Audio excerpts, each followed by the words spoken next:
Oh, yeah.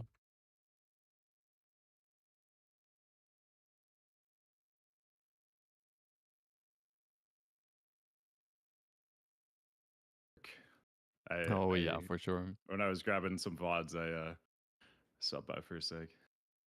Yeah, we're looking at some pre-bis stuff, Nice. getting ready for tonight. Hell yeah. Yeah, I gotta do that. I just started all my Brewmaster sim stuff. Hey, It's so annoying simming stuff in this expansion just because like vengeance levels change so much like between different fights, and you can't really just do hello, like a hello. one size fits all sim. You gotta like check out like different vengeance levels against obviously multiple Yeah, targets, stuff like that. So yeah, it's kind of annoying. All right.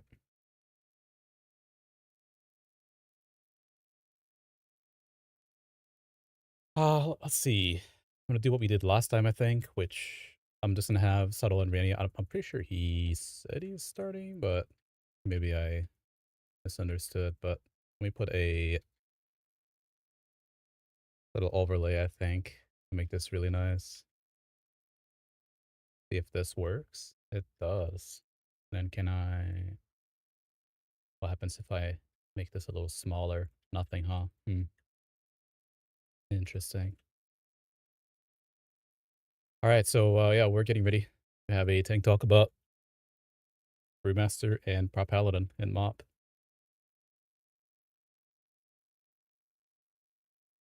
with Subtle and Riani. So that should be pretty good, pretty fun, very productive. Unfortunately, we're not really getting into the actual raids, rather just talking about the classes and everything they brought in MoP. But I guess we're kind of over talking BDK and Prot Warrior. So the next two, and we just did not, chose not to include Guardian Druid.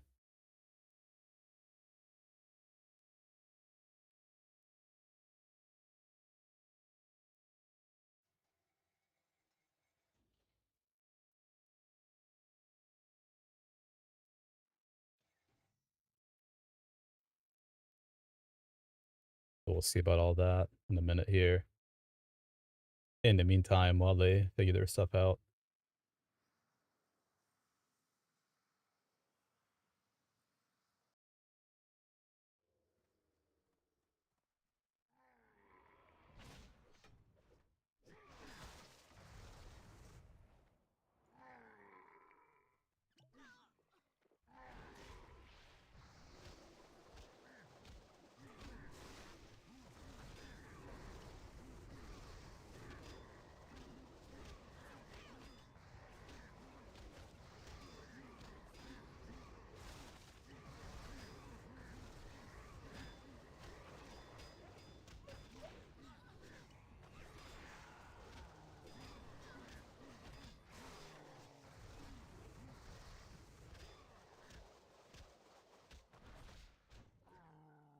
I didn't record that at all. I'm so sorry.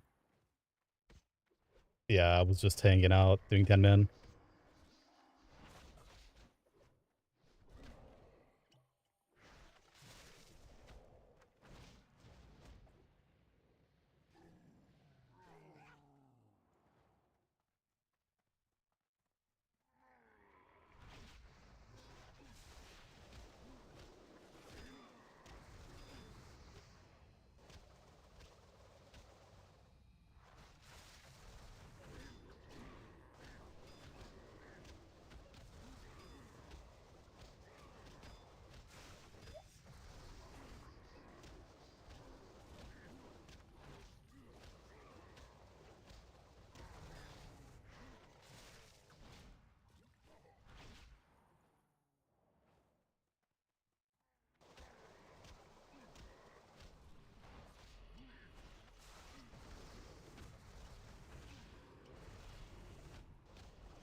It's so much fun once you get the little orb spheres.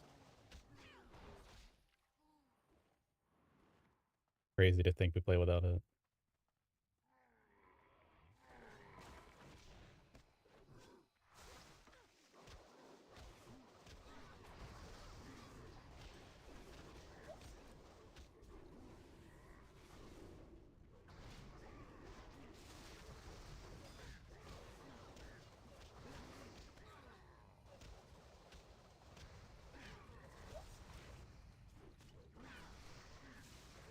And I'm dead. That knockback. I'm so bad at dealing with that.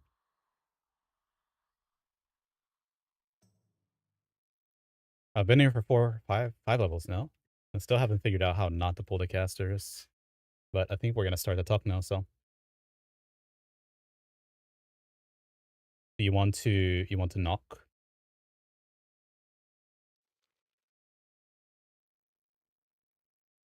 Alright.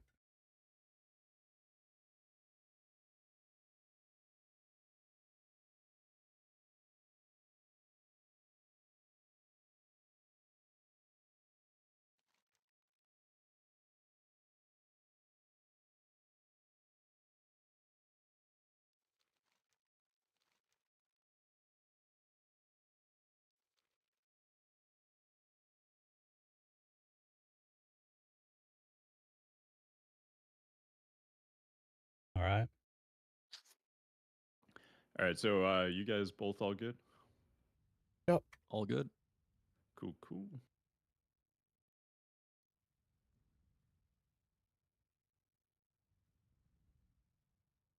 Opened the wrong window. Had the whole control panel.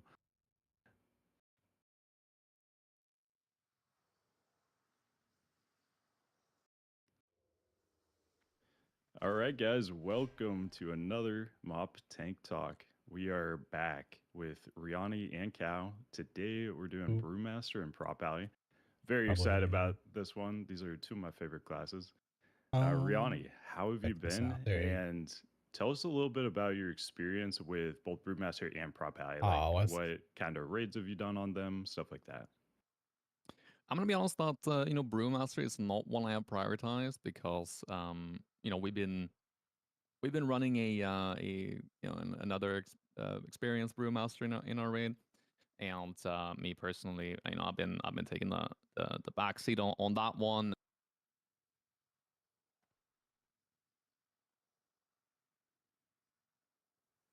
Sorry about that. Oh, I lost your sound there. Something happened.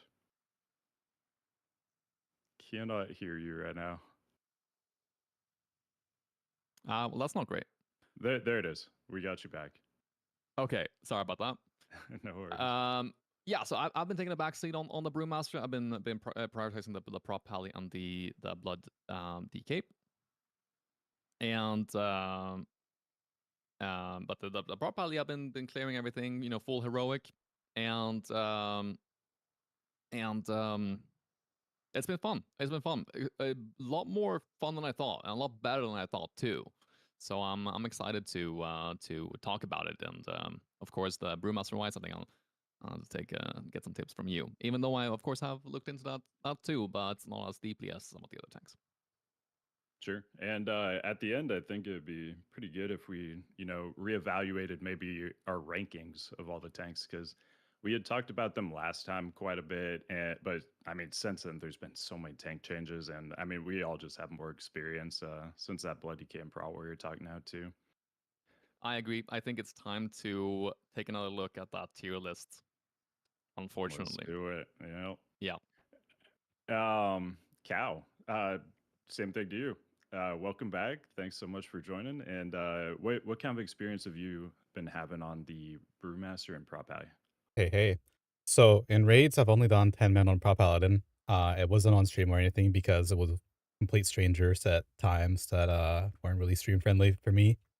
Sure. And I enjoyed it, but I do have a different perspective on it for sure than when we started because Blizzard has been doing so many little changes, and one of them was through the Prop Paladin we'll talk about.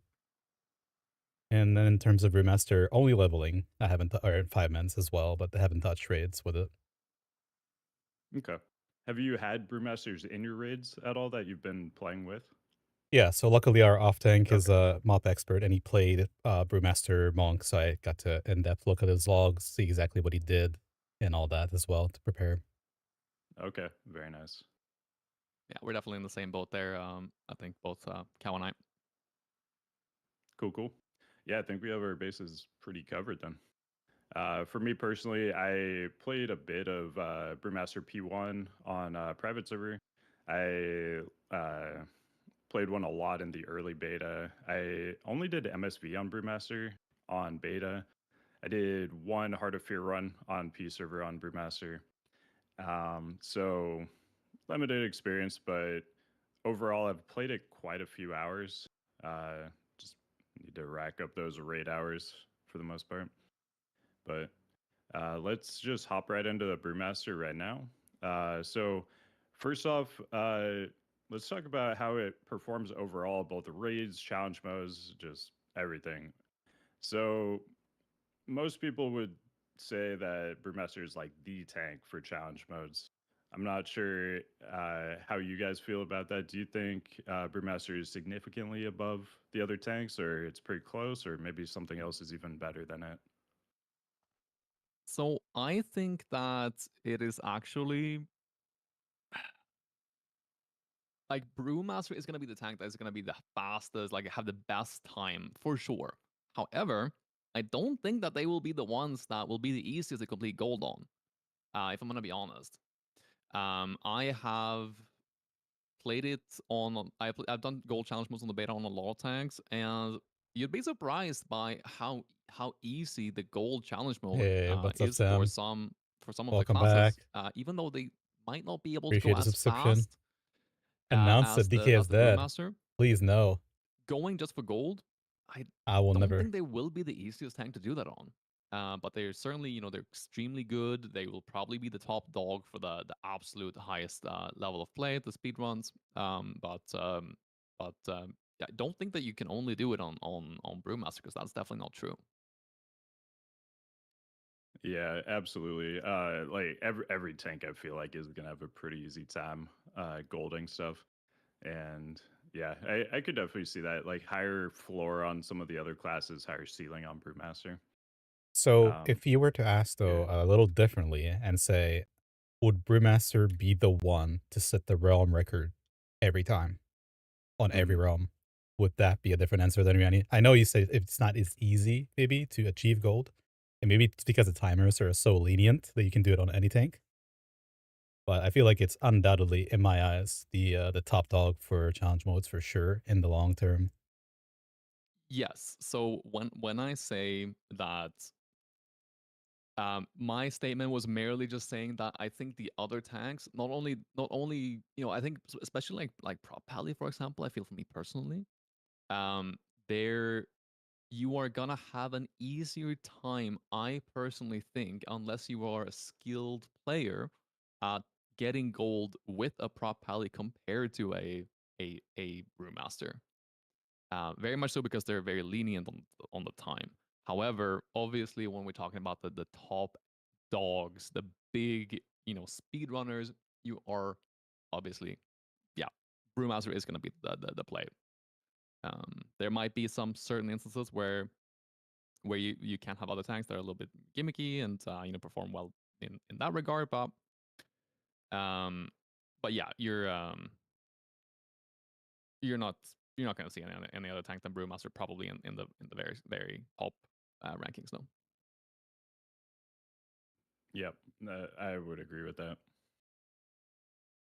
Um, so for raids, let's talk about how we're feeling about Brewmaster for raids.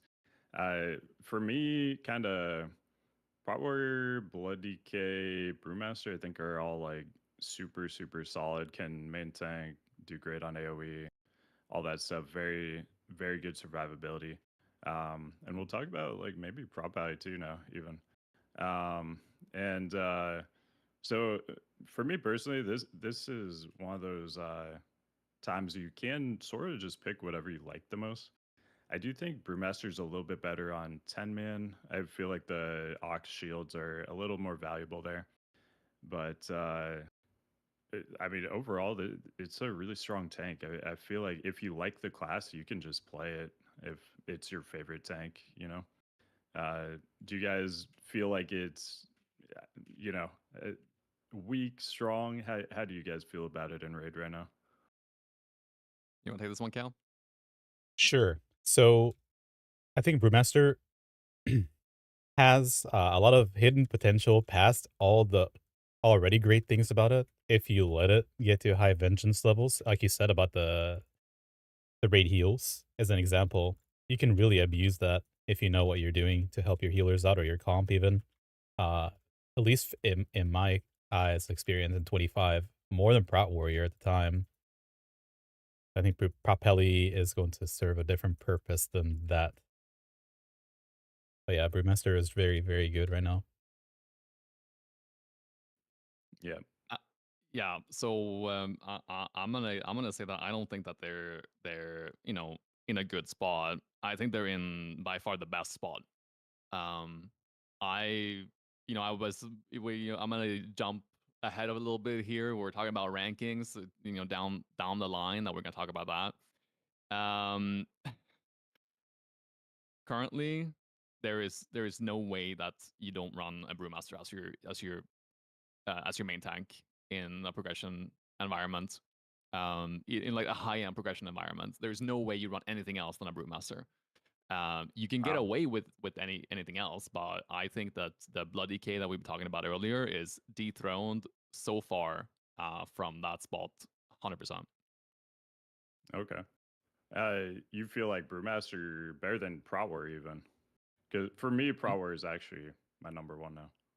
Okay. Okay, Uh, I personally don't think so, but I okay. think they're certainly in a very good spot too. So I think that's actually really interesting because having looked at many, many logs now in the past, but also the recent, you know, on the mob beta, even in Heart of Fear and Toes, just looking at how Prot Warrior mitigates compared to or avoids compared to Brewmaster, how hard is it to actually heal one or the other in 10 and 25 men? It gets very interesting. And I think that also depends on healers, but I do agree with Riani in that having seen both in 25, it seems like Brewmaster does outperform Warrior. So Subtle, I want to hear your take on that, if you don't mind. Why Prot Warrior? Yeah, so just I mean, overall, like I feel all the top tanks are very similar in their AoE damage. I've been, situations like Windlord or like Shek'Zir, like any tank that can survive, that stuff is gonna do crazy damage. I think it's pretty comparable. Protware though, I think has the edge on those extreme damage situations where it's very, very high vengeance. Those times when every time you press shield barrier, it's almost a 2 million absorb. Like that to me, getting 4 extra health bars on tank is just on a 1.5 second cooldown is just busted. Like there's pretty much no way you can die, right? So being completely invincible, doing huge AoE damage, very high single target damage, bringing all that extra raid stuff. You got the vigilance, you got the demo banner, the rallying cry. You can even just intervene attacks off the other tank, whatever. So to me, Bratwurst is my number one. On Brewmaster, I felt like the survivability wasn't nearly as high, and it's so much more based on avoidance too. And you can just get unlucky sometimes, right? Like Shaw of Fear would be a good example of that. Uh, you know, maybe you just don't dodge your parry. You just kind of get owned. But Prot Warrior just feels like the absolute safest tank to me. I feel like if you're playing it right with shield barriers and I mean in the case of Shaw of Fear, like preemptively shield blocking, stuff like that. Uh it just feels invincible, does huge damage, great utility. So that's why I've got it number one right now. Yeah, Awesome. I Good to think that's hear. very fair. I think that there is definitely a world where Prot Warrior could be, a more beefy tank, especially when you're talking about fights like Empress on the odds. They're kind of insane there. Like they're Yeah, unmatched. It's not much you absolutely can say about it. busted. Yeah. Yeah. But I think as a general main tank, if you're talking about who is gonna, get your vengeance and who is the person that's considered your main tank and all that, it's pretty hard to say that Brewmaster is not going to be that just because of what they bring to the raid outside of their own mitigation, their own their own ability to survive. Obviously, that matters too, right? But Warrior brings all of their utility, whether they have Vengeance or not. The same thing cannot be said for a Brewmaster. They, the raid guards are doing a lot of work. They're not as insane as maybe we thought going into the expansion, but it is still, it's still very, very good utility. And I do think that's they do have the possibility of just kind of falling over if you don't have like perfect play, especially if you let your shuffle drop. But even from a single target perspective as well, they're a really solid tank as well. The buff did help them out a decent amount, but then also just kind of the development of the rushing Jadewind single target mentality, almost that alone brings them up to the same level as the nerfed DK in single target, which is I'm not gonna get into it. So for rushing Jadewind single target, have you like simmed it and found there's single target times you do want to do that right now? Because what I've been simming is that the Tiger's just always better single target. I mean, I Obviously you'll haven't. proc more healing, orbs with Jadewind though. Yeah, I haven't dug that far deep in the Sims myself because it's not my priority right now.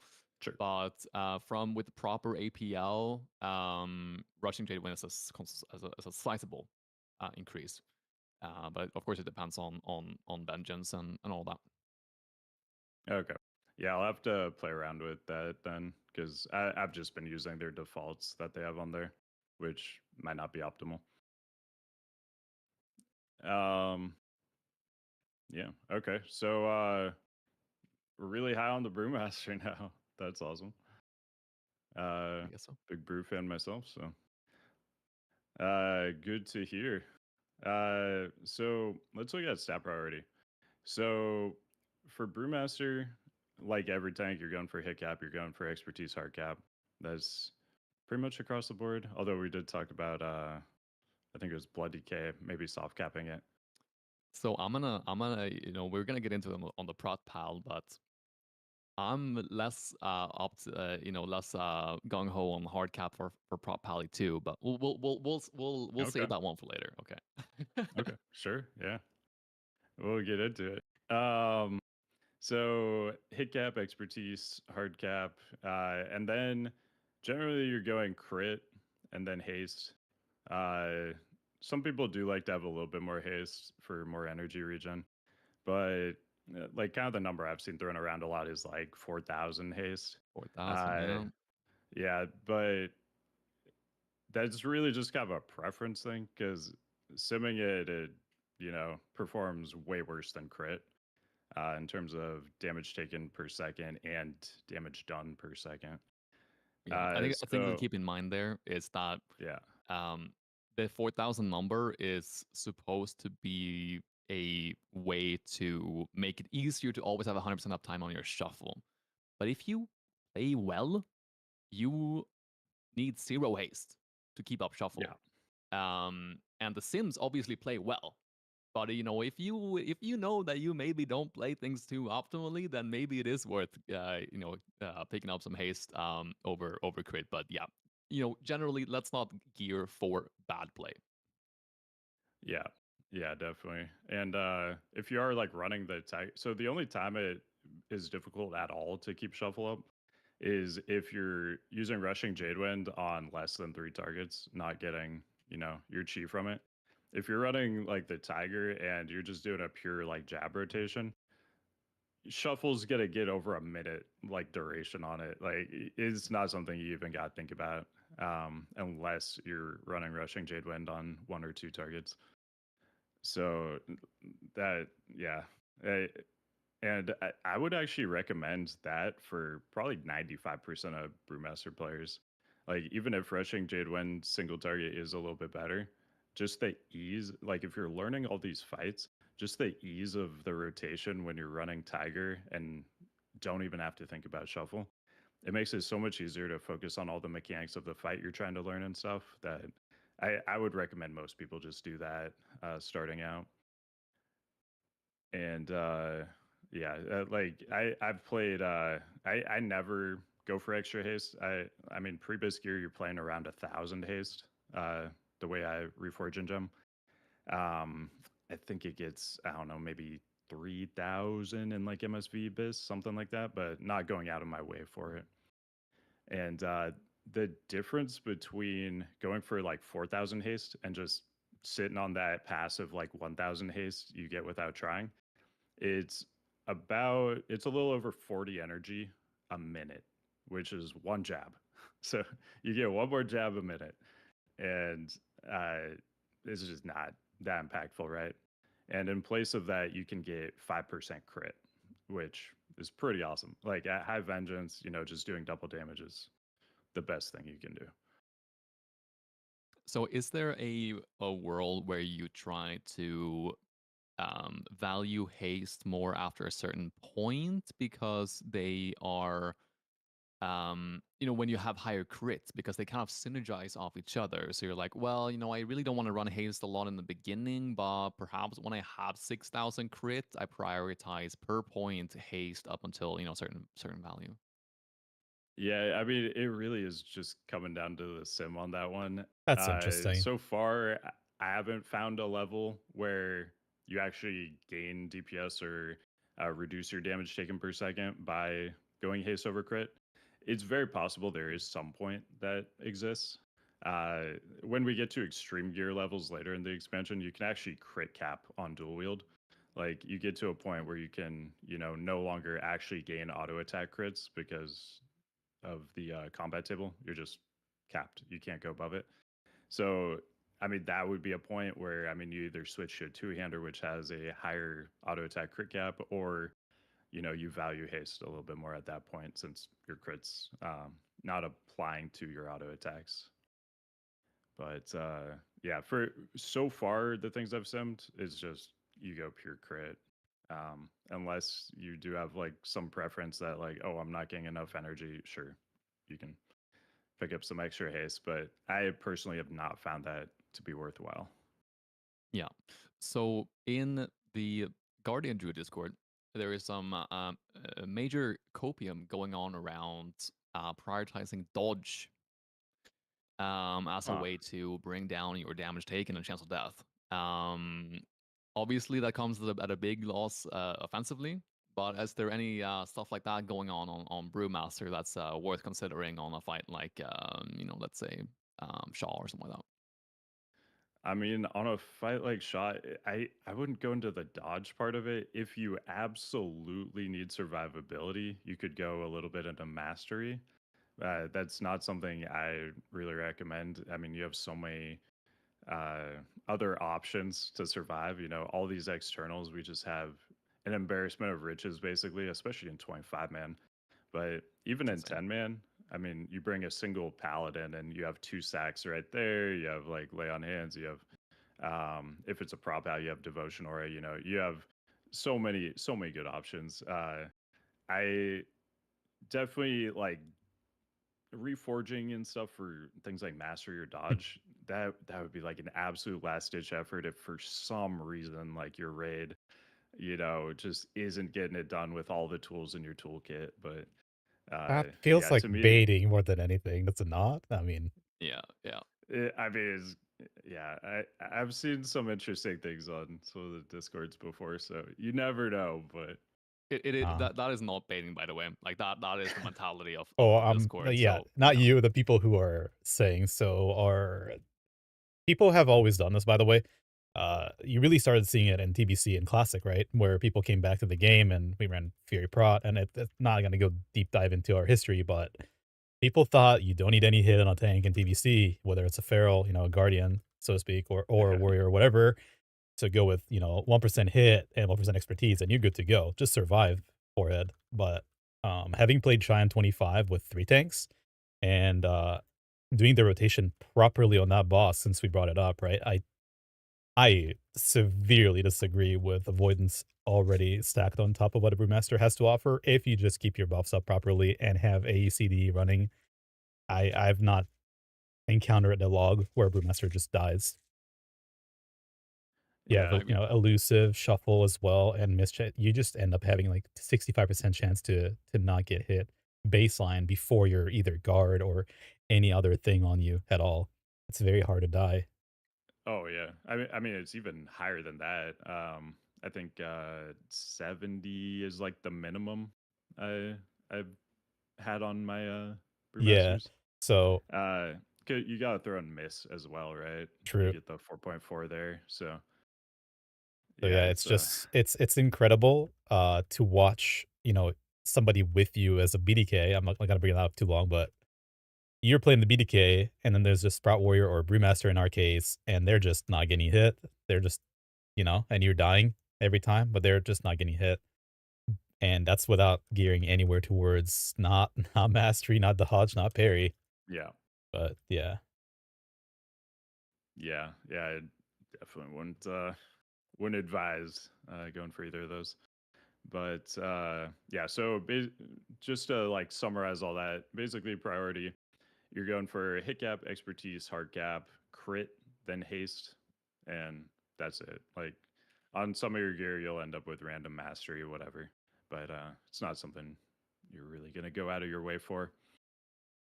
It's usually when the mastery option is just so much higher item level than the other options that you can get. Yeah, That's usually when you end up with mastery, yeah. So when you're kind of looking like at body K and kata. exactly, so the type of gear you're looking for is just any combination of hit, expertise, crit, haste. Those are brewmaster pieces. That's what we like. Uh, as far as rotation, the rotation seems a little complicated at first, especially if you read like Wowhead or something. It's like, oh, at this energy you gotta do this, at this energy you gotta do that. But when you actually play it, like just go hit a target dummy for a little bit and try it out. Basically, you want to keep Keg Smash on cooldown. You blackout kick to keep your shuffle up. You jab if your energy is getting too high. You do want to make sure you have enough energy so that when Keg Smash comes off cooldown, you can immediately press it. You aren't in a situation where Keg Smash is off cooldown, but you only have 10 energy now. So you're monitoring that, which, I mean, it is just something that you pick up pretty quickly once you get those reps in on the brew. But then, like, once you've done those few things, then it's like, you can purify if you're really high stagger. It's gonna be a different amount for everybody too, like based on your healers and your own personal comfortability, I guess. You'll learn kind of when you need to be purifying your stagger, but you're basically never gonna do it during yellow. It's very, very rare that you ever would. It'll pretty much always be red. If you want to really simplify your brewmaster play early on, you can kind of just purify when it gets red, but there is more nuance to it than that. That you'll just kind of learn as you get more experience, not only with the class but with your Yeah, what's up, healers that Sam? you're running with. Me and my homies Uh, don't buy and Just purify. yeah, I one mean, question, doesn't because I stagger give since you vengeance? I haven't dug that What do deep you into think, it. Sam? My assumption is that um that you taking stagger damage gives you vengeance, and if it does, then why would you bind purify? um, That's the other side of so the extreme bait right there. yeah. Uh, so obviously there's that balance, right? You want to figure out when like do it when you need to, not when you don't need to, right? So it's just one of those things that comes with experience. But beyond that, though, like Chi Wave, if you're running Chi Wave, you press Chi Wave after you do all those other things. It's basically manage your energy, manage your Chi, keep your buffs up. That's kind of the what it boils down to. And then once all that's solved, you can throw a Chi Wave out there if it's off. Tiger Palm is just a filler. It will keep your 20% armor pen buff up. It costs nothing, and you have a 1 second GCD. So anytime you don't have anything else to press, just press Tiger Palm, a little extra damage. And a lot of the time, you don't even have to think about your 20% armor pen buff because you're just using Tiger Palm as filler anyway. So you're just always keeping that up regardless. Did you have That's kind of something, like Rihanna? my thing as well with Tiger Palm. It's like, you know, it's a button that I think people should be pressing more than they are, because people are very averse to having an empty global, and that means that you often go lower on energy than you should. But it's like, you know, it feels bad not pressing your jab if you have the energy for it. You know, you have 40 or 50 energy, you want to press it, but you have an empty global, but you shouldn't. That global should be filled with Tiger Palm instead, just to make sure that you have a steady flow of energy, that you have you know, enough energy to keg smash whenever it comes up cooldown. But still filling the Yep. globals with the Tiger Palm to always have something to press. Yeah, absolutely. You're gonna be pressing Tiger Palm a ton. Just anytime you get through managing energy, managing chi, and making sure it shuffles up, which is part of managing chi, you're pressing Tiger Palm. So it's just something to get in the habit of. Make sure it's on a really good key because you probably press it more than any other button, I guess, overall. It's not your most impactful button, but since it is a filler early on for sure when you have lower haste and aren't running Ascension, like it's, you know, you're pressing it a lot. Should mention guard too. So I've seen some people say just press guard every time it's off cooldown. I think that's like the worst way to use guard. Guard is a guaranteed save. It has insane attack power scaling. It's going to give you more than your entire health as an absorb, depending on how much, you know, vengeance you have. But in a typical situation, it'll give you a full HP bar or even significantly more than a full HP bar worth of absorb. It just saves your life anytime you press it. It's not something you're going to press every single time it's up just to get that like 5k extra healing per second or whatever over the course of a fight. It's just one of the most overpowered tank buttons. It's off the global cooldown, 30-second cooldown. You're guaranteed that you don't die when you press it. So to me, it's one of those things you just always save for when you need it. If you're playing Ascension, which we'll talk about talents later, but it gives you an extra chi, maximum chi, and gives you more energy regen. If you're playing Ascension, you're pretty much always going to sit on 2 chi just so you can press guard anytime you want. Obviously, there's sometimes you might not be in a lot of danger. You can, you know, decide that you'll spend that chi anyway and not be able to do an immediate guard. But in general, bank 2 chi so you can always do an immediate guard. If you're running Chi Brew, which I do definitely recommend early on, then always just save 1 charge of Chi Brew so that you can Chi Brew and guard anytime you need it. That allows you to spend all your chi at any given time, and you always still have that fallback option of pressing a guard anytime you need it. I think that's definitely something that's going to be hard for people to get used to. As a brewmaster, is not using your resources all the time, because you're always like, if you want to play it optimally, you don't spend it all, which is I kind of feel bad, but you know, your fingers are itching, but it's just something you have to get used to.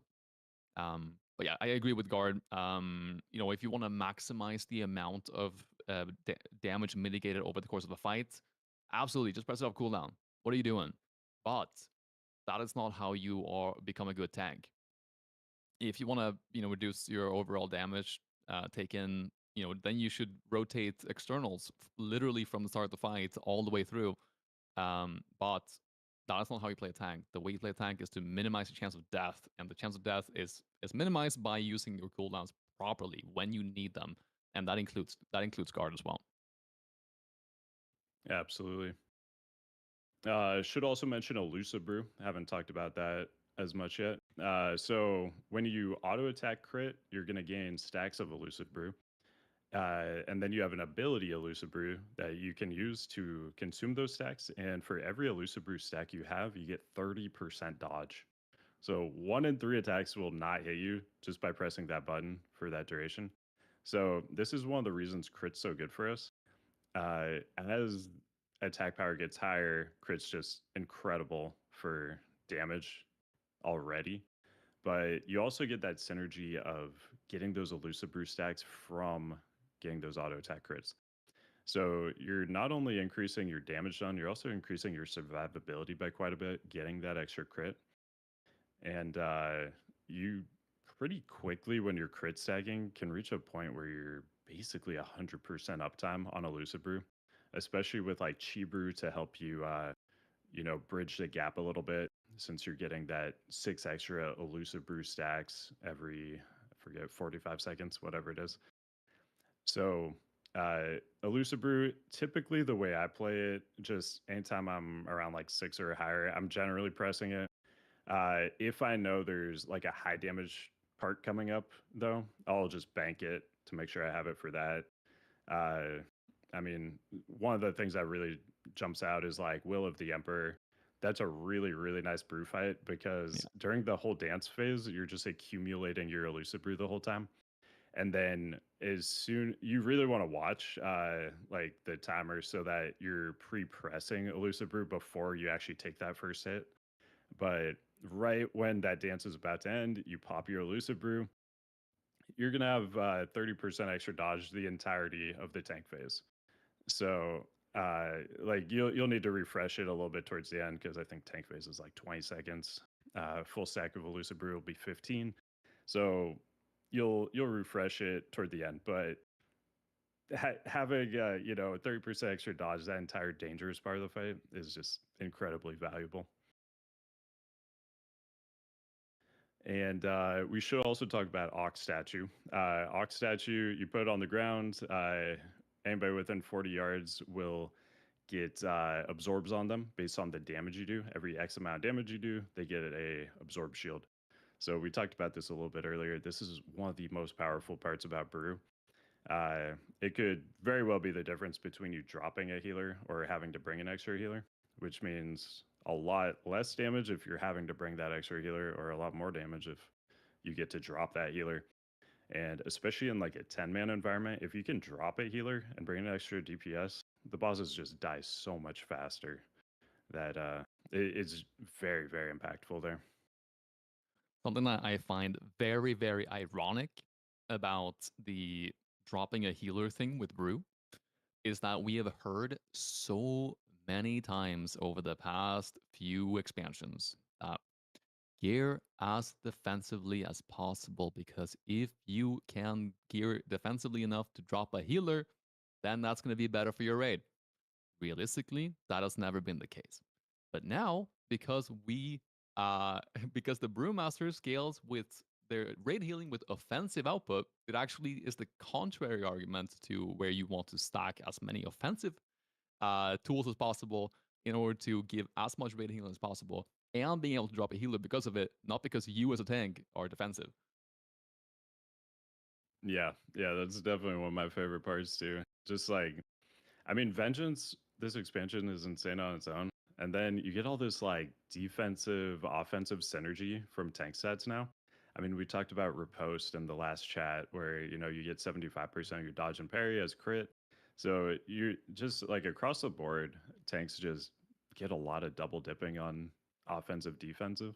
Yeah, And it's very hard to look at a tank's gear now in this expansion and straight up just tell you, "Hey, you're going for the wrong stats because those are not defensive." In a way, they're gonna become defensive for pretty much all the tank classes we've talked about so far.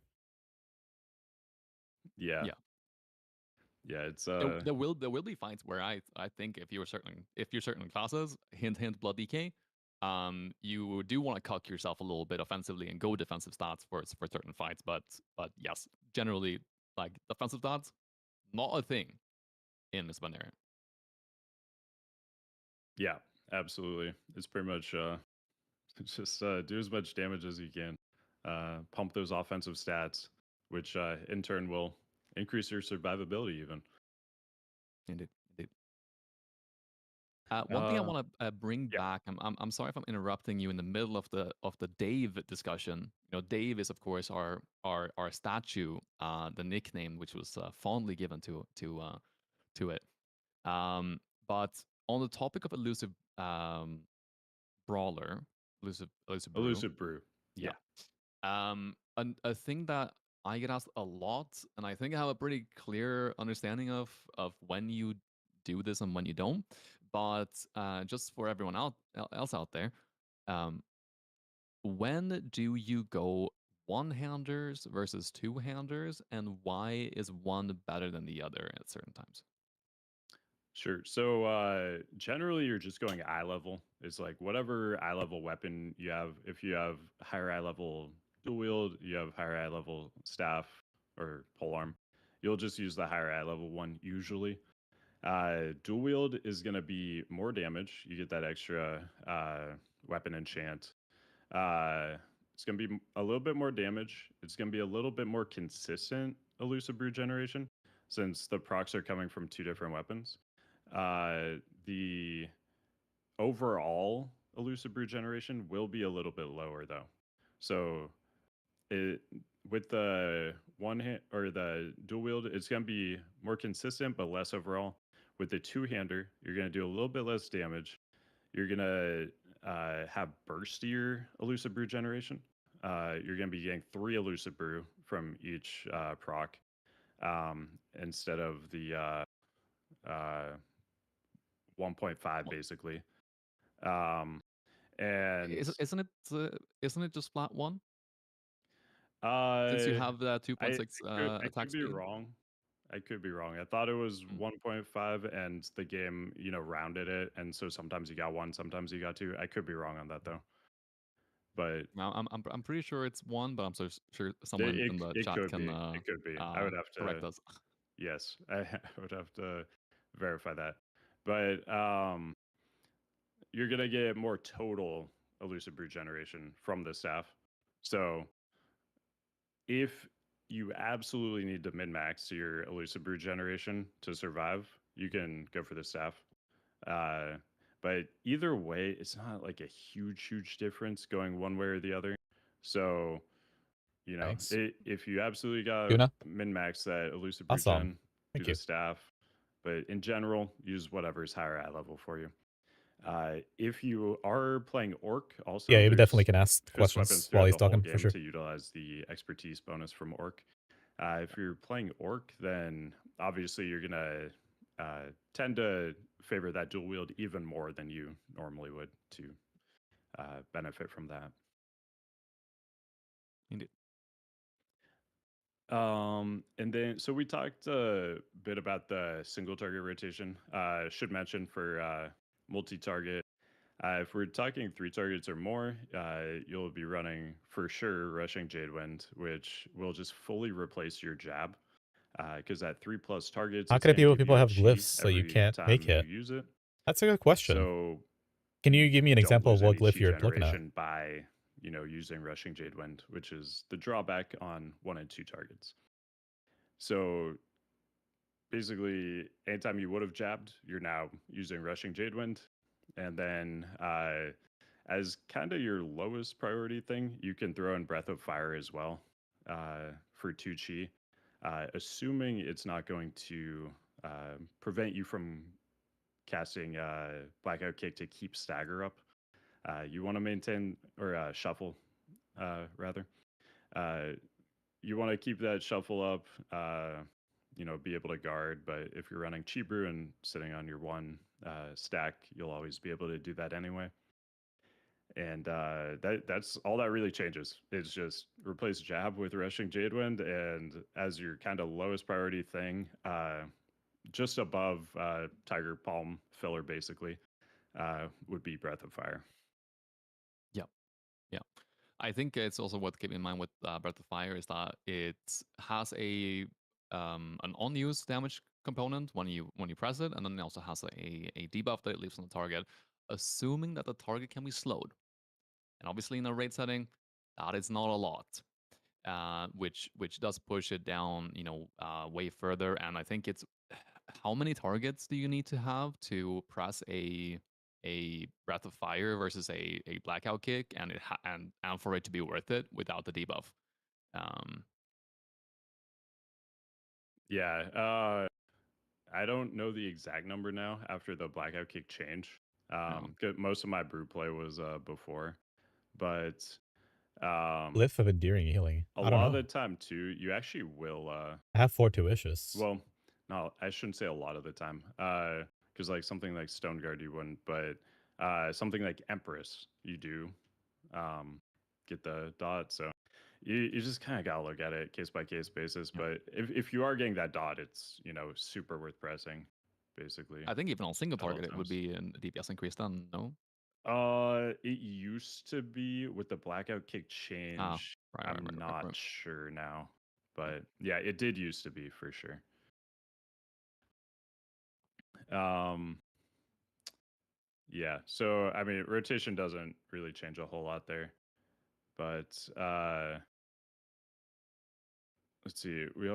I think we covered pretty much everything out there. Is there anything that's standing out to you guys that we didn't talk about? Oh, expel harm. We should mention that too. So expel harm. Uh, Essentially, it replaces your jab in your rotation at a time when you need a heal. So it just does a little bit of damage and heals you. When your health drops low, I can't remember the exact number, 30 or 35%, you can just cast it repeatedly. Normally, it has like a 15-second cooldown. So it can replace jab. Anytime you need a heal, you'll just replace jab in your rotation with expel harm. Costs same amount of energy, just generates a chi. Same function, it just heals you essentially. So that is the one thing. And then while you have guard up too, your self healing is increased by 30%. So uh, you can get a bigger heal there. Although if you have guard up, you probably have so much absorb that you don't really need to heal yourself, but you could. And the last thing we should mention is the Gift of the Ox. You're going to be proccing from your physical attacks, these little orbs that spawn on the ground. These heal for quite a bit. They scale with attack power. They don't heal for as much as Private Server, but they still heal for a good amount. And you're going to want to make sure you're moving around to collect those. That's your main source of self healing, is just picking those up. Unfortunately, they spawn a little further away, and their hitbox seems to be pretty small compared to Private Server. So they are a little annoying to pick up at times, but something to keep an eye on and try to pick up. I will say that on the pre-patch right now, I've been leveling a brewmaster, and I've been doing solo dungeon leveling with them. And I will say that the orbs do spawn fairly well. You don't have the same situation that you did in the early stages of the beta, where they would like spawn around the boss, and you would like have a fantastic like little circle around the boss, and you had to run around, and it's like a pain. And obviously the small hitboxes are still there, but the spawn seem to be a lot better, like where they spawn physically. Like if I just don't move, I will have a nice neat pile to the right and to the left of me. So that is an undocumented change that is a huge buff to Brewmaster's self-sustain. Yeah, that is one of the things. Like, as long as you're standing perfectly still, they do group up pretty well. But then, like, as soon as you move to actually get those orbs, then they start spawning, even further. And Right. then you kind of end up in a situation where you're, moving more than you would like to because your orb piles keep moving. But And your DPS hate too.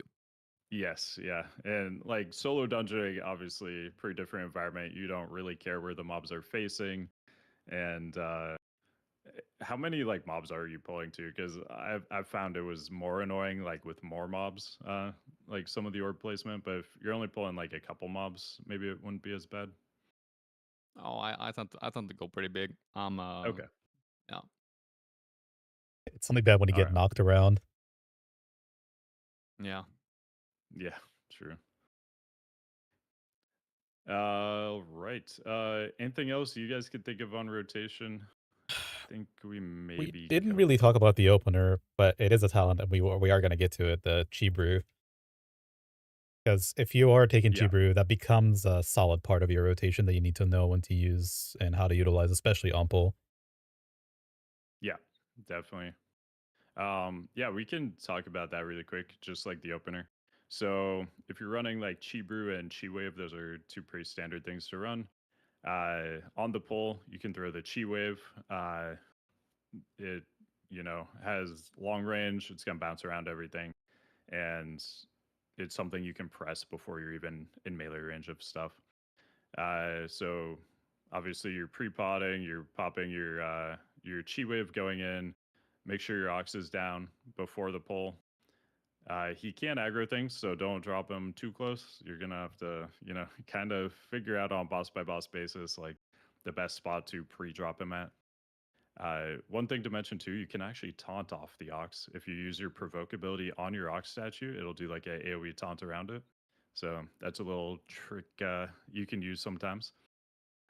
Uh, After that though, like you're throwing Chi Brew to get your instant Chi. You can elusive brew immediately, like right before the mobs have even reached you. First global, you can blackout kick to get your shuffle up if you need to. If threat, like AoE threat right on the pull is super important, you could keg smash first and then do a blackout kick. But typically, you want to get your shuffle up ASAP. And if it's Yeah. a single target fight, for sure, just get that up ASAP. Uh, Anything you That's guys would something add to that? I feel like we haven't talked about enough. It's like how important shuffle Hmm. is. Like you will Yeah. see brewmasters just fall over, and you're like, oh my god, this goddamn Riani back at it again. You know, hyping up these trash tanks, and they just keep falling over, and like, oh my god, why do we ever listen to this guy? And most likely, if they just fall over, they're just terrible at managing their active mitigation. And that is something I will say for brewmasters is that if you don't manage active mitigation, you are not a good tank defensively. Definitely not. Like both the prop pally and the prop warrior are, even to some extent, the bloody gay. You know, if you don't manage your active mitigation well, you will live just fine. You will be squishy, but you will be just fine. Whereas a brewmaster, if you don't keep up shuffle, if you don't use your elusive brew, at least when you need to, you are just gonna fall over. So the importance of shuffle is really important to state, and to not let it drop. Unless it's in a very controlled environment, or if you're parsing with rushing Jacobin and whatever else. Yeah, definitely one of those things where the standard play is just always keep shuffle up. If you're gonna break that rule, you should know why you're breaking that rule. It's not something you do, just cause. It's like your go-to should always be keep shuffle up. We should mention, I guess, what it even does because I don't know if we even have, but 20% parry and 20% stagger. So one of the core mechanics of the Brewmaster, when you get hit with an attack, you stagger some of the damage, which means you take that percentage of the damage over 10 seconds. Uh, every second you'll take damage from that. And with that purifying brew we talked about, you can remove all of your staggered damage. So if you have 50% stagger, you get hit with a 100k attack. 50k of that you'll take right away, and then 50k of that you'll take as a dot over 10 seconds. So getting 20% extra stagger from shuffle is absolutely massive. 20% parry. I mean, 1 in 5 attacks aren't going to hit you. Huge. That combined with elusive brew, you're getting 50% total avoidance just from those two things. That's another thing with Brewmaster too. Positioning is very, very important. A lot of your damage reduction is coming from mobs being in front of you, being able to avoid them. So if a little mob creeps up behind you, you're not parrying or dodging him. You're going to take a little bit more damage, and that's not what you want. Yeah. I think we usually have an audience that is a little bit more engaged with the game and play at a slightly higher level. But if there's anyone out there who is listening right now and they're considering going Brewmaster, and they're maybe clicking some spells, but then they're turning their characters with the keyboard and not with not strafing and not turning with the mouse. I'm gonna be real with you. Don't play a Brewmaster. You can't use your healing if you're not strafing, and you're so dependent on positioning and facing well that you're not gonna have a good time as a Brewmaster. Absolutely. A little So off topic, but when I was watching Dragon Soul videos from back in the day, I was amazed how many people were clicking everything. Like even Kata back then, I think MoP was sort of one of the turning points where players got a lot better. But man, watching even some of those Dragon Soul videos where the tanks were just clicking every single ability, man, it was tough. It was tough, but it's a new age now. Make sure you got all your stuff bound. Make sure you got strafe bound, and yeah, you'll be good. We have the tools, just Yeah. gotta use it. Yes, exactly. Indeed, indeed. So Hydrax brought it up here with stance dancing on Brewmaster Monk, and as far as I understand it, stance dancing is dead in MoP Classic, right? A reason people would do it, at least back in the days, I'm not sure if it was just a private server thing or if it was on the actual MoP client as well back in the days. But you could stance dance into the away from your normal tanking stance into the White DPS stance. Tiger, yeah. Yeah, exactly. And you would get two chi for every jab that you did, and that way you could build up stagger really, really, or not stagger, shuffle really, really quickly, and have like a huge timer, so you could use your chi on other things. As far as I understand it, that doesn't really work. That's correct. Yeah. So on private servers, you could do that. It felt pretty awesome on something like Will of the Emperor, where you didn't actually have to tank the boss for 20 seconds. You could switch over to Tiger. You could pump a bunch of 2 chi jabs, get just, 75 minutes of shuffle up on you. And unfortunately, on Classic, though, you lose your shuffle when you change stance. So that's not going to be a thing. But yeah, it simplifies the gameplay. You just stay in Ox. Something that is worth keeping in mind though is that unlike some of the other tanks, like Prot Warrior for example, you don't lose your vengeance when you stance down. And there is a world, not a world that you should likely be part of for the foreseeable future, but where it is a DPS gain to go into Tiger Stance. Very, very, very small. We're talking about advanced stuff again. Yes, yes. But it comes Yeah, at an enormous cost defensively. So realistically, don't do it.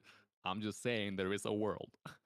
there are already You fights right also, now in tier 14. Sorry to cut you off, but you can do oh that no, go for it. without having a defensive a worry that you're gonna die. There are downtime periods where you could already do that in tier 14 a little bit. Like where you like tank swap and stuff like that. Where you don't take damage, you know that there are no mobs that the active big boss is not hitting you, and you have downtime. Yeah, yeah, yeah. Yeah, I agree with that. It's Yeah, definitely like more Then again, you high would skill only do it for ceiling. damage and not for shuffle, so you have to keep in mind that Yeah. it's very little gain if you're learning how to, how to do the fights or progressing in general with a group of people. And yeah, then of course if you have a stack of 30-second shuffle and you switch over, then you lose all of that and have to rebuild it again. Yeah, but then we haven't dived or dove into the chi brew thing, but it's having watched how an experienced monk does the on pull rotation makes you really like it's shocking how easy it is to keep the shuffle up if you want to. You just have to track yeah. what you're doing and do the correct rotation, and it'll be up for you sometimes even over 60 seconds very early into a fight. Yeah, definitely. One thing to mention too, you cannot keg smash outside of Ox, so you are going to lose, your best ability, rotational ability. All right. Anything else you guys want to add to that, or we can move on to talents? I think we can look at talents. We usually, we dip into the rotation. We dip back into the rotation a little bit once we go over the talents as well. So I Yeah. think that'll be a good idea. Strix in chat also said dual wield effectively 1.5 charges, chance for 1 or 2 for dual wield for elusive brood gen, which I think that's what I thought was correct, but yeah, that's probably right. We'll verify that too.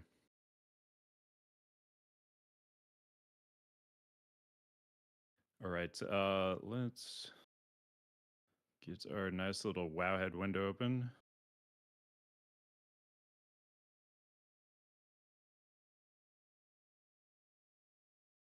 How are we feeling about the Wowhead section for Brewmaster? By the way, I have not looked at it a lot, but from what I know, it's a very experienced author. So I'm sure that it's solid. I wanted to get your opinion.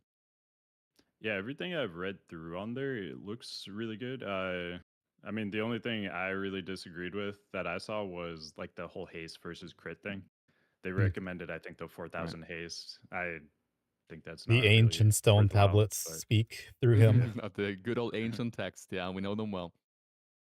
Yeah, yeah. I mean, I think it's nice that people you get a flat read out of that and not really in depth or more advanced.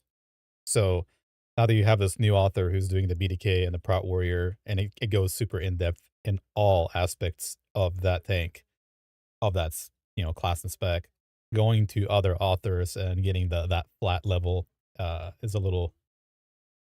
When I send people to Wowhead, it's usually to the BDK or Prot Warrior, but if I were to send them to those, other ones, it's a little less enticing for me, and I'd rather just give advice myself rather than say, hey, you can just go read the guide, and that's got everything I would say is already in there and more. So kudos to the other writer, but Brewmaster, in my eyes, when I read it first time, it was okay, but I wanted more. Yeah, it seems like a really good base level. Nothing really jumps Yeah, out at me 4K is as like level being 90, wrong. but it's also like I digging disagree on into the ancient 4,000 haste thing, texts but and just that, giving people a seemed all good. baseline, how much haste you want, and not really, So yeah, let's jump into the diving talents. deep So, into why the exactly. first row here, typically you're taking Tiger's Lust. Not trying to throw There shit are into the times other you'd wanna people, take but momentum you gotta too. give credit where credit is due. This is really good while you're leveling. And the opposite when it is not. You can, roll every 10 seconds and you Mhm. have 25%. You could already for do that 10 though seconds, if and you then wanted. for the next 10 seconds, You know what I have that mean? Like 50%. you could, by if you just really rolling wanted again, to press before something every the, GCD, you already could. buff drops off of you, because it'll stack up to 2 times. So this is also good on something like Will of the Emperor. During the dance phase, this makes it basically impossible to ever get hit by the dance, because you're just going to have enhanced movement speed the entire dance. So fights like that, I would go momentum.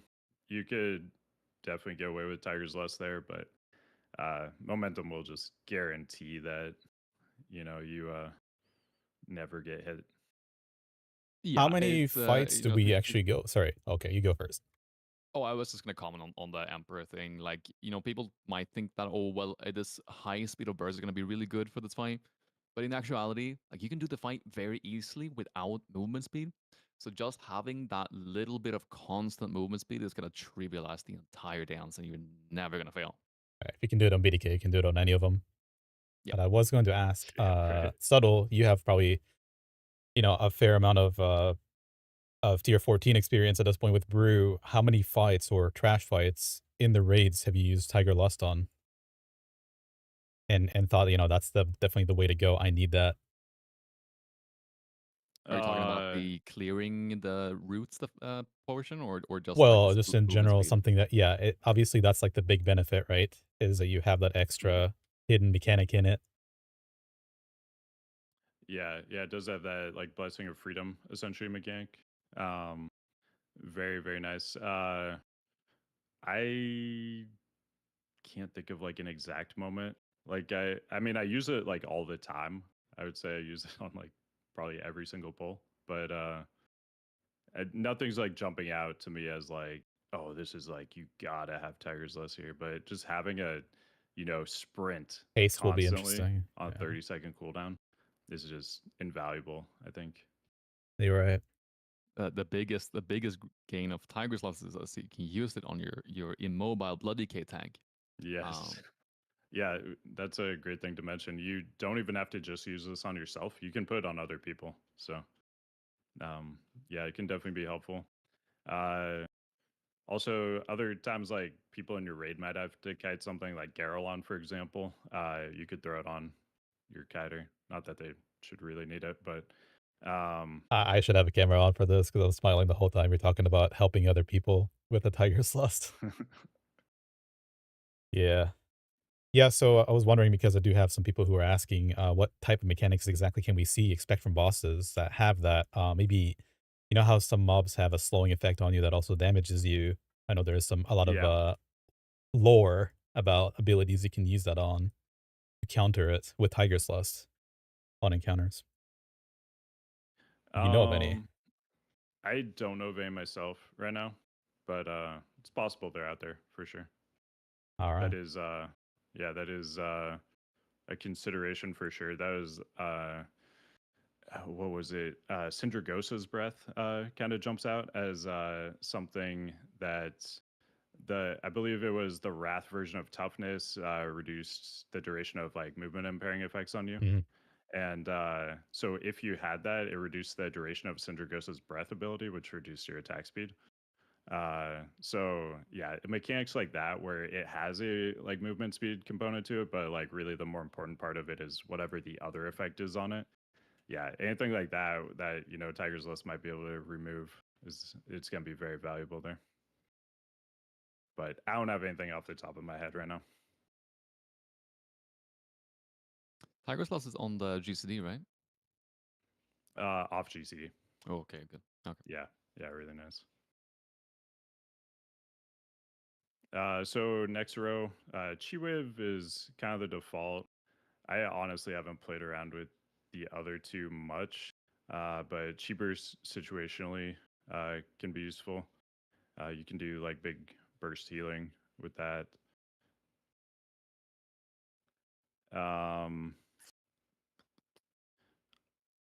I honestly haven't played around with the other two enough to really talk too much about those. But Chi Wave, it bounces around, 15-second cooldown, pretty standard part of your rotation. You press that anytime you have nothing else to press. You press Chi Wave, and then Tiger Palm's like the only thing like lower priority than that. So you'd say you'd And probably then use Chi Wave more than the others just because it's also something you can use out of combat. yeah, yeah. Uh, Yeah, Chi Wave is just kind of the standard, but there might be some fights where you would benefit from the Chi Burst. I feel like Chi Wave is the like wrath of Mr. Pandaria, where you just see it slowly going towards the boss pre-pull and inevitably just land a little bit too early and mess up your pre-pot. Yeah. Yeah, Chi Wave is actually a much better tool than you might think. It does do considerable amount of healing as well if you are concerned about self sustain. Damage wise, it is a lower priority than most things, but the healing portion is definitely worth considering, especially because it has such a low cooldown. The only other thing you would like you said, you would only ever really play Chi Burst if there's a specific use case for it. And Sense Fair you can put in the trash. So one thing to mention too, Alucard and chat also brought this up, was there are some mechanics where you actually don't want Chi Wave. So one would be Amber Shaper. There's a debuff I can't remember exactly how it works, but it's like you heal them and it makes Yeah, them yeah. take more The damage. parasitic growth. Sorry. Yeah, yeah, Yeah. I think we have uh, experience with that. yeah. No, yeah, we Why had would it to. go on the parasitic growth target though? It bounces. So chi Yeah, but wave. it's proximity based. So if you are in a melee with a bunch of other melees and the parasitic growth person is out the raid, that should not be a consideration, It's right? like an edge case scenario that happened to us as well, I believe. That we've It seen that. happened to us. Yeah, Yeah. like it It's was very just a edge thing that case. happened. Okay. So, something to consider. But another one would be on Spirit Kings. Yeah. On one of the shields. So we had somebody who pressed Chi Wave, I think like 10 plus seconds before a shield went out. And the Chi Wave happened to bounce back to the boss right when the shield came up and blew us up. Hmm. Yeah. So that's another one. And it's sneaky because like, you press it way before the shield and you aren't even thinking about it after that. And it's still out there bouncing around a little bit and it just hits the boss at the wrong time. So that's the kind of stuff you do have to be aware of with Chi Wave. It can just completely Yeah. screw you over on certain mechanics. But Yeah, another thing that comes to mind is Leishi when you CC the elementals as well.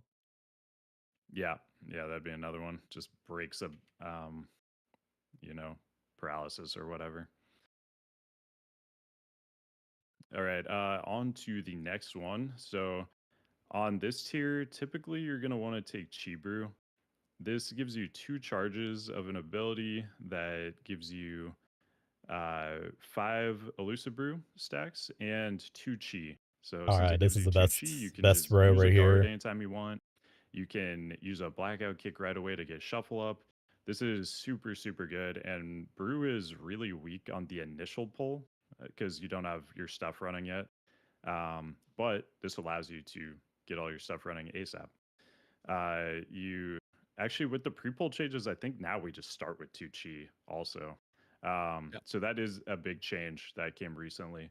So that part, I guess, the 2 chi is less relevant than it was before, but the 5 elusive brew, being able to just have 30% extra dodge as you're running into a boss is great, especially like a high damage kind of boss, something like Windlord or something. If you can go in with 30% extra dodge already running, that's awesome. And we talked earlier about basically the way you want to play with this is anytime you're about to hit 2 charges, or maybe you are already on 2 charges, you want to use it and you'll just sit on 1 charge. So you're always able to get that extra chi for guard anytime you need it. You don't have to pre plan for it or anything. Chi Brew's off global cooldown and guard is also off global cooldown. So both of those can be pressed just at any time to save you. Would you ever macro Chi Brew into guard and have that as something you could just always press, or Yo, what's up? is that Yeah, bait? you definitely Oh. could. I tend to not do that because I'm kind of a spammer when I press something like guard.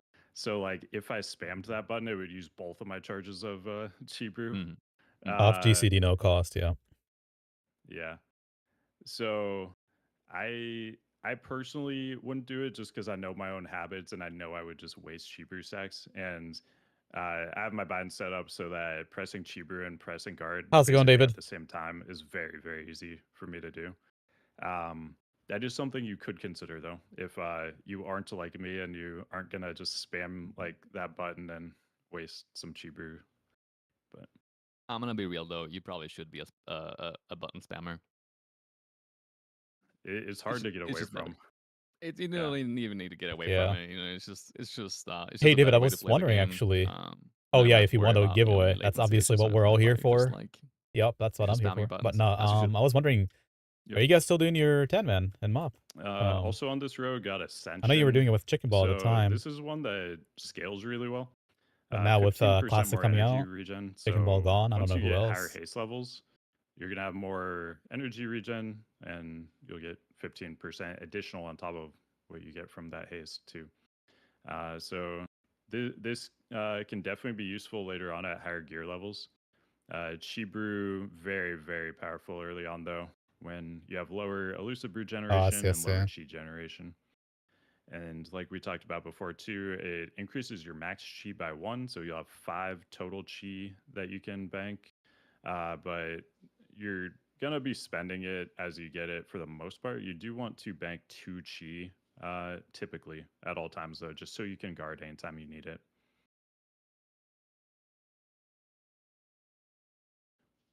For the next tier, this is just kind of the CC tier. So you have Ring of Peace. Ring of Peace, it Ring will of silence Peace, and disarm very things different. around the target. Note that it doesn't have to be cast on you, it can be cast on other people too. Typically, you'll cast on yourself, but there are situations you might cast on somebody else. This is insane for mostly dungeon stuff, like Grim Batol jumps out as an example. Lots of casters in there, and Ring of Peace just lets you silence them all day long. In challenge mode, it's such a good tool. Yeah, I love when I have a Mistweaver or a Windwalker in my group, and I can utilize that as a tool for as a non Brewmaster tank. absolutely. It does have pretty big competition though in leg sweep. Leg sweep is very good too. 45-second cooldown, 5-second stun. So basically an AoE kidney shot almost. This is just stupid powerful, uh, especially for like dungeons and stuff. It really depends sort of what kind of damage you're taking. Whether if there's a lot of casts, then silencing stuff is great. If it's a lot more like physical damage heavy, like sweep, great. If you have Well, don't forget that Ring of Peace disarms the mobs as well. That is also a damage reduction. Certainly it does. How much damage reduction are you actually seeing from that though? In the in past, it dungeons, hasn't usually been considerable crazy. amount. Yeah, Okay, yeah. you're seeing a lot. Okay. Yeah, I wasn't sure on that because in the past, a lot of times it's been pretty minor damage reduction. But if it is a high level of damage reduction, that's definitely a consideration too. One thing with leg sweep too is since it stuns everything, you're just not taking any damage during that time. It does, as a brewmaster, let you set up a little better. So gives you some time to get some elusive brew stacks, get that shuffle up, stuff like that. Yeah, something with AoE stuns in general, like leg sweep, shockwave, the list goes on. When you have a long AoE stun, it's gonna sync up all of the swings from the mob. So when they come out of the stun, they're gonna be a huge, wave of attacks going out at once. And there may be situations like on Empress where you're like, I could reduce the incoming damage a ton by stunning. However, if I don't really stack cooldowns when the stun is over, I'm gonna die. So that's something to consider as well when you are AoE stunning, whether it be leg sweep or whether it's someone else in your raid that's using an AoE stun. Yeah, that's definitely good to be aware of in general. On Brewmaster, when you have so much avoidance, it's less of an issue. Like if you have 10 mobs that you stun, they all swing on you, you know, 2 of them are probably going to hit you. Like obviously it'll vary based on your RNG, but um one thing avoidance wise we didn't really mention too is dizzying haze, which you get from both throwing your what's even the name of it, the beer throw. Egg Smash uh and Dizzying Haze, yeah. it's literally just dizzying haze. Yeah.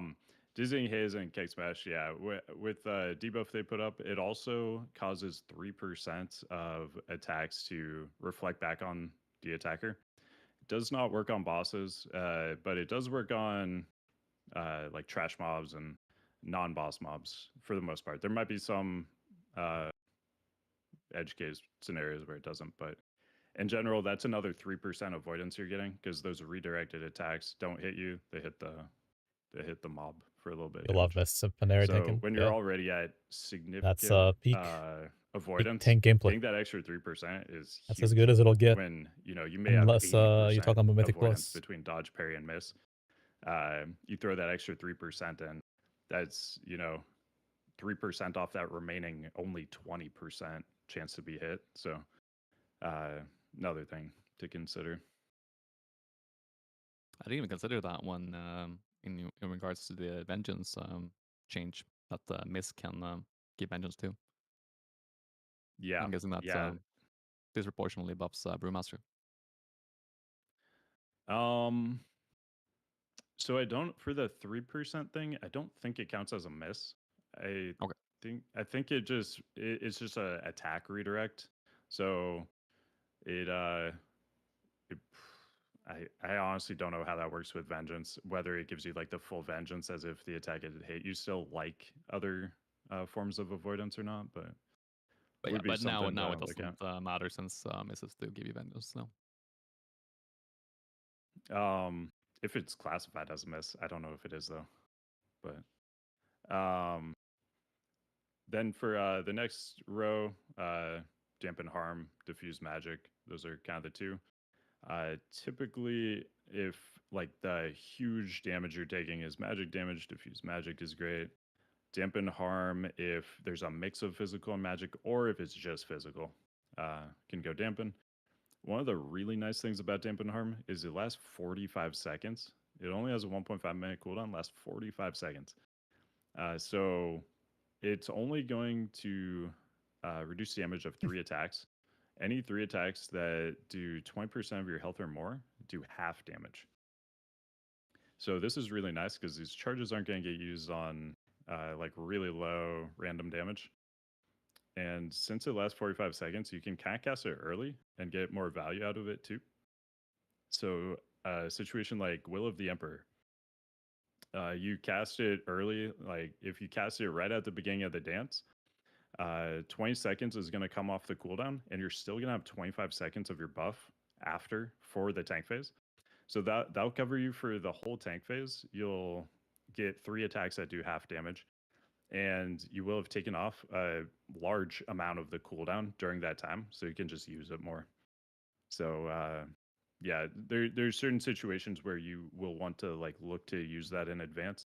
On multi-tank fights too, if you're going to be taunting off and on of each other, you could press it early while you're not currently tanking. It'll take a lot of time off the cooldown. You'll still have a huge amount of duration for when you're actually tanking. So how does this spell work with Dread Thrashes on Shaw? Does it reduce the entire thing or just the first 3 swings? that I don't know. I did not play Brew on Shaw. Cow, do you happen to know? No, I've just seen people use diffuse magic to soak up the frontal, unfortunately. But I would assume, yeah, I would assume since we Obviously, won't that's not need going to to be do a that. thing though on live. Well, remember the advanced play we I were would say talking about obviously, but, earlier? you know. Yeah, we're not allowed to say it here, but yeah, you know what I mean. Be.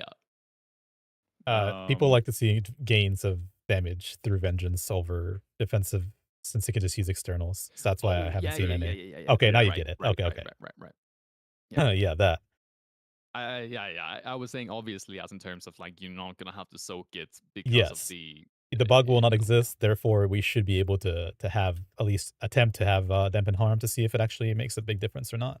But yeah. I suspect people will still not take it, so they can diffuse in both phases. Yeah, probably. I mean, dampen would be plenty though. Yeah, to soak anyway. I think it's a very good thing to, if we could test it out, or if anybody has a log, because I scoured through Warcraft logs and could not find anywhere it made sense. Somebody pressing it and it interacts with a certain amount of attacks from the Dread Thrash, but it does count as 6 melees, right? So yeah, I mean, I'm just talking about for the frontal part. Yeah. Like over diffuse magic, like having that 50% DR is going to be plenty to make you survive that frontal anyway. Yeah. And you gain that extra value on, dampen actually working on physical attacks too. So I feel like on a shot situation, like you wouldn't use diffuse. You would just always go dampen because it's enough to make you live anyway for the magic damage. Okay, so harmful attacks done to you can be anything, I suppose, right? So does that mean that you just always have, you know, 45-second damage reduction if you pick dampen harm against or yeah, against Lei Shi, for example? That doesn't weigh your stacks or or Uh, or do they get removed by no. like the three? Because I thought it was only Yeah. melee attacks, but maybe not. I mean, I could be wrong. I thought it was everything Yeah, it that could be. did 20% or more, but we'll check on that. I mean, if anybody knows On a the monk that on the plays big the, magic. What's that? if anybody knows a monk that plays them or played them in harm on beta, then we can go through the logs and actually see it. But Yeah. Like in general, I ran diffuse on all the like big magic damage fights, but There we go. I That did one did think not work on Leishi's cast, only the ads. okay. All right. Good to know. Good to know. All right. Yeah, one thing they mentioned in chat too. There is another component of diffuse magic where it reverses magic debuffs on you back onto the caster. So situationally, that can be pretty useful too. In like dungeons and stuff. I mean, there's plenty of times you could put something onto the original caster with that. For the last tier, we got the main ones are Tiger and Rushing Jadewind. Anytime you're doing 3 or more targets, Rushing Jadewind's your go-to. For Tiger, it sounds like there might be a little min-max here. For 1 and 2 targets, Rushing Jadewind versus Tiger.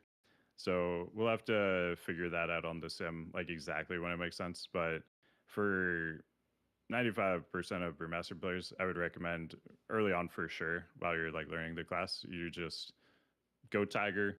You're going to use this when you have high vengeance. It's dynamic vengeance or dynamic attack power scaling, but get high attack power, press it, and it'll do lots of damage for you.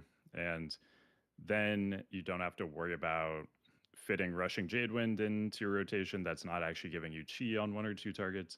You can just purely focus on fight mechanics. Your shuffle is going to be very, very easy to keep up.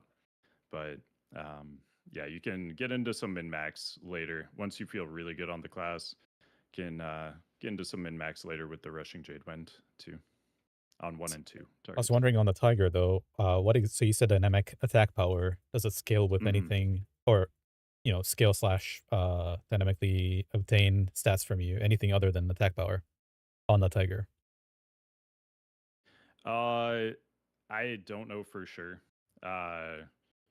I believe I saw it like missing constantly on beta. So that could have been a bug. Like maybe it wasn't getting your hit and it should have been. But I A swear lot I of saw it stats like getting were misses not and dodge. like getting Yeah. hit sound expertise properly now. Yeah. So hopefully that'll be fixed because that would obviously help its damage a ton. So would there be niche fights? Say 25-man Windlord. Say your main tanking is Brewmaster.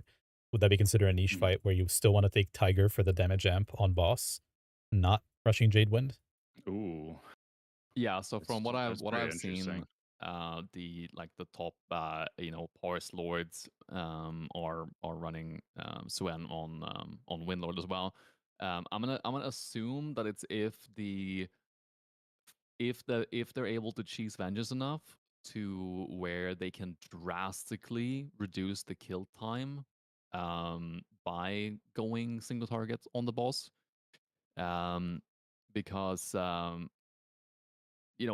AoE damage is generally more valuable to the raid unless you can just like one face it, with two damage windows. But that should be niche, and it's probably going to be more of a parslor type of I figured it's situation. so the more classes that can AoE, the better people are also at padding. Usually we get to a point without the tank vengeance interfering at all, so no rushing Jade Wind, would still run into the issue where people are a little trigger happy to AoE even after the first recklessness is up. And that's why I was wondering, since I haven't played it myself, if that would not for parsing whatsoever, but just straight to reduce skill time and do as much damage as possible to the target, assuming that your raid can kill the second set of 3 ads, at the correct time. Yeah, it can definitely be a little bit baked with the Rushing Jade Wind on that fight, because of when you have that high vengeance, you're just gonna passively cleave down the ads, and you're probably gonna kill them at an inopportune time. Would you say it's similar then on fights like Elegon, where maybe the second, you get all the ads coming out of the intermission, and you generally have all the externals available, so you don't want to kill them. That way you can get the vengeance to hit the boss and melt him instead. Would you say that's another fight where you might not want to take Rushing Jade Wind just to take care of the boss? Yeah, I would say so. Yeah, I, it I could I don't could think you'd certainly be. want to run rushing Jade Wind there. Yeah, I think it could be a nice thing though to survive in the last phase, like when you're transitioning to have that Rushing Jade Wind going on the ads and proc guard on the raid. But with the with the last phase working properly, I don't think that will really matter a lot.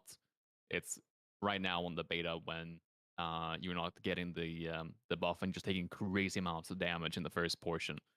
So it's not really gonna matter that much once we get the once we possibly get the working version. Yeah. Anything else you guys want to mention on talents there? Otherwise, we can do glyphs. I just don't Good. go cheat torpedo. Yeah. Good advice. All right. So for glyphs, Brewmaster has a decent amount of good ones, but very situational. Like when you use them. So like glyph of Breath of Fire, absolutely incredible for dungeons. When you Breath of Fire, you disorient for 3 seconds, stop spellcast. Pretty nuts. Um, can be really good. Obviously for raid, there's not going to be a whole lot of use for it. So you're going to be looking at other things. Fortuitous Spheres is a pretty decent just go-to one. When you go to low HP, you summon a sphere. It occurs every 30 seconds. So just when you're at a point where you need a heal, a sphere will spawn guaranteed. So it's one that you'll typically run. It's not hugely impactful, but it's just a nice little glyph, and there's not a lot of competition for that spot, so you'll often run that. Glyph of Fortifying Brew. This one's pretty common to take. Usually, having the extra health from Fortifying Brew doesn't really matter. The time it would matter is if it allows you to get more vengeance. If you're truly vengeance capped and getting that extra 10% HP will just allow you to get more vengeance. Something like Shekzir, for example. That is a time where it might be good to not glyph it, but in general, you'd prefer a 5% damage reduction over 10% health. But at the same time, 5% DR probably isn't going to make a difference with whether you live or not. When you already have Fortifying Brew going and you're staggering more, and you have that baseline damage reduction, and you have more health. So, how do you feel about Glyph of Guard? Glyph of Guard, I think it's completely useless at the moment. I Mm, don't okay. I don't see a use case for it. Getting a very tiny increase in how much you guard and making it only work on magic damage.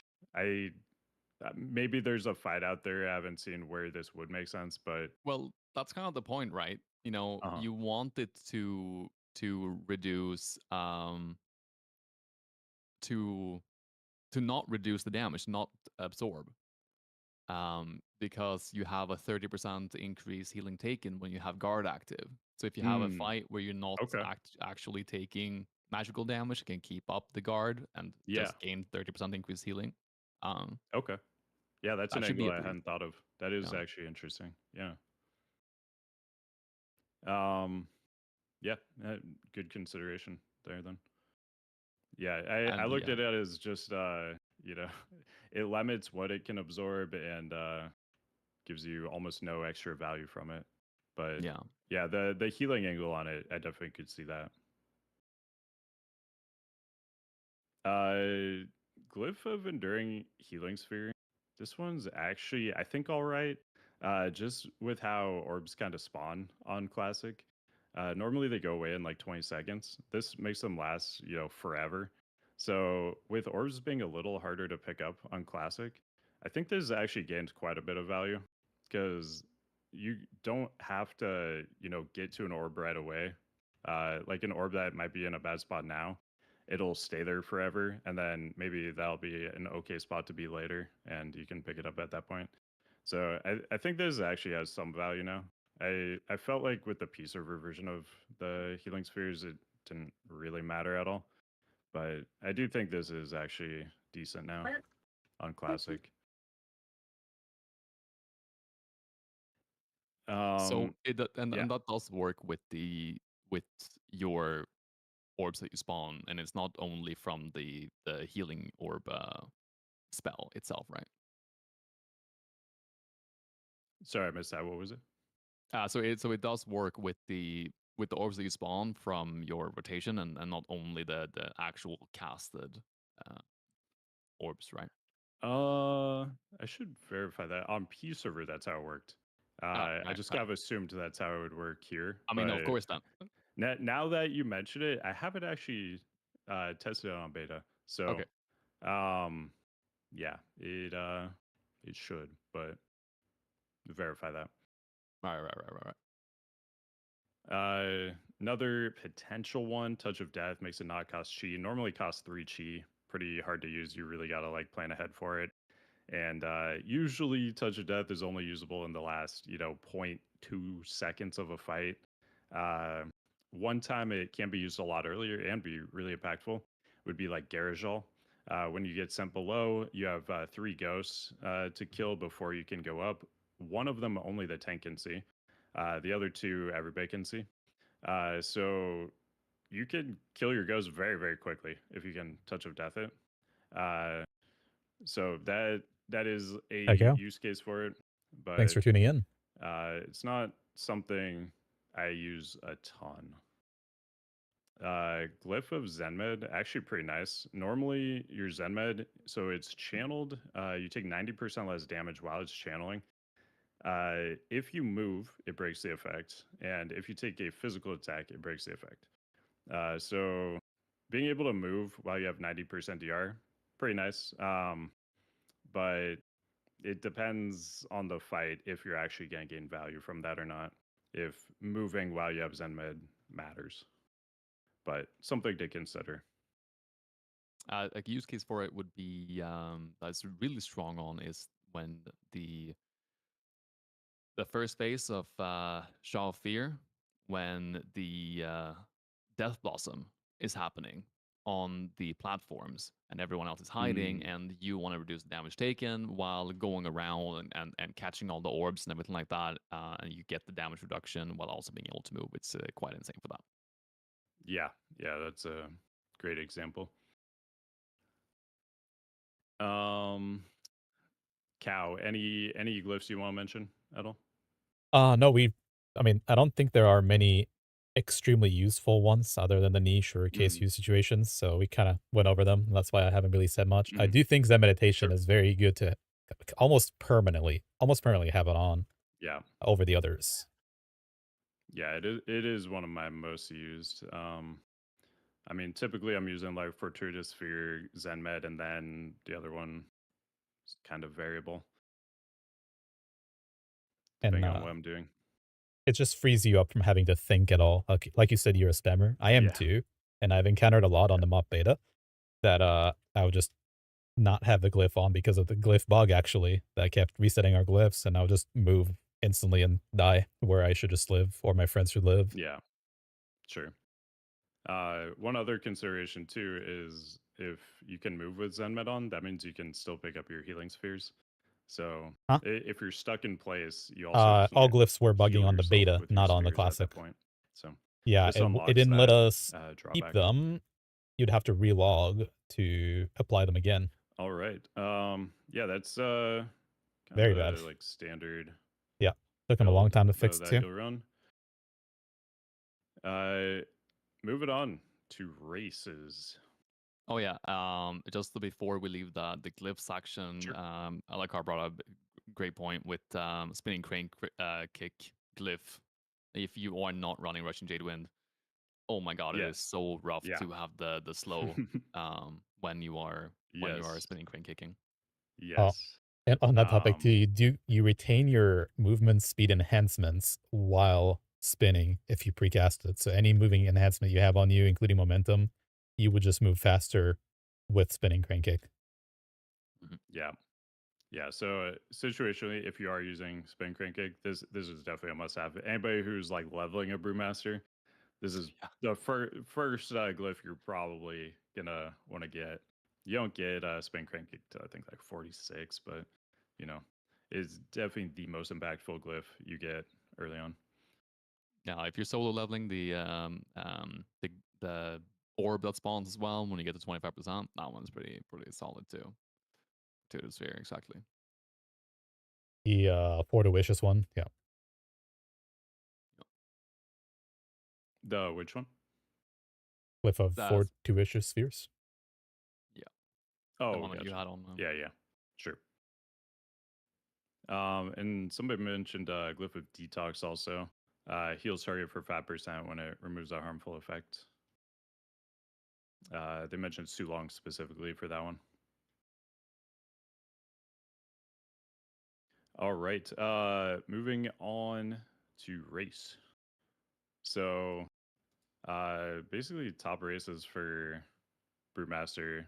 It's gonna be Orc if you're using fist weapons, which there are plenty available to always make use of that. Panda gives you the 300 agi. Simming, just with the default sim settings, simming against like medium damage intake. In pre-bis gear, they were basically identical, Panda versus Orc. Once you got to phase 1 bis, Orc pulled ahead by like 1,000 DPS, and then as your Vengeance got higher, it pulled away more and more. Obviously, the drawback on Orc, you have to be using fist weapons, and maybe the highest high level weapon you have is a staff. So there is that drawback. Panda, you should pretty much always have well fed. Obviously, if you die, you just lose that, but hopefully you're not dying and losing your well fed. So orc is what I've gone. I know a lot of people are going panda. Panda is totally fine. I don't think it's a big deal either way. I mean, even in like the best case scenario, you're looking at what like orc being 0.5% more DPS, 0.3% more DPS. Like it's not like a make or break thing. Obviously, for everything, troll is going to be the king if you're fighting beasts. There's a good amount of beast expansion, especially when we get into Throne of Thunder. There are lots of beasts in there, so troll's another one to consider. On non-beast fights, it is quite a bit below both panda and orc, but Yeah. It's always king on the beast fights. And when we say king, we like it's so far. It's so much. Like 5% flat damage on all the damage you do. It's insane. It I got so frustrated in tier 11 in Cataclysm because I played Orc the entire way through, and I'm like, oh crap, I lost out on the rank 1 on Chimeron, and oh wait, that would have been a rank 1 by 4k DPS if I was a troll. It's just insane how much damage the troll racial does when it's beast bosses, and yeah, it's the thing is there's not enough troll bosses for you to like realistically reroll 2 troll for the entire expansion. Maybe there is a use case for it on Throne of Thunder specifically if you're into parsing, because it's not really the hard bosses that are beast bosses. So from a progression perspective, I think you probably still don't want to be troll, but it's more from a parsing perspective that troll it becomes a really interesting alternative. Yeah, definitely. Something like Throne Thunder would be weird too, because you aren't really gonna be able to parse till you have all that like Thunderforged hero gear. But if you were You're absolutely gonna min be maxing able it, to. yeah, they probably will make it easier, right? I gotta think. Um, yeah, if you want to absolutely min max parse though, get all that heroic Thunderforged gear, get all the non beast parses on like your orc, and then race change over to troll, get all the beast boss parses over on your troll. Easy peasy. They're bringing up good points, but So the other considerations, so for can't be Alliance, you Blood can Elf. also do Night Elf. You get 2% extra dodge. Pretty impactful actually, because we talked earlier about Brewmaster having 70 to 80+% avoidance. So 2% might not seem like a lot, but when you consider there's only a 20 to 30% chance you're even getting hit, that extra 2% takes a pretty big chunk out of that. So that is a consideration. I think in general I would go Panda if I was Alliance, but uh, I mean I think Night Elf's fine if you do want to go that route. Yeah, so for reference, the normal benefits from your racials is around Hey, equal did to we talk warriors? No, Biggie, we 360 have had that stats. talk on the If last you video. have an axe on an orc, that is 360 I have a expertise VOD that you of gain, it, but like a gem. I believe Subtle has his 340, right? own version of a Oh, video 340. on Okay, YouTube yeah, with maybe I got timestamps mixed as up with the gem. well. Yeah, I think 340. 340. We had talked But about Blood the Night DK Elf and Prot dodge Warrior both in is one equal conversation. to 1,770 dodge or something like that. It's a lot of stats. It is a lot of stats in a kind of a bad stat, but it's still when does enough of a bad stat become better than a little Right. bit of a good stat? I still think that I would go Panda. You know, even if I had to deal with the Panda animations, whatever. Um, but also in a challenge mode environment, if everyone else is Night Elf too, you can make really good use out of Shadow Meld as well as a tool Yeah. for that. Yeah. And should mention Blood Elf too. Alucard brought that up in Of course. chat. So for challenge modes, I mean AoE silence, just busted. So good. So good. It also gives you 1 chi, which is kind of sick because that's just a purifying brew anytime you want it. Uh, so you don't like you can kind of, if you don't care about the AoE silence portion for whatever you're doing, you can kind of just think of it the way you do chi brew, where you always have that one stack of chi brew banked to do a guard whenever you want. You can look at the Arcane Torrent as a banked purifying brew whenever you want it. Obviously, if you're min maxing your damage, you're just gonna send that early, get that extra chi for a little bit more damage. But from like a prog like safety POV, just having that banked purify at all times is kind of sick. Yeah, indeed. Also, just to comment on a little comment here we got earlier as well about the horde racials is if you're talking about best races, excluding parsing, it's Panda 100%. Orc is purely DPS benefits, and that's not quite true.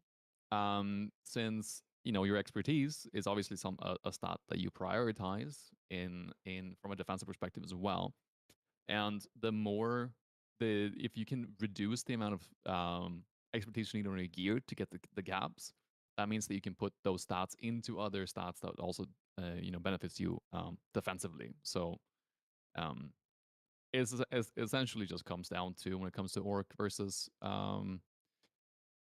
Panda, the 300 agility versus 360 expertise, which at some point expertise is going to scale better, but if you're at low vengeance, agility is going to scale better. Yeah, I'd have to look again, but I believe the extra crit you were getting from having that expertise passive I believe it actually did end up being more or less damage taken per second than the agility from Panda. I'd have to double check that, but I believe that's what it was, or it was about even.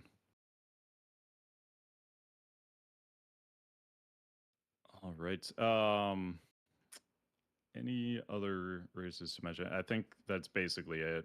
Those are kind of the ones you'd want to consider on Brewmaster. Yeah, I mean even like human and dwarf is fine too. You just you realistically not really gonna have a a sword or a mace, but there are weapons in especially the later tiers where you can make use out of it, and then it's as strong as pretty much every other um racial out there. Yep. So for professions, I mean, it's gonna be the normal thing: engineering and blacksmithing. What? Uh, engineering for all the reasons you know and love it. You get those nitros, you get the synapse, you now get Goblin Glider too. Anybody who's played retail knows how crazy that is. Very, very nice. It's kind of like parachute, but it also gives you a big like burst of speed when you press it, so you can zoom around with it. You can certain knockback mechanics that would like knock you off a ledge. You can just Goblin Glider to get go back onto the ledge and nullify the knockback. Things like that. And blacksmithing, I mean, highest passive stat gain. So you're going to get 640 extra stats from having blacksmithing, to 320 secondary stat gems. There are other professions that, if you absolutely love them, you can get them, and it'll be a small DPS loss, but in general, engineering blacksmithing for a really serious challenge mode focus, you could go engineering leatherworking for the drums of speed, but that's really just people who are going for world ranked times on that. It's not something, if you're just going for gold, not really something you need to consider. I will say that there is one thing to consider though with leatherworking, and that is that you really don't have any good racer enchant until the 180 agility comes into the game. And right now, you will not be able to get it, I'm pretty sure, before MSV, meaning that you are going into MSV a without your normal agility bracers enchanted. So that's something to consider, that you do get a little bit extra boost specifically for the MSV. That's just day one though, right? Like a lot of people, by the time they raid or even like week two will Wait, be able to, or wait. I, Everyone is not a racing hardcore progress gamer in here. yeah, for sure. Everybody in chat right now, I'm sure, is gonna be in there. All Minute 5 of one. us, and then the chat. Oh God.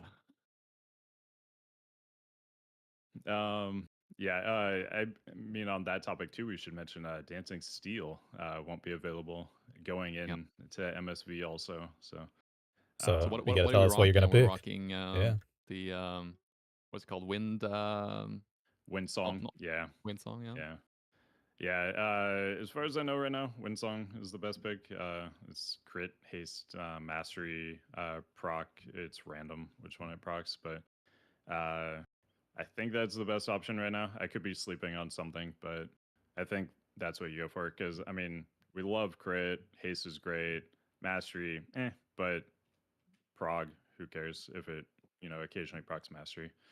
Um, yeah, but Dancing Steel, we definitely want that as soon as we can get it, because I believe it was simming like maybe 4 or 5,000 DPS loss doing the Wind Song over the Dancing Steel. So definitely would like to get that DPS back. Oh yeah. Anything else you guys want to mention on professions? I think we One covered thing most. I will say for Brewmasters is that since you like agility a little bit better on Brewmaster than you do strength on other tanks, it is not that big a deal if you don't go blacksmithing.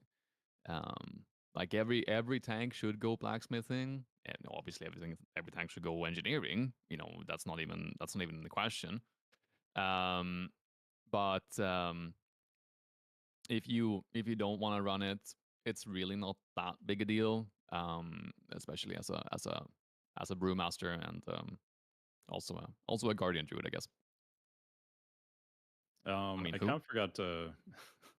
Yeah, aren't there only 4 tanks? Yeah, I mean, we covered them I don't all. know what a guardian druid is. I should mention it in the stat section. Like agility is good. It's not something you're gonna gem for. Um, and obviously you can't reforge for it, but agility is very good. It's crit rating compared to agility. Crit rating's like 80% as good as a point of agility. The thing is though, you find agility at like half the value of crit rating on everything. I should say 80%. It's 80% of the value against like medium damage intake.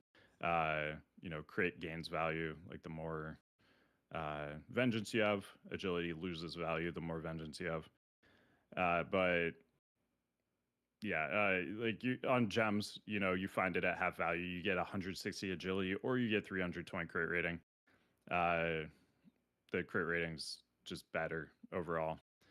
But there are spots on your gear, spots on trinkets, stuff like that, where you do want to consider that agility is actually a little bit better point for point than depending on your vengeance. I mean, it's significantly better to a bit better than like crit point for point.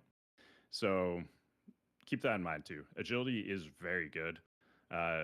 We kind of get into the mindset of primary stats aren't that good anymore on tanks, but agility for Brewmaster is very good, as Rihanna mentioned, compared to how strength is for some of the other tanks.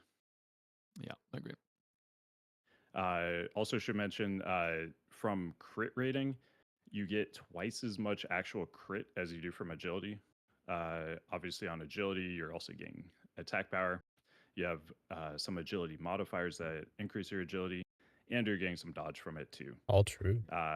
But you do get double By the the way, crit 2 hours value just in, going pure we're crit. just not going to get And into Propel in a since on second. gems and stuff, you do find the agility at half value, you basically end up getting 4 times more crit chance from going crit than you do agility on like a gem by gem basis.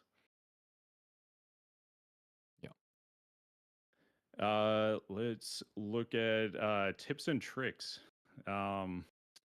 So mentioned earlier, like the ox statue, you can taunt off of it to do an AoE taunt around it. That's one maybe not everybody knows. You guys got anything else like you've encountered? Any little tips and tricks people might not know about? Well, I don't know about tips and tricks specifically. I want to be super obvious from just reading the tooltips, but it's worth mentioning. How powerful something like the glyph of breath of fire would be on in challenge modes. Um, how good the glyph of some meditation can be on certain fights. Like specifically, like we mentioned earlier on Shaw on the first phase. This is more of a dungeon thing, but certainly like don't forget about Clash. Being able to just roll out and Clash for an AoE stun is a really powerful displacement tool. And it shouldn't be something that you don't think about when you bind your abilities. It's like, oh, I don't have to press that because it doesn't work on bosses or whatever.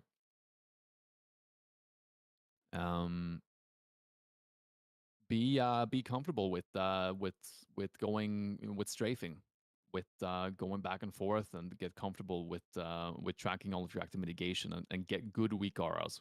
Weak auras will make life a lot easier as a brewmaster, and tracking things properly.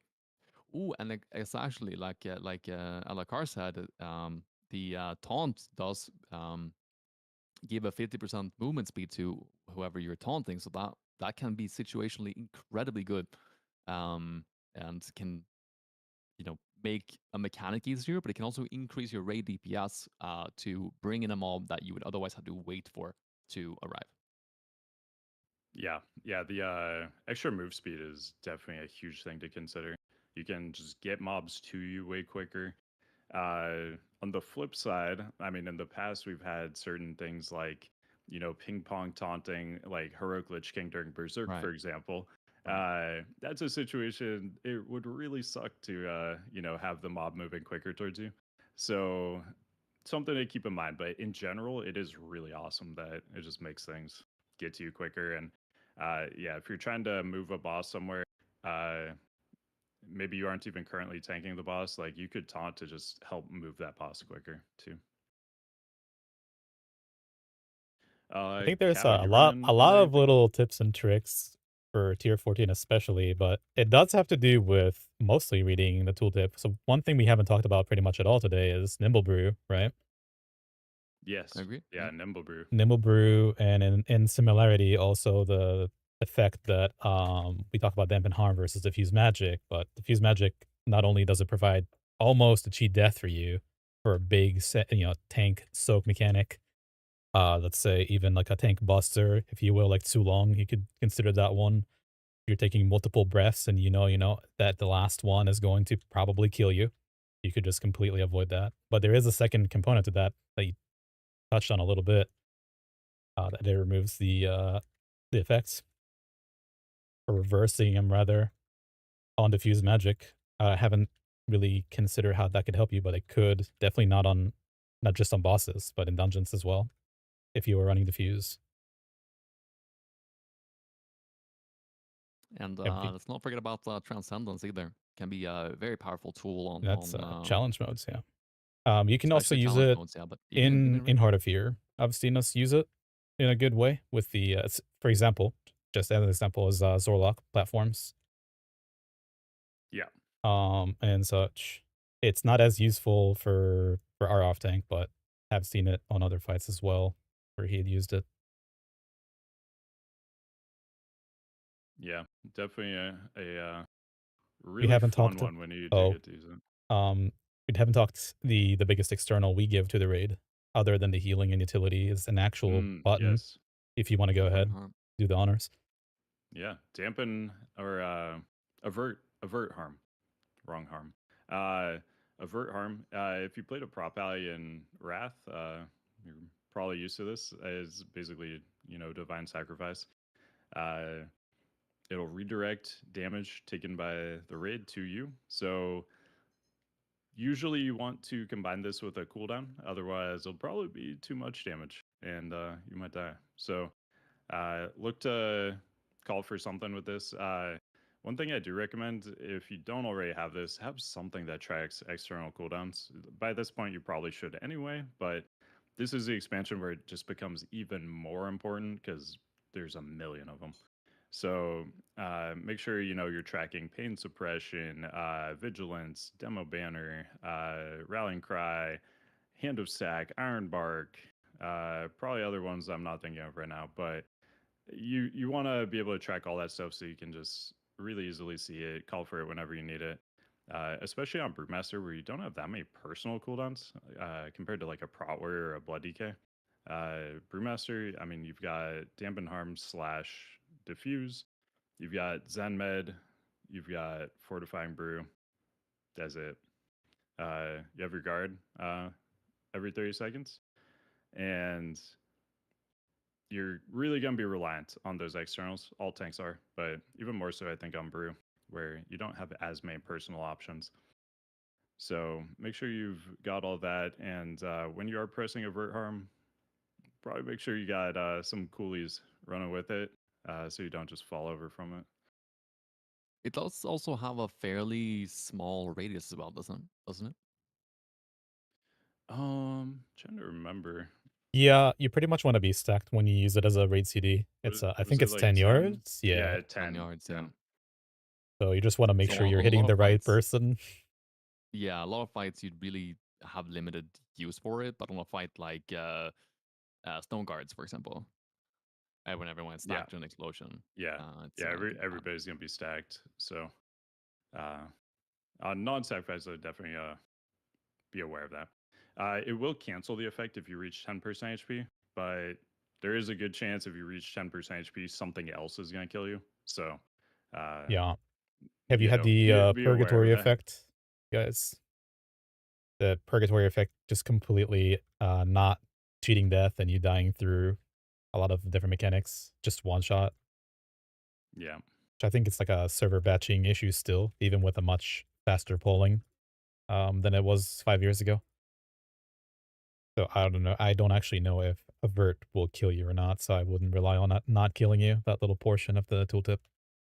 Yeah. I have seen it happen, but I'm not sure whether the last tick was just from a bleed or something, just pushing you over. Mhm. But I've definitely seen people die from avert harm. Yeah. Yeah. Very high risk, high reward button to press, but as long as you're comboing it with defensives, you should be totally fine on that. It is insanely powerful though, if you are monitoring that. You guys got anything else for that, or we can do some viewer questions? Um, yeah, I said, unfortunately, I haven't really been able to put in that much time with the Brewmaster, and so I'm sure I would have had so many types of oh well, you can do this if you want to increase your chance of death by 45% to get a 500 DPS increase, but we'll have to save those for later.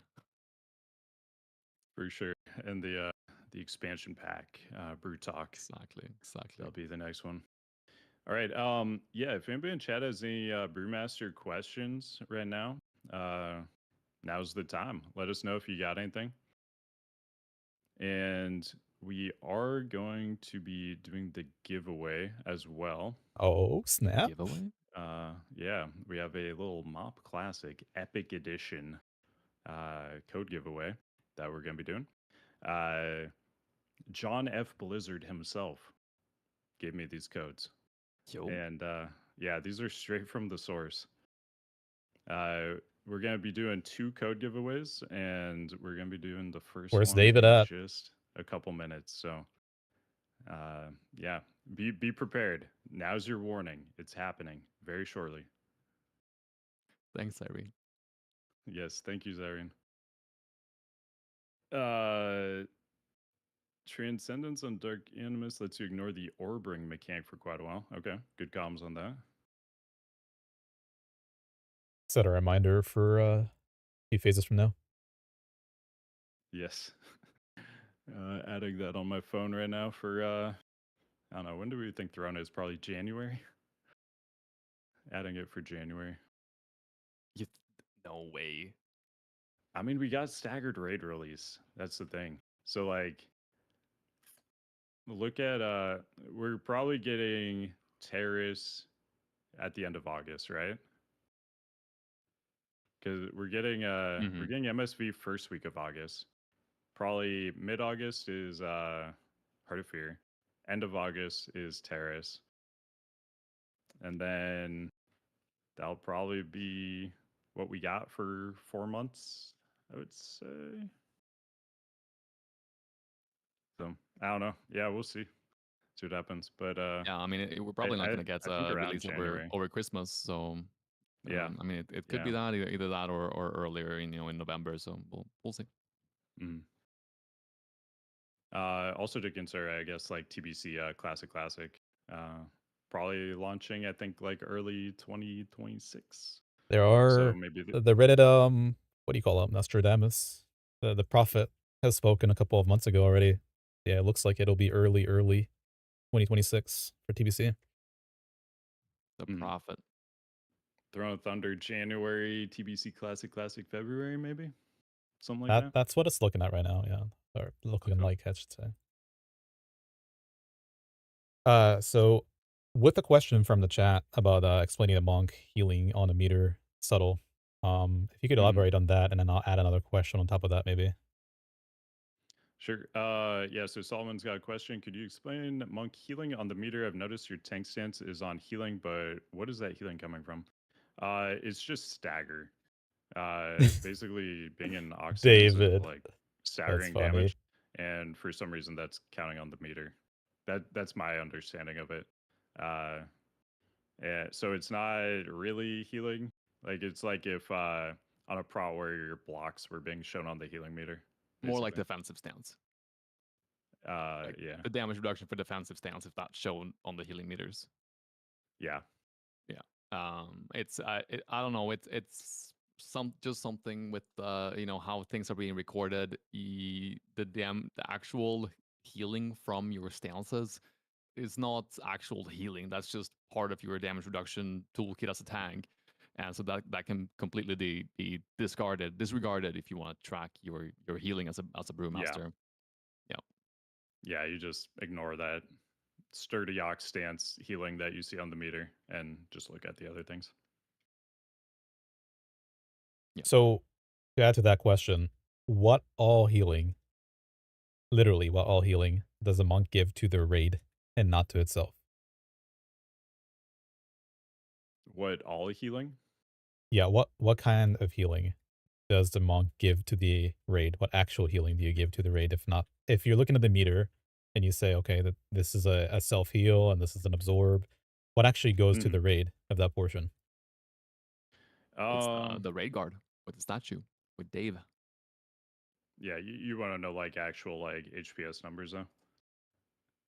Well, I was more Um, asking, yeah, about the scaling of.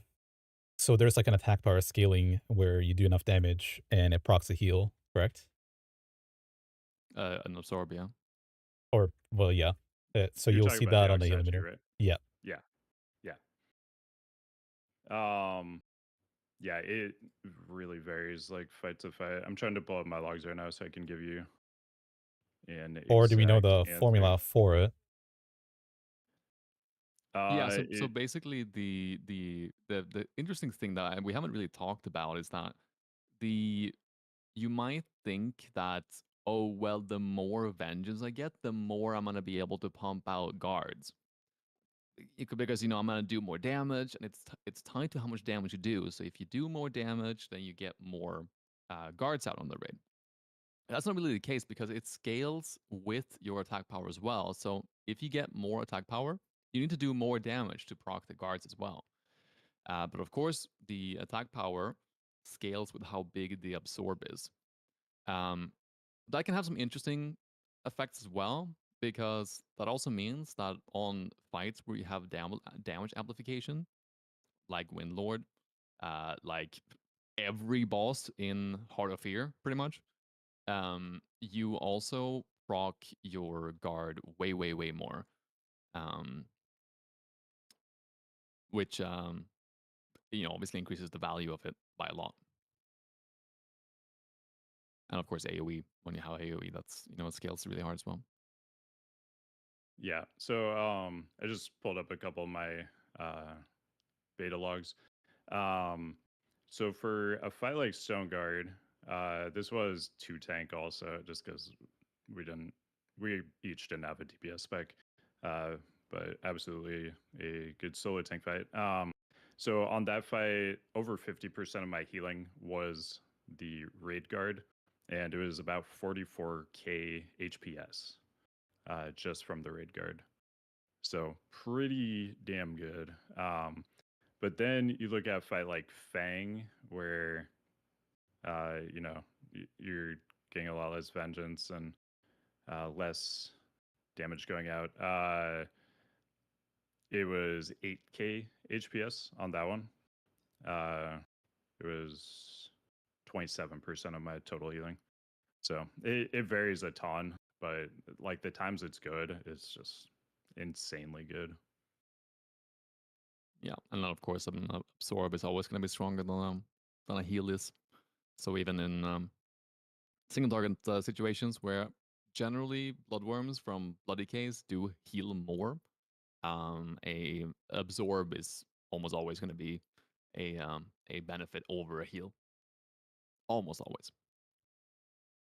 So if you were to kind of say, okay, we have all these tanks are very utilitarian, um, but Monk specifically has like a more predictable heal, would you say that's a better of the other tanks. It's just a better tank to have main tank and maintain a higher vengeance throughout fight, or like you said, kind of have a highest vengeance peak before a damage amp. Yeah, I think it as long as that healing is important, um, it's not, you know, kind of redundant healing. It is absorbed too, which is awesome compared to like the bloodworm. Uh, yeah, I think it's very, very high value. Yeah, you have to. You also, I think you hit the nail on the head with the relevant portion, because you can blast absorbs on a portion where it's really, really, really does not matter. Um, for example, you have insane healing on Windlord, but does that healing matter? You know, I mean, during that portion, most of the healers can just AFK. The Mistweaver or the Disc Priest, they're soloing the healing during that portion. You know, your guards are like really, really, really whatever. Um, so that's something to consider as well. That you don't always, even though it looks good on the meters, you really don't care about the absorb during that time. And so if a it could be like a single target damage increase to have a Bloody K, for example, um, be pumping out um, damage single target on a fight like that, but it does reduce the amount of ray guard that you get on the ray. It's probably worth it.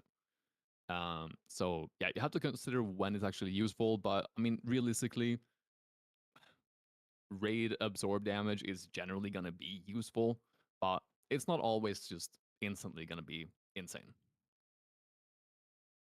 Yeah, it also depends on like your specific raid too. Like there's a lot of raids out there that aren't totally min-maxing, and there's people that just want to play a healer, so they're gonna end up overhealing stuff. Like they don't want to, you know, they're a player that just wants to play Disc Priest, they don't want to play Shout Priest. There's tons of guilds out there like that where they'll be doing content that's very much, you know, 3 healable, let's say, but they're 5 healing it because that's just what their healers like to play. They like to heal. So in that kind of situation, obviously the Brewmaster's value is going to go down quite a bit because all that healing is just essentially wasted. It doesn't really matter. But um, yeah, I think at the highest levels of Brewmaster, the extra healing it can bring is very, very valuable. Yeah, I agree.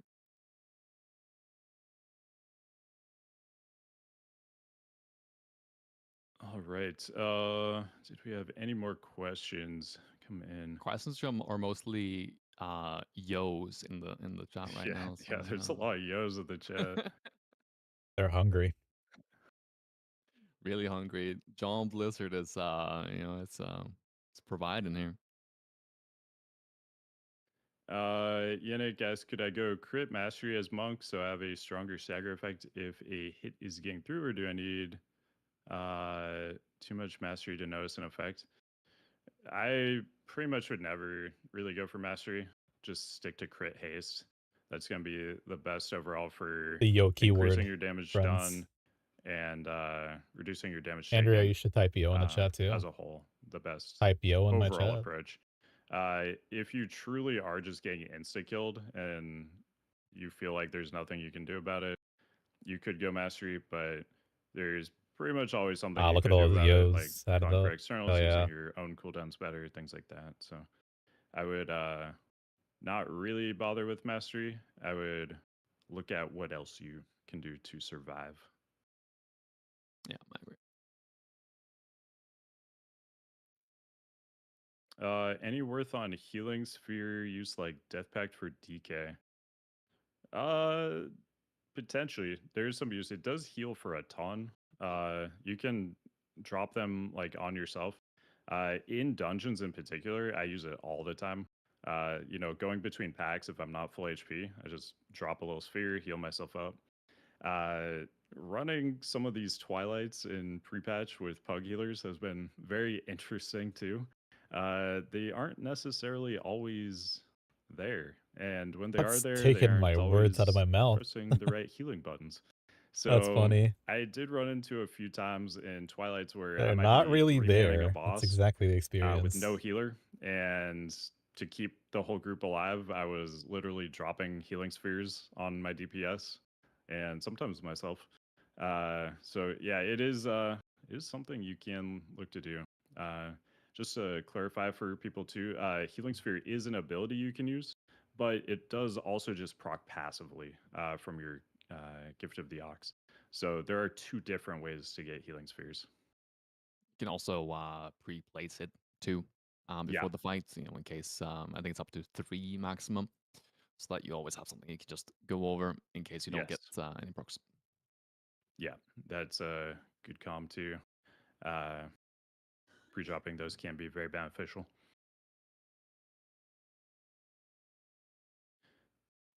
All right. I think that's everything for that. So we're gonna start the giveaway now. Unless you guys got anything else you want to talk about on Brewmaster before we do the giveaway and take a little break. I'm hungry for Prot Pally right now. I'm not gonna lie. I'm very, very excited for Prop Eye. It's gonna be good. All right, so I'm gonna get this giveaway started, guys. You're gonna have a few minutes to get in on this. 70. It's gonna be 3 minutes. You're gonna type exclamation raffle in chat. Okay. Exclamation raffle. Starting it now. It is started. Go. Type exclamation point Go, raffle. guys. Hello. All of you guys in And my chat. Hi, boys. Exclamation raffle. Get your stuff. Let's go. Let's go. It's for free. Graciously Subtle is doing a giveaway for I'm MoP getting it for Epic sure. I'm getting Edition. it. Let's go. Exclamation raffle. We're still missing a few. all right. We're Only gonna 30 take of us a here. quick break. You guys There we have 2.5 go. more minutes to type exclamation point raffle in the chat to Keep get in mind, in it needs to be on Twitch for chat. the You can first go visit Epic my Cow Edition Classic giveaway. at Twitch. If you're doing this on YouTube, you want to do We this on will Twitch. take a quick And it's break for while free. you guys are doing that, and then we'll be back. If you have a We'll Twitch user, give get on you my the chat first winner and of the exclamation codes, raffle. and then we'll get into the Still Prop Patty chat. can do it. So we will see you guys in a couple minutes. BRB. For free. That's the crazy part. That's $80, $79.99 US American made dollars worth for just hanging out. The big one, yes, Andrea. That's right. Biggin. There we go. Stank Weasel, I'll see you guys. Okay, very good. Nice. I just want all of you guys to have a chance because that's a very unique giveaway that you don't see every day on just a regular chat. But luckily, Subtle, like I said, very gracious of him.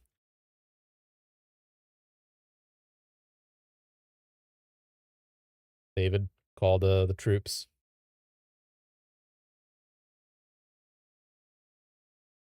There is still a chance. Adrenaline Gamer as well. Nice. And yeah, you keep in mind you don't always have to watch this on Twitch, but when there are giveaways like that, I'll always announce it as well, so everybody has a chance. And when they're back, we will see what happens. See who gets it.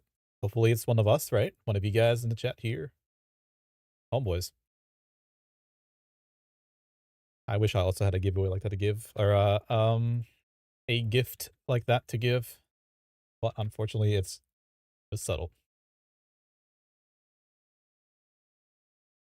Hey, Jos Benedictus, I appreciate the sub, man. Thank you.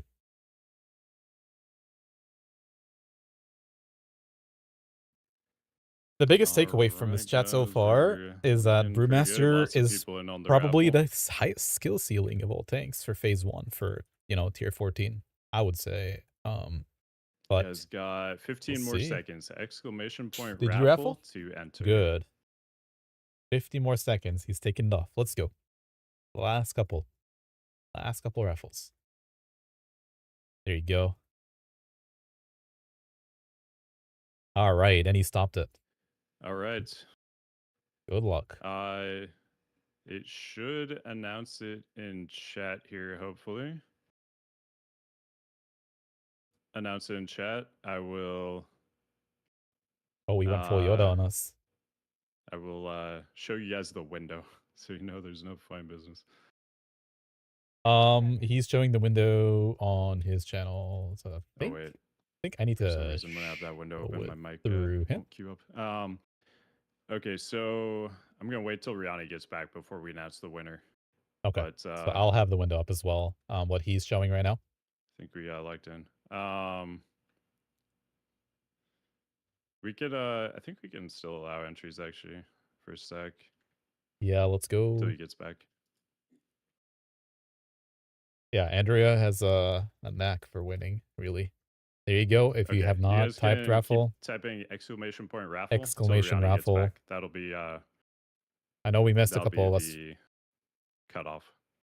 If you already typed it, you do not need Let's to retype go. it. But anybody just getting here, exclamation raffle to potentially get picked for a MoP Epic Edition.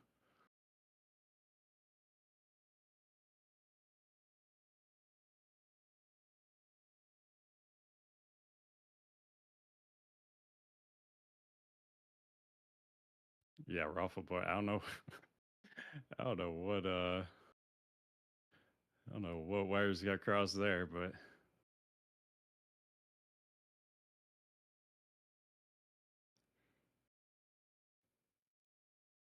F to the previous winner.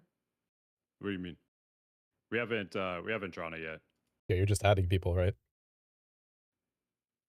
Yeah, we're just adding additional people since people were still getting in and typing in chat, and Rihanna's not here yet. We're I Freaking out just over opened it the back up. YouTube VOD, having to get on Twitch as well. Got people coming from YouTube as well. Oh, okay, gotcha. Rigged is over. Nope, no, it didn't go yet. Yeah, if you want to still get in, exclamation point raffle. Rihanna's buying you guys a lot of time. He's making some tea probably I'll be right back in a now. moment.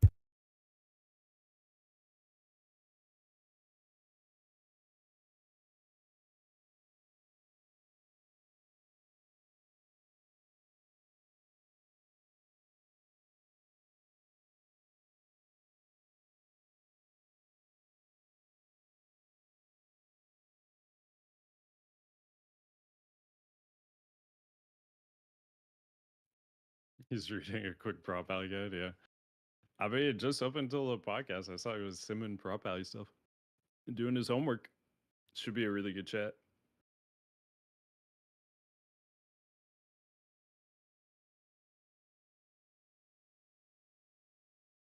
Yeah. Once you type exclamation point raffle one time, you're good to go. It's not giving you any additional chances.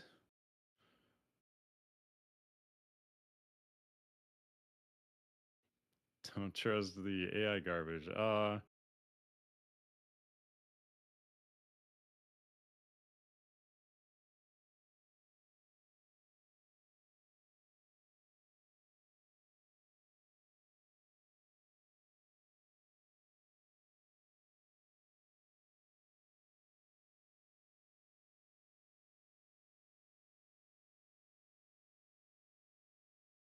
Right at the top, you're good to go. All right. I don't see All right, entries have Rihanna stopped. is. I opened it back up since Rihanna is Oh my god, he not opened up a quite here third yet, but time. you guys have until he gets back, until you see his beautiful Swedish face. One last chance. If you guys just get That's any, when we're doing a it MoP ends. Epic Edition giveaway by Subtle. And you can just, in the Twitch chat, exclamation raffle. And it'll put your name in. Try to win one. Hey, what's up, Hiller? Hiller, big contributor to the WoW Sims. Big thanks to him for putting in a ton of time.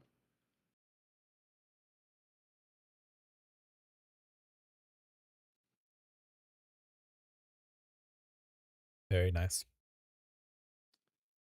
Could one of Hopefully, you do a guide on how to properly sim tanks on WoW Sims? I think that's definitely something we could do. do you ever find yourself going back to your VODs rather than trying to sim something for a fight you've done. So I Instead know of sims are a simming. little convoluted, a little bit. Yeah. Mm-hmm. I definitely verify. That was one of the ways we discovered that the bloody sim was pretty off on some things, like in particular healing on Death Strike.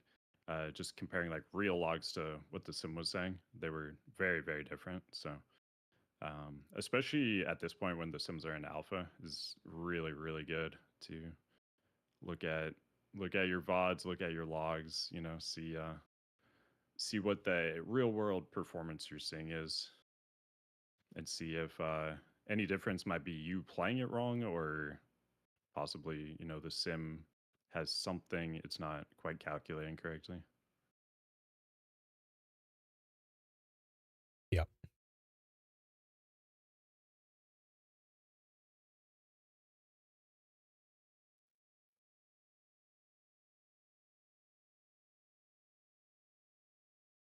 Is Monk a bit weak in pre-patch, or is it just me? It's really good in pre-patch.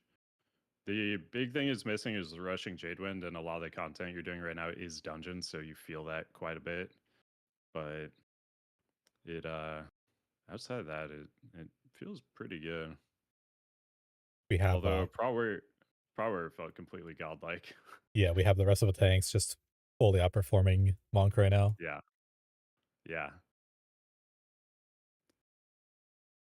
Yeah. Maybe a sign of things to come too, because we have like end of expansion gearing right now. Like stat levels are, more what we'd see in like Siege of Orgrimmar than what we'd see in MSV. But then also some key abilities missing, like rushing Jadewind.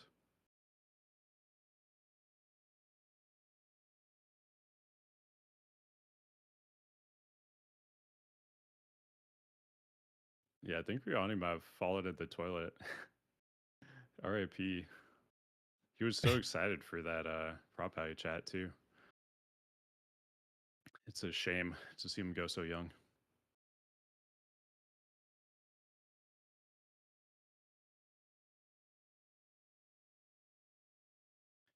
That edition includes time, right? Oh, I don't know about that. It might have a month of game time. I do not know for sure though. Probably. He's back. Well, Okay. it should is the keyword, I think. It should have 30 days because the MoP Epic Edition actually has that under its tag. But what he's saying is he's not sure if it's just the collectibles and all the extras, but that pretty much is that's what you get out of the MoP Epic Edition. Welcome back. Welcome back. Game time About Thank to you. close this giveaway, and we will and pick a winner. boost. 85 boost. Crazy. Time for a It third is monk. closed. I'm pressing the button. We're picking a winner. All right, good luck, everybody. Riani TV. We got Edo Hooft. Rigged. Oh, Ida Hoofs. Congrats, man. Heck yeah. Rigged. That's from my chat, isn't that right? That's one giveaway. There is still a second giveaway Big. that will happen later on during Big this grats, man. prop out chat. Hugely rigged, yes. All right. Let me send him his code real quick, and then we will. All right. That's how you know move it's on to the real Prop when a Value cow chat. viewer gets it. All right. Were Let me you see what's wrong with this. giving yourself a little hype up for this Prop Value chat? A little like kind of 8 Mile pre-rap battle montage, Riani, in the mirror. I mean that's just my natural state of being. Last time we did this talk, that was just my natural state of talking about blood DK, and now that I'm a Prot warrior main, now that's my natural state of being a Prot warrior main or Prot pal main. Sorry. Oh, I thought that was on purpose. No. I tend to have some slips when I talk about mains, like with the episode we did with Scotty J, where I accidentally slipped that my main was a Guardian Druid, for example. Yeah. Ida, you have block whispers from strangers turned on All in right, Ida your Hoofed. privacy settings. Unblock him from private whispers and If Twitch. you could Gotta remove Let's see. that so he can help Turn you that out. off or find a way for me to be able to message you. I can give you that code.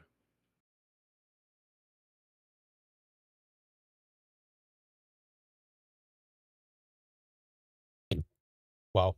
Apologies.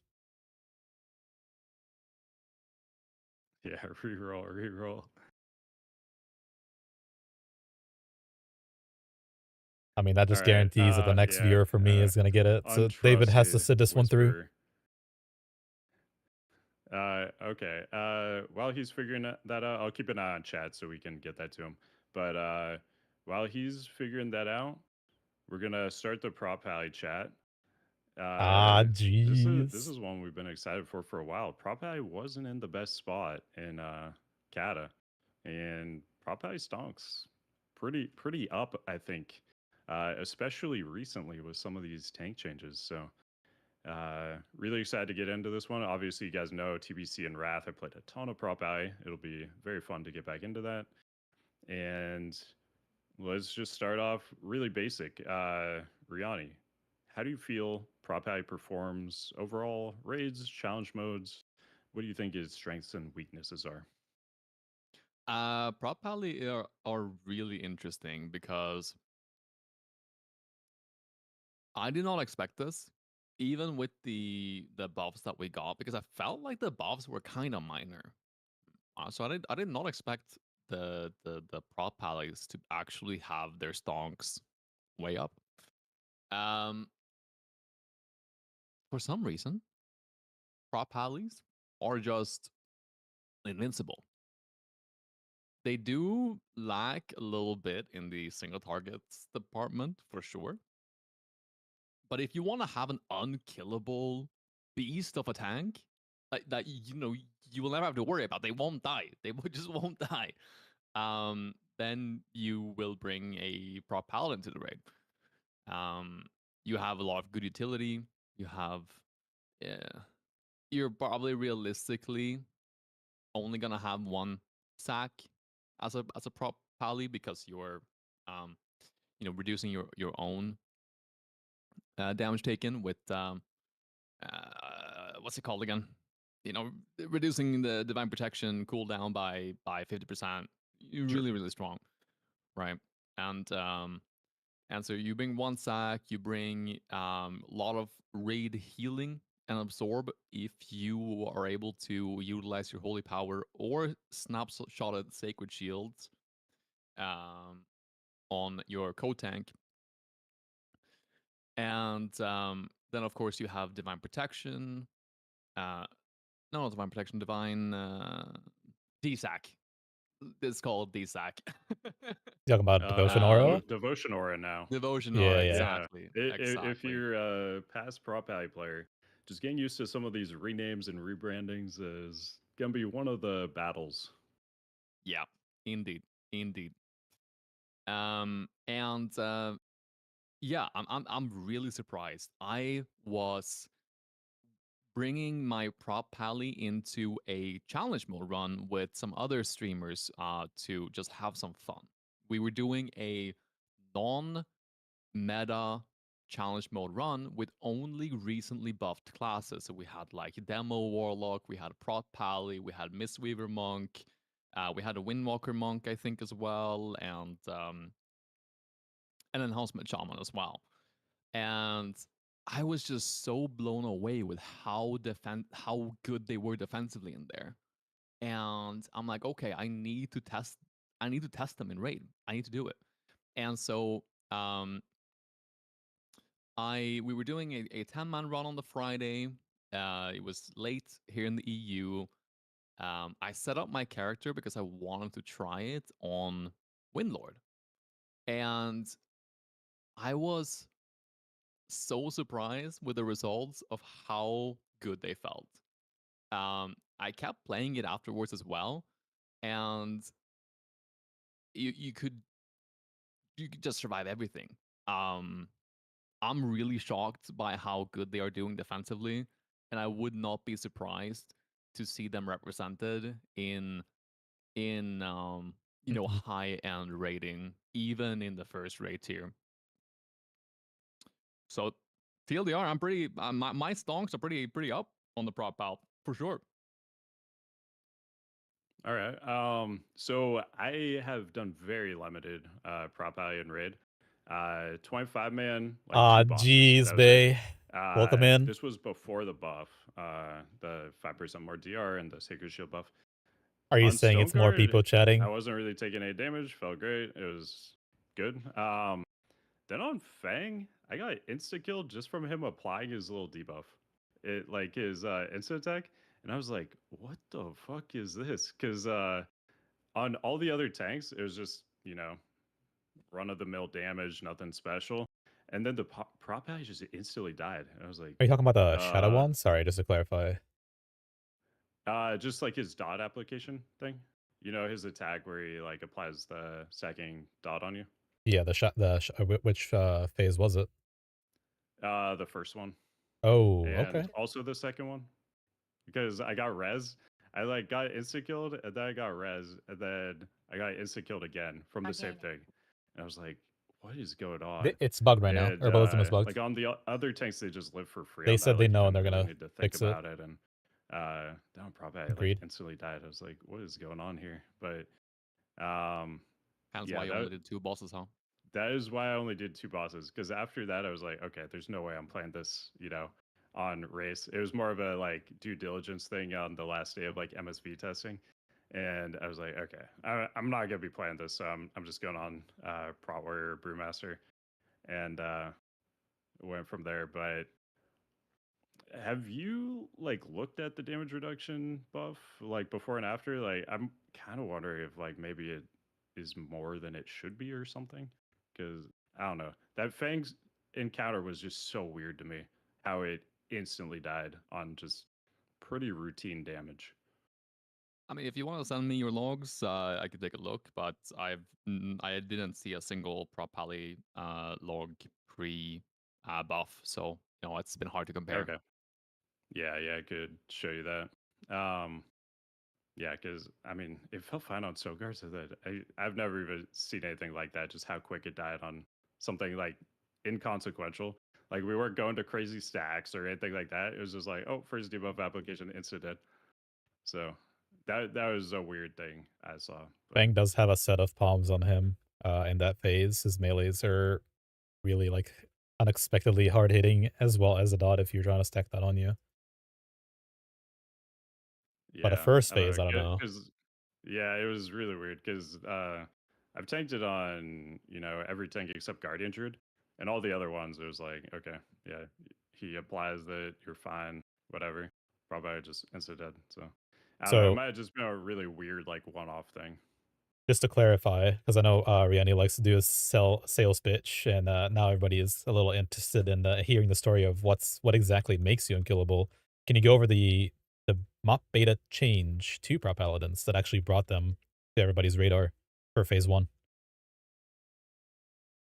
I'm sorry, I got distracted by the gameplay of me dying on Sulong. That is not supposed to happen. There must have been some bug there.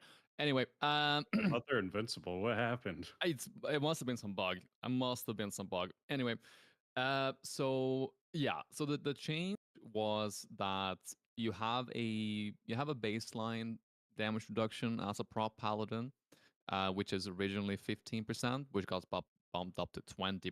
So an additional 5% damage reduction baseline, which does help with the some of the damage smoothing because you have generally only have really high survivability during the Shield of the Righteousness uptime. And so that does help out with some of that downtime between those Shield of Righteousness. But also another thing that helped a lot was the change to Sacred Shield. Sacred Shield got buffed by I think it was 43%, which is not bad at all. Not bad at all. And it does do a lot of healing, especially because it scales with haste, it scales with vengeance, and it snapshots.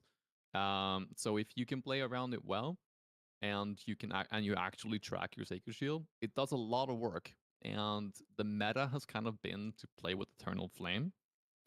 And the problem with Eternal Flame is that healing is generally always worse than an Absorb, um, unless you're constantly, just taking very very small amounts of damage in a controlled 10-man setting or something like that.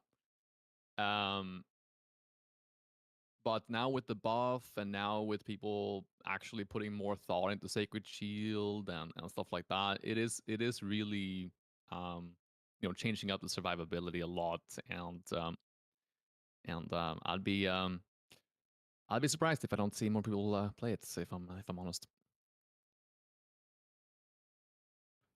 Yeah, yeah. The big thing with Sacred Shield, early on you don't have much haste, and it's a lot easier to use that than Eternal Flame, which takes up your holy power that you already have very limited amounts of.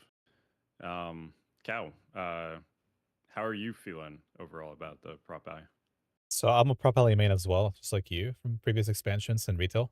And this is the one time that I'm not maining it in phase one. So my experience is limited to a 10 men with mostly normal.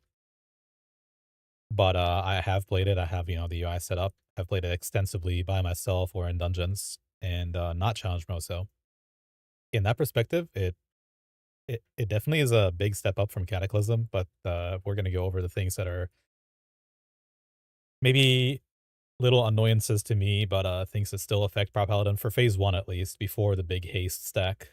That I don't know if everybody is gonna wanna.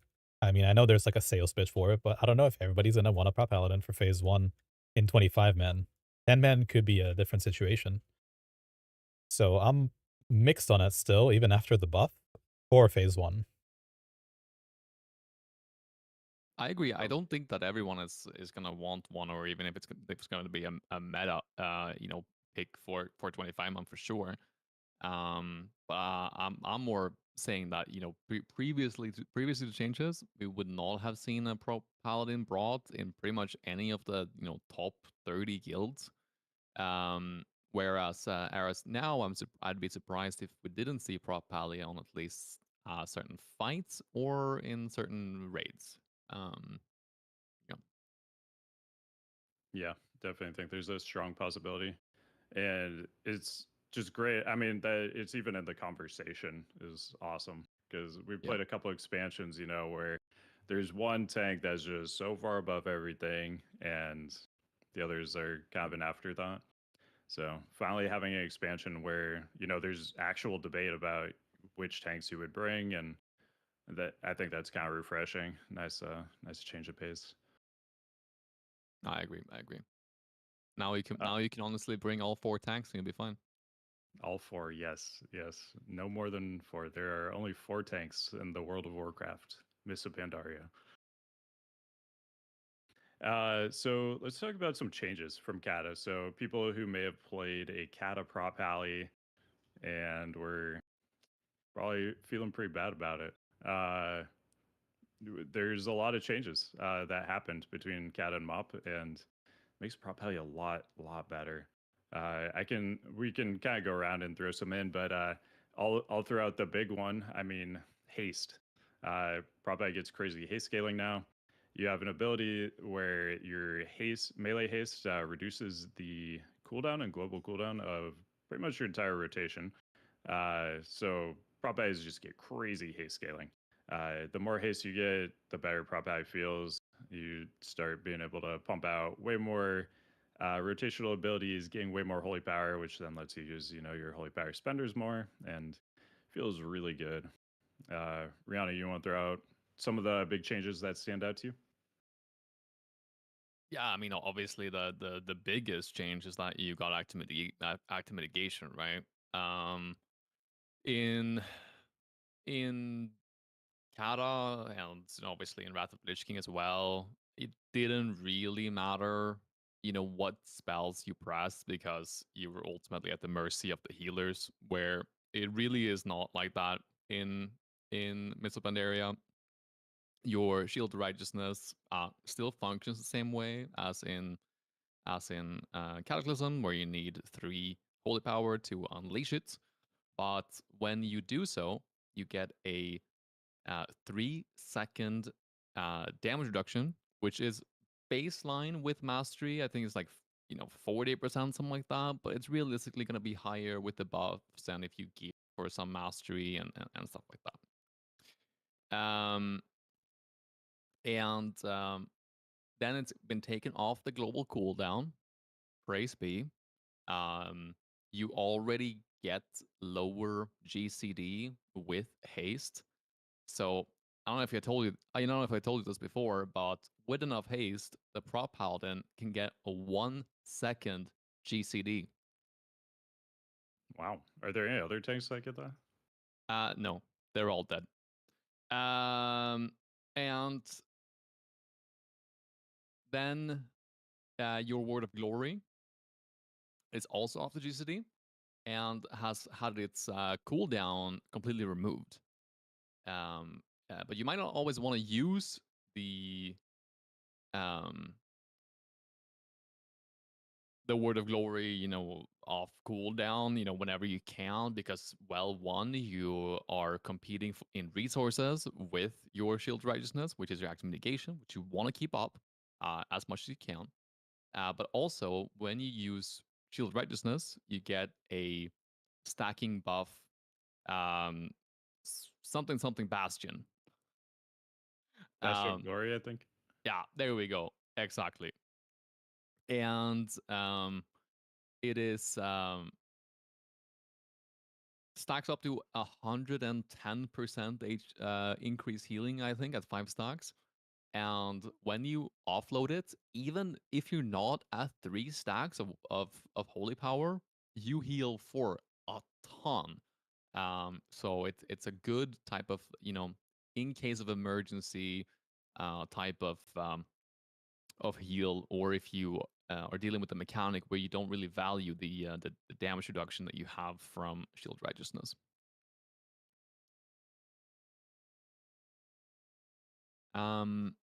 Obviously, we're gonna go into some of the talents, but that brings a lot of change to the spec as well, with a lot of new spells. But yeah, baseline, the biggest change by far is the haste change, reducing the global cooldown with haste and reducing the actual cooldown of your spells. Because not only the global cooldown, but your judgment, your Crusader Strike, your Holy Wrath, it's all getting reduced, having its cooldown of the spell reduced by that haste, which is enormous. And yeah, everything else, there you have more defensives, you have more externals. We'll get into all that. Cow, any of the changes from Kata to MoP really jump out at you that we haven't Yeah. talked about? So I main Parpali in tier 11 at the beginning of Cataclysm, going from Wrath to tier 11 with it, and having played Pally throughout all the tiers. The change in Holy Power and Judgment actually giving you a Holy Power as well are also big changes that are gonna, if you have played Cataclysm and you're fresh into MoP, you'll realize quickly that there is more to do now. Yep, absolutely. Just overall, I think one of the best facelifts a class has ever gotten between expansions. Definitely up there. It feels just so much better to play. So if you were turned off by how it played in Kata, felt like it was really clunky and slow, all that stuff changes. It just feels light years better than Kata. All true. Let's look at the stat priority. So as far as stat priority, Riani, what are we looking at here? Well, so there are some different schools of thought when it comes to starting as a Prot Paladin, which I think is really fun. I really like when there is flexibility in your starting and there is actual pros and cons. And some things might be better for certain types of content and stuff like that. Something that I really liked about um, the Bloody K in Kata. But you will generally have a defensive priority, and you will generally have an offensive priority. It's we'll go with the general type of stat priority that you will have, and then we can touch on some situational stuff as well. But you want a hit cap, obviously, and then you want to prioritize soft expertise cap. Traditionally, this is where people would tell you to go hard expertise cap. But I think that's kind of situational. I don't always agree with that statement. The argument is that you can parry your Crusader Strike, and Crusader Strike obviously gives a holy power, and your holy power is what you need for your defensive utility. And there are situations where you not getting a holy power could royally screw you up, but that's not the rule of thumb. And if you think about what hard capping expertise does as a prop pally, is there literally any other spell that it affects? It affects Crusader Strike. You can get that parried. You can also parry Shield of the Righteousness, but like the Wrath of the Lich King DK, you can just press it again. You don't lose any resources. You have a short cooldown and the GCD of Shield of Righteousness does not share with the other spells, so you don't put your other spells on GCD by parrying a Shield of Righteousness. And then there's literally nothing else. Hammer of the Righteousness really does nothing. All of your other abilities are spells that only get affected by the soft expertise cap. And the Sims does back it up as well, that hard expertise cap is not as great of a tool as you might think. So my recommendation for the vast majority of bosses would be to go hit cap, soft expertise cap, haste. Then after that point, you can choose 3 routes.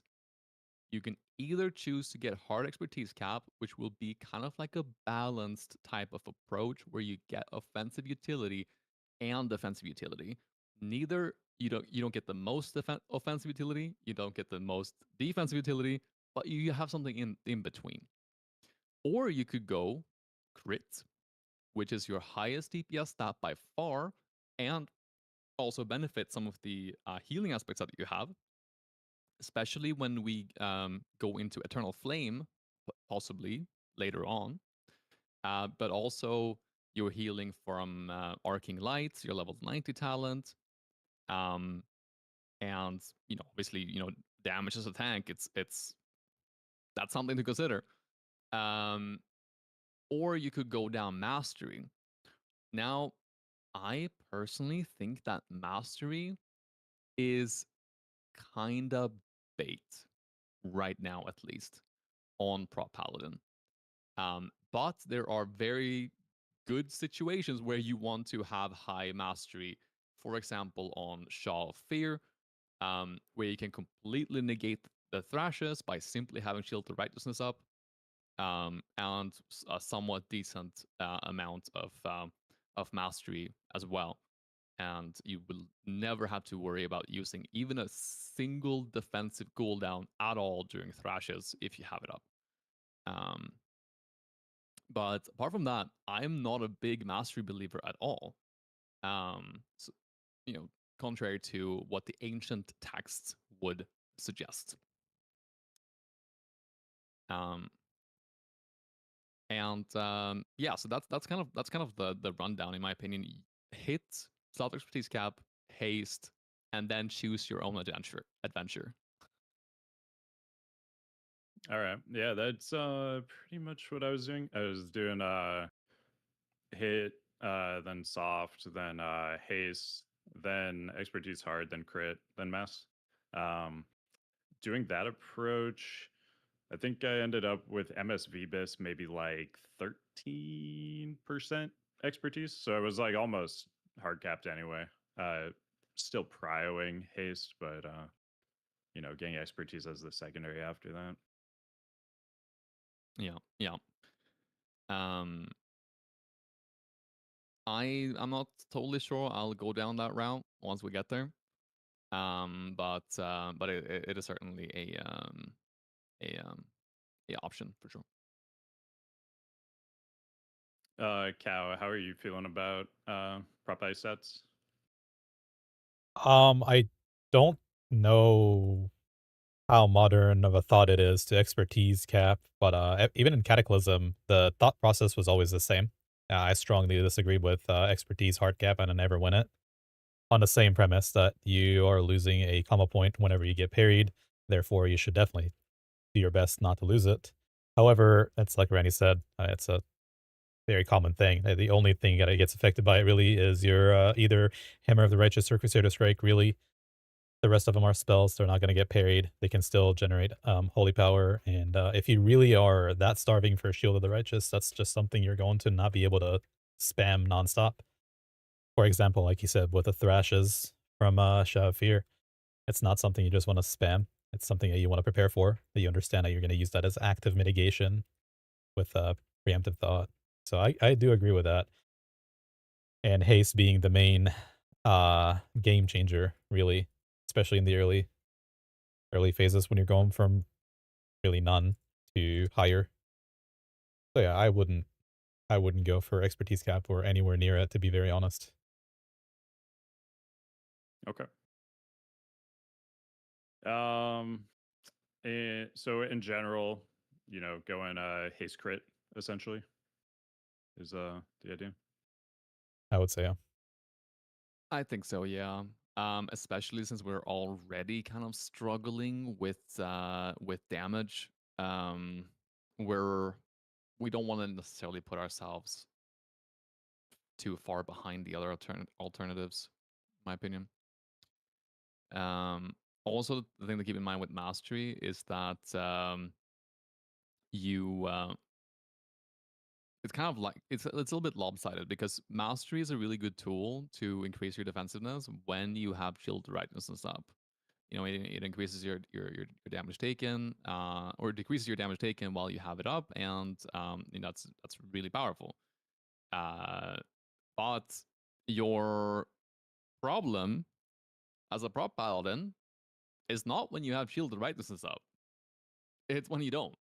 Um, and so mastery is going to do very little for you in terms of actually having a meaningful impact when it comes to defensive utility.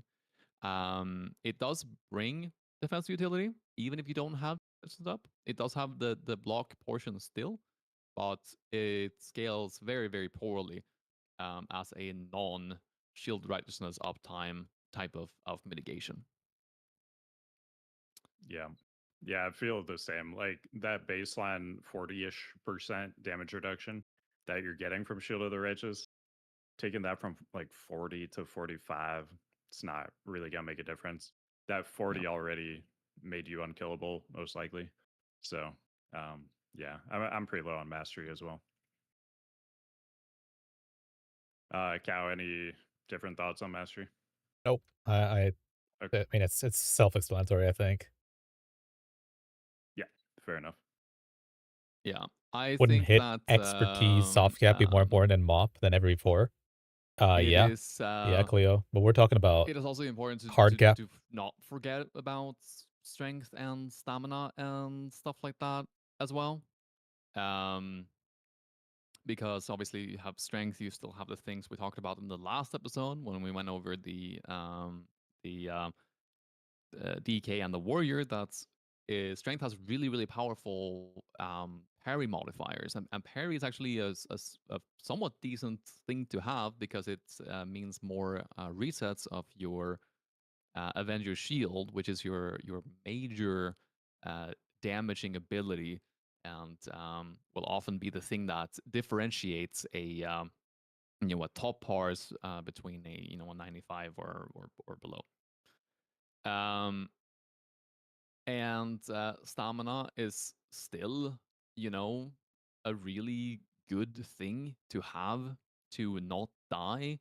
Um, it is not, it's not needed necessarily. If you want to put it like that, you don't really pursue it like you did in previous expansions, but it is not like um, going stamina is gonna hurt at all. It's actually one of the most powerful defensive tools in terms of just surviving, but it offers very little in other areas, and it's something that you don't really go out of your way to get on your gear. But yeah, when it comes to like item level and stuff like that, it's generally worth pursuing item level, even if an item doesn't have haste. All right. Anything else you want to talk about with stats? Otherwise, we can move into rotation. I don't think there's anything else to go over. Okay. Let's go rotation then. Oh, one thing. Okay. DKs and warriors have reposed, turning their parry and dodge rating into crits. Paladin does not have that. Yeah, They're the not until outliers. WAD. Yeah, next expansion. WAD Classic. Yes, we'll have WAD Classic. Yeah, looking forward to it. All right. Rotation. You want to walk us through single target and multi-target rotation, Riani? Yeah. So rotation, I think, should more be labeled as a APL, an action priority list.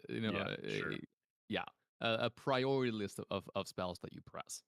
And you have a different priority based on if you want to focus on mitigating damage and keeping up active mitigation versus if you want to maximize damage output. So, surprise, surprise, Riani went out there and found a way to increase damage at the cost of griefing your raid.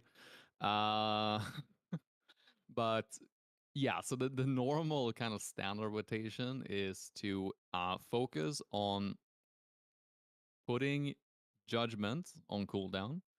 Technically, putting Crusader Strike on cooldown first is a defensive gain, but the benefit of putting Judgment on cooldown first is offensive enough to where you offensive gain enough to where you would want to prefer doing that.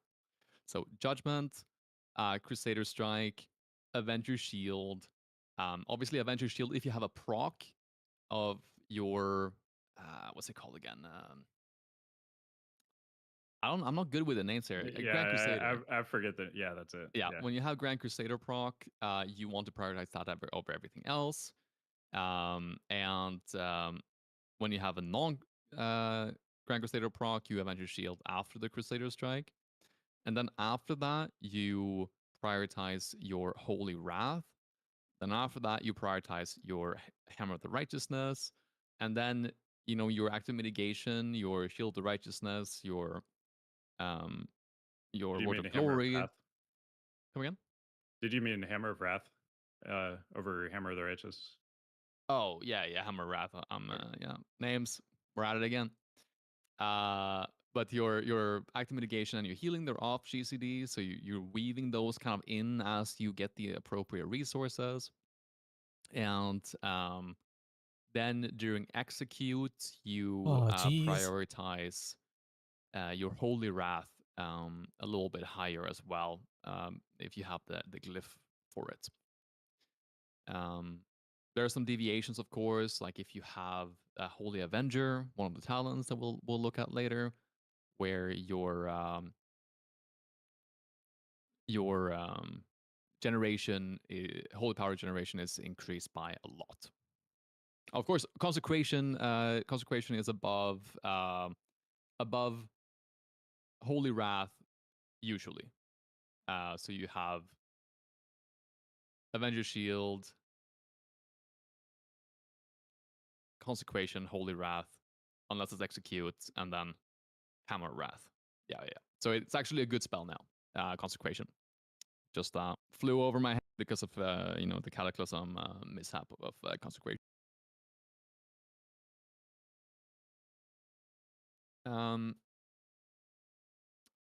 things changes a little bit when you go into AoE, but really, not a lot. Um, Hammer of the Righteous is so low on damage. It's kind of wild how little damage it does. So, even on a multi-target encounter, you're like, oh well, I'm not really sure if I should use Hammer of the Righteous or use Crusader Strike. Honestly, none of the spells do a lot of damage, so you can use whatever. You just prioritize Consecration higher, and you prioritize non-proc Avenger Shield over Judgment and Crusader Strike / Hammer of the Righteous. And apart from that, nothing really changes. Your Holy Wrath doesn't do more damage if you have more targets. It just splits it across the targets, and so that doesn't change the priority at all. Um, yeah. Okay. Question in chat was, at different vengeance levels, are you gonna change anything in the rotation? It really depends. Like if I feel like I'm getting higher vengeance because I'm taking a lot of damage that might kill me, sure. Then I might go into a more defensive APL priority list.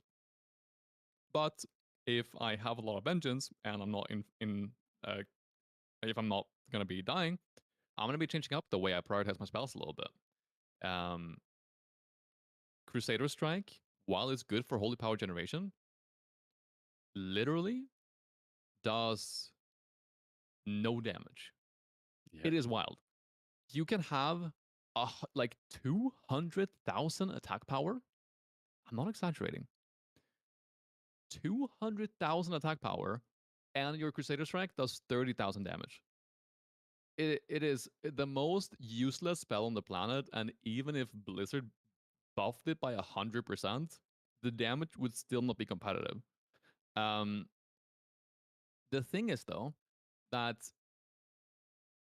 you have to put a value on the one holy power that it brings. So even from an offensive perspective, if you put let's say a 30 or 40k value on a holy power, because that's what it translates into for Shield to Righteousness, Crusader Strike does not do enough to justify. Until you get to the point where you use all of your other high value abilities, and then you don't have anything else to press, then of course it makes sense to press it.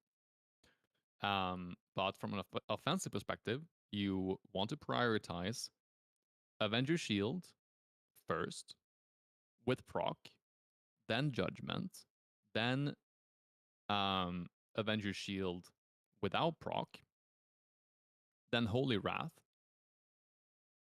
then Consecration, then Hammer of Wrath, and then Crusader Strike. That becomes your offensive priority list if you want to maximize your damage output, which does definitely matter in Mists of Pandaria. But yeah. We had It's a interesting question spell. in chat about which seals to use. I think this is probably a good time to address that. Yeah, indeed. Seal of Insight is the only alternative. You can put on Seal of Truth, your dots, seal, and get a very, very, very, very, very marginal, DPS increase. So obviously that's what I'm gonna do on Prog. I mean, shit. I hope my guild is not in here. Anyway, let me ban them really quick so they don't hear this. Yeah. I think I've already taken care of all of that beforehand, so we're good. No, but Shield or Seal of Insight is really strong because it scales with Vengeance, which does a lot of healing, Like you look at your healing breakdown, that is, if not the top, the second most healing spell. and it also increases your spell haste. So that means that your Eternal Flame and your Sacred Shield benefit from that spell haste.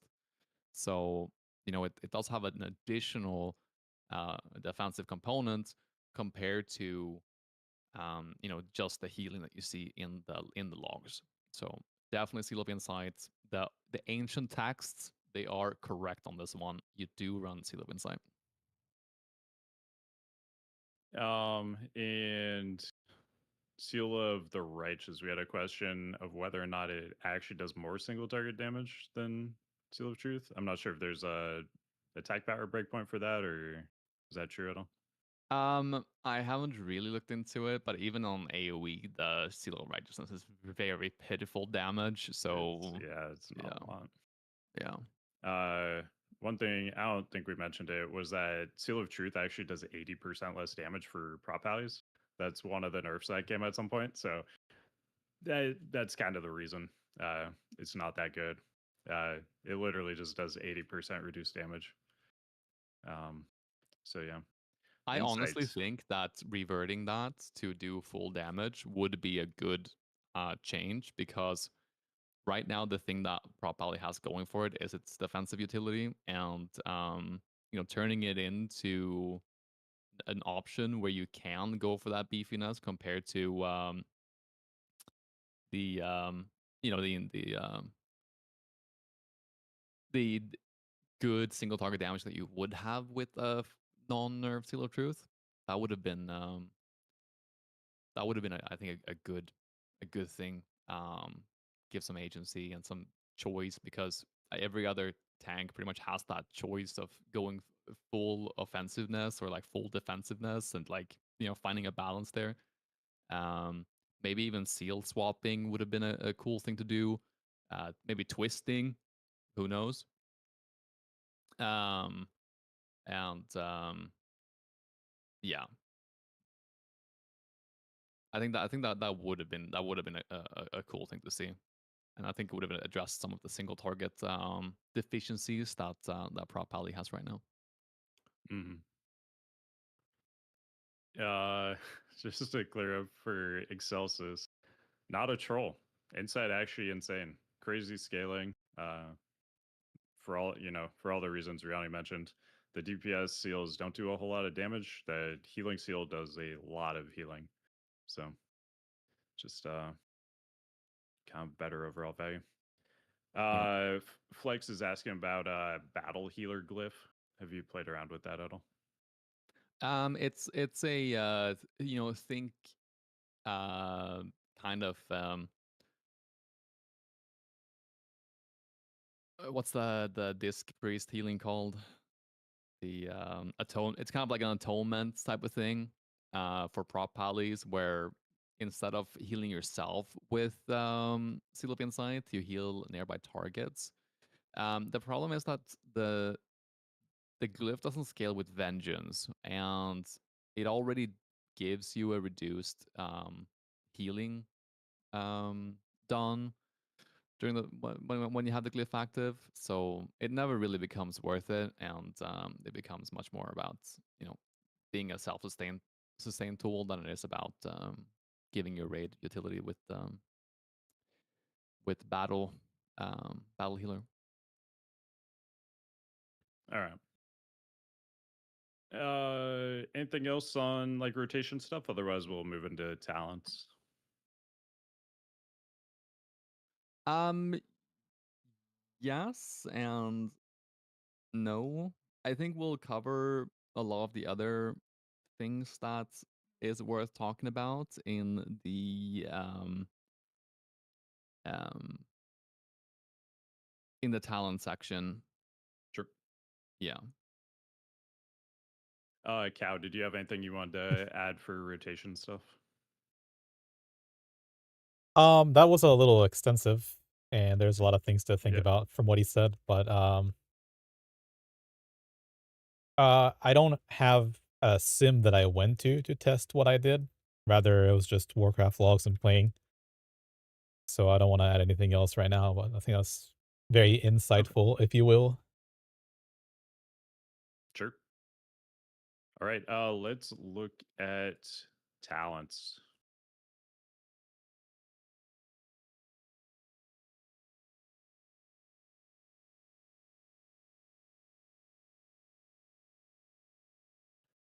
All right, so for the first tier, this is our mobility tier, as it is for many classes. Uh, I really like Pursuit of Justice here. Is there anything you prefer over that, or maybe situationally? I honestly don't vibe with Pursuit of Justice at all. Oh, okay. Yeah, I Well, I think the sorry. passive. Oh, I was just gonna say one thing I like about it is it frees up your boot enchant to give you more haste too. Using the haste boot enchant over the, I think it's mastery move speed enchant. yeah. Um, but yeah, like 50% increased movement speed is like it is nice. It is nice. Don't get me wrong. But you can't really rely on the other portion of it. You know, to have a increased movement speed when you have holy power. You can play around it. For example, on um, Hey, what's up? Nice name. Empress or no Twin Emperor. um, when you need to do the dance. But even then, you know, I rather just run long arm of the law and you know, keep pumping movement speed while also being able to offload my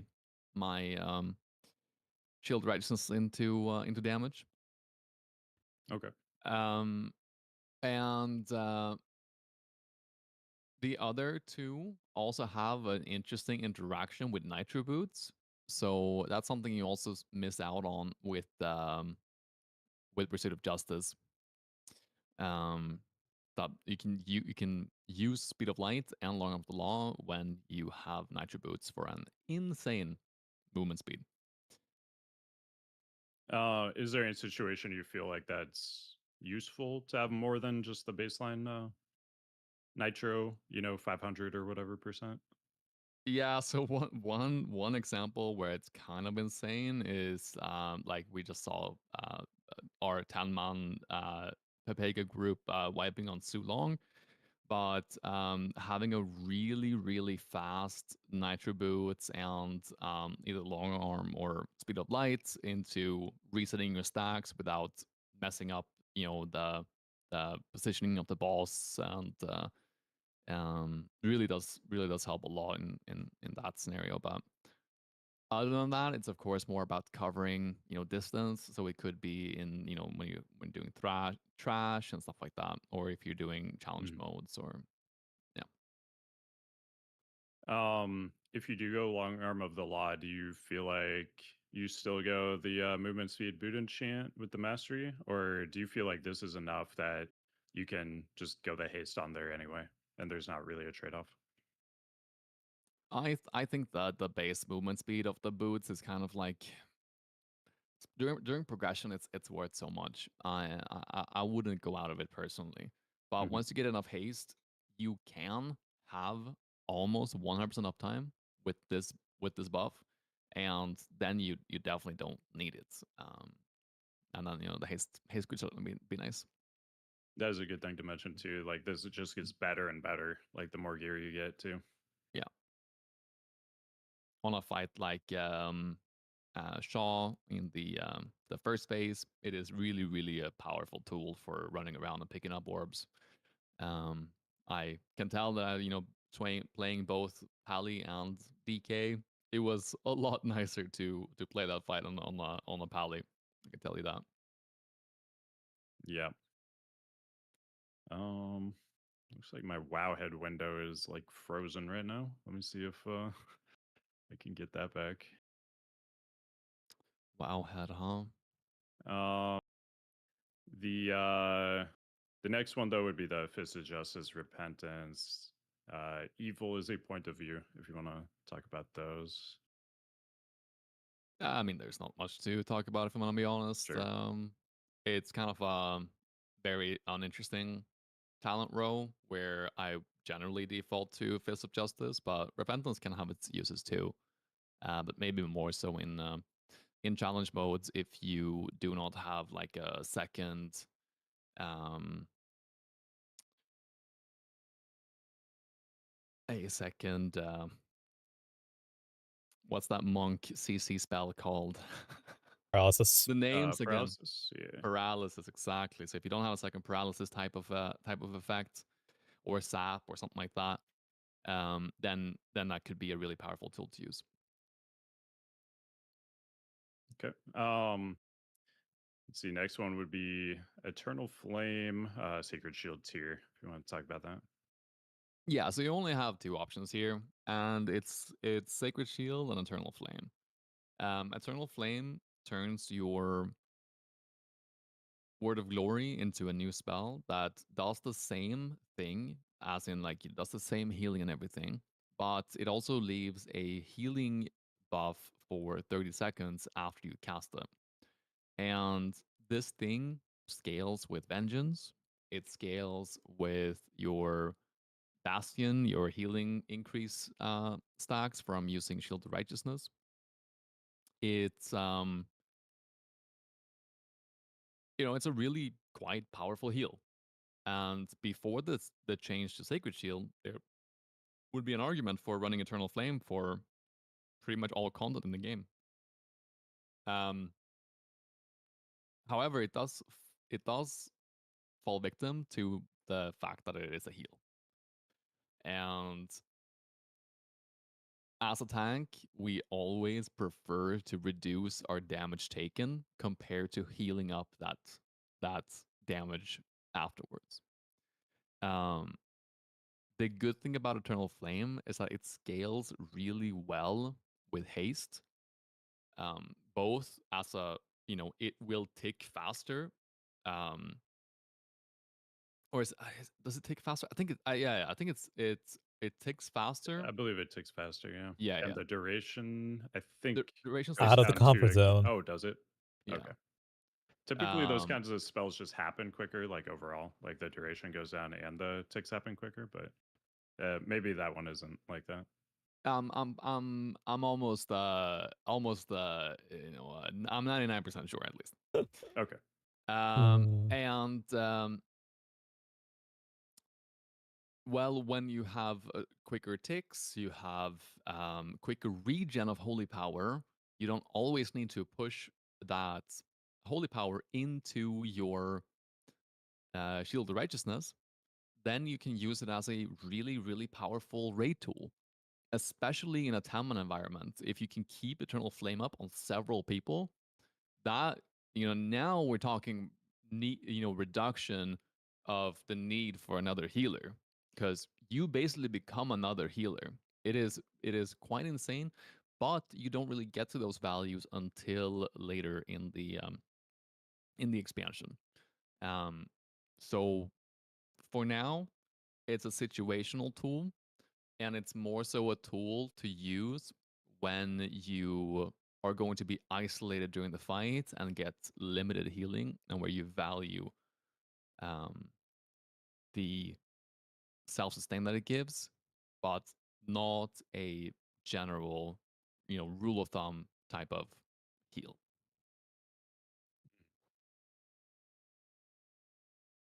Then we have the last one, the Sacred Shield, which got buffed now in classic version.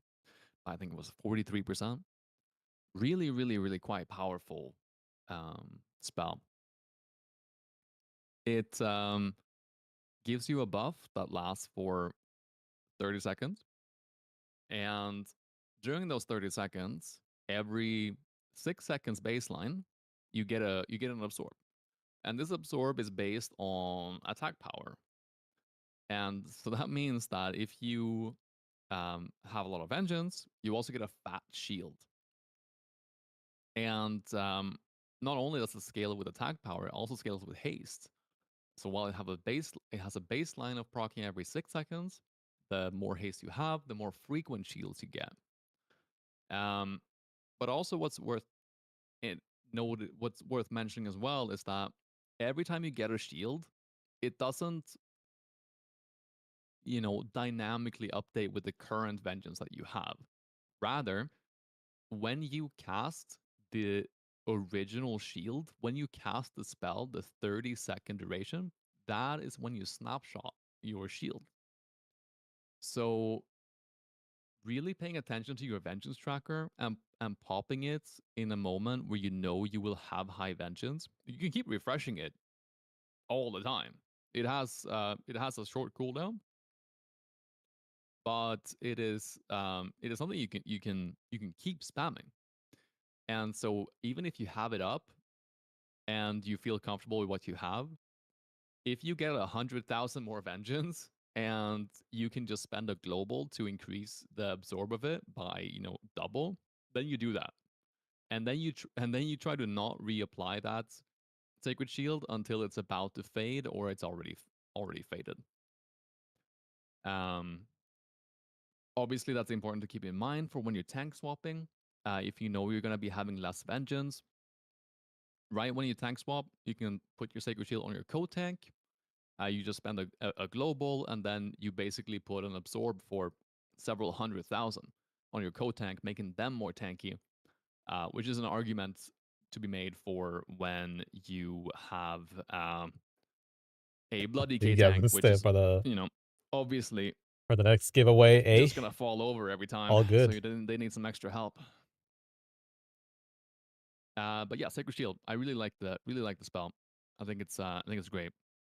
And the one thing I will say about the people playing it, including myself, on the beta, I don't think they really quite unlocked the full potential of it, because the weak auras are just not there at the moment to make full use out of the spell. And so there needs to be some more development going into that. And of course, I have my good friend Kaisman working on it, but for right now, there's just not good enough weak auras for it, in my opinion. Okay. So feeling good about it already, but could be even better once we It will unlock be that tech. better for sure. Yeah. Okay. Awesome. All right. So the next tier. He's not even Pretty interesting addressing me tier. We anymore. got That's Hand of fine. Purity, I get it. Unbreakable Spirit, and I get Clemency. it. Because I I think imagine he's getting this is drained. one you're potentially changing around based on encounter. Yeah, so I mean, mostly you're gonna be running Unbreakable Spirit or Clemency.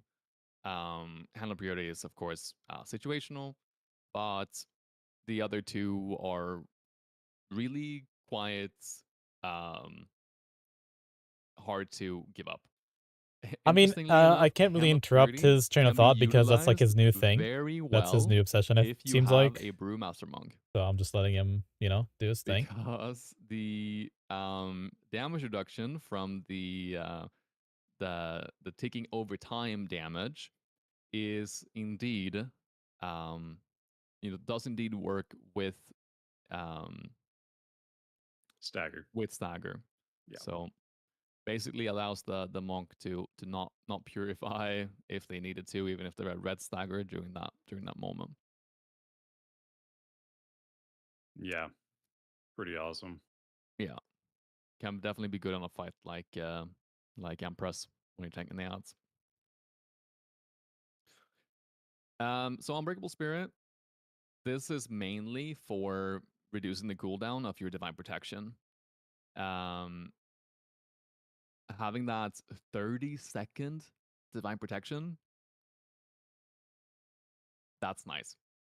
That is very, very nice. Unless you really need a double bop or a double sack or something like that, then this is your default option.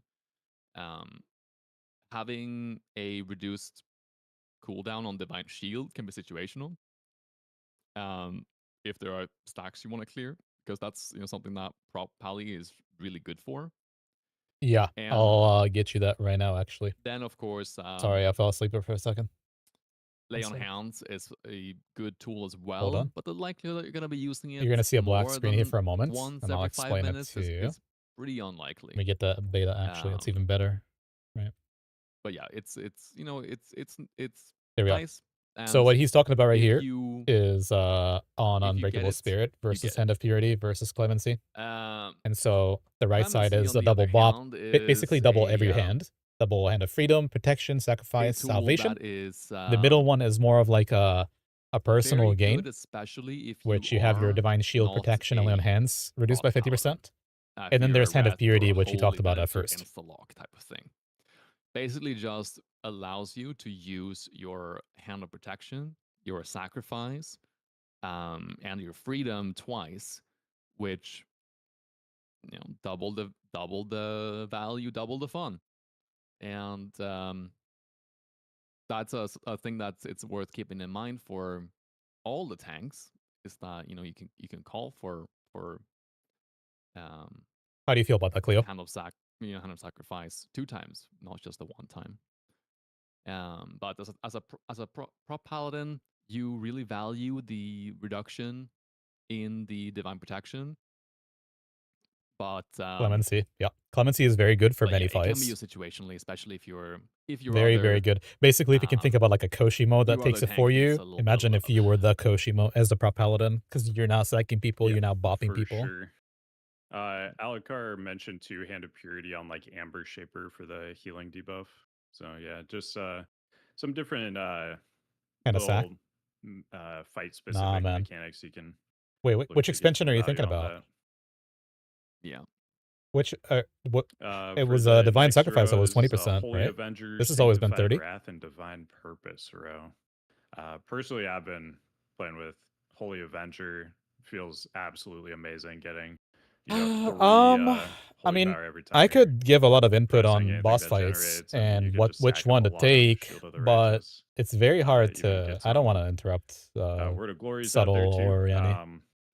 Is this what you've been mainly using, or how are you feeling on this row? Yeah, so Holy Avenger is going to be realistically your best option. There is a case to be made for good old DP. We love some DP in the chat here. But and if you are tanking 100% of the time, then in terms of overall smoothing of damage intake, then it will be your best option. While Holy Avenger will be very, very good in terms of burst smoothing. You can keep 100% uptime very, very easily, and keep and stack up a buff that you can keep for a long time after the Holy Avenger as well. When I But if you played think it, about how you play a fight, it was you're not only with Holy Avenger, so it basically looks really like this on the tanking like a sim would suggest. right. You're not So always you on do the this. target. You have moments where there's downtime. You have tank swaps. You have AFKing And on basically what this platforms is on showing right shop. here on the second You have bar a is that you bunch could of technically moments keep where you're up not Shield of the actively Righteous while getting Holy use out Avenger of is divine up. purpose. And what And does that mean? the You get Holy Avenger's cooldown mastery is still going to be based ticking damage down. reduction every time you press So on that a Shield lot of of the fights, Righteous. This is how you'll you be would able to tank have Holy Shigzirads, for Avenger whenever you example, start tanking with Holy again. That's going Avenger. to give you a huge boost for whenever you're taking over a target, and you can keep The up. only thing about Holy Avenger is that it doesn't really 30 stack up seconds really of nicely with shield wings. righteousness, pretty much, which is huge. Prop Ellie is the lowest damage tank. I'd argue Yeah, it's like competing especially some with of the like most Bear in phase dangerous 1. fights. I mean, I like haven't seen Shaw any good Fear Bear or comes to Prop Ellie mind. logs Like, other than my you're tank my swapping run and stuff. that we You're didn't. gonna I have didn't stream that. incredibly high uptime on the actual Just a important parts of pug. the fight, and I think that's the case for pretty much all the hardest fights probably in this tier. Yeah, I think Yeah, actually on Shaw of Fear, it's one of those times where it doesn't really matter that much outside of P1. I think you should definitely run it, right? But it's not like you're gonna have moments where you don't have a hand of or a shield righteousness up when you're taking a thrash. You're always gonna have it yeah. regardless. but it does help out with the smoothing of the normal melee attacks and non-threshed ones. If you do have the Holy Avenger. How much is my mastery right now, by the way? Yeah, for sure. Anything else on that tier? Otherwise, we can go the final tier. No, just worth mentioning that Holy Avenger is slightly more DPS than Divine Purpose. So even if you were thinking about Divine Purpose as a damaging tool rather than a defensive tool, then Holy Avenger does have its beat there as well. All right. And then for the final tier, we got Holy Prism, Light's Hammer, Execution Sentence. Historically, I think it's been, you Execution Sentence on single target, you Light's Hammer on AoE. How are you feeling about those? That's kind of the case as well, but these spells don't really do that instant damage. So then you have to weigh, okay, do I want the maybe 4k additional damage I could get on this on a pure single target encounter? This is not assuming that there's going to be one ad at some point, just pure single target. Sure, you can get like 3k extra DPS. All right. Is that really worth the insane healing that Light Hammer brings to the raid if you have decent vengeance? I don't think so. So I would really pretty much in every circumstance run Light's Hammer. And when I'm looking to maybe squeeze out that little bit of juice in my damage breakdown during progression, of course, then I could think about Execution Sentence. But yeah, Light's Hammer is pretty much an instant lock for me. Maybe there is some raid utility tool for Holy Prism for more consistent healing on a group, but I think Light's Hammer is the way to go always. Okay, awesome. In challenge modes, have you found the movement speed slow on it to be useful? Any times you feel like you need to like kite around a little bit? If you have it down, you don't need to kite around. Okay, So easy. Yeah, I was doing the pull of, when you pull the entire room before Lillian Voss and into the boss room, and you get literally max vengeance and pop that down. You're doing 1 point whatever million DPS, and you're healing lay on hands every 2 seconds as well for the entire group. But it's a good time. Very nice. Very nice. It's a good time. Yeah. All right. That's everything for talents. Let's look at glyphs now. What are the top glyphs that you? I mean, this is from our reset. I want to hear Cow's breakdown as well. Oh, sure. Of where I'm going wrong here. Yeah. Cow, did you have any thoughts on any other talents? Hello. Hello. Yeah, there are plenty of opinions and plenty of places to pick this or the other in some cases. You guys had extensive talk about the Sacred Shield, Eternal Flame, and the change.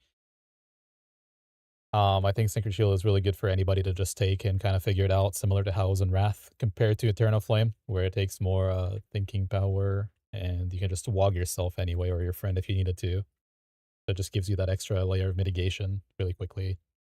Regarding Clemency or Unbreakable Spirit, I do think there's a lot of case use, especially in 10 man, if you don't have a second Paladin, that you would take Clemency over Unbreakable Spirit unless you can't survive something very specific with, magical damage related.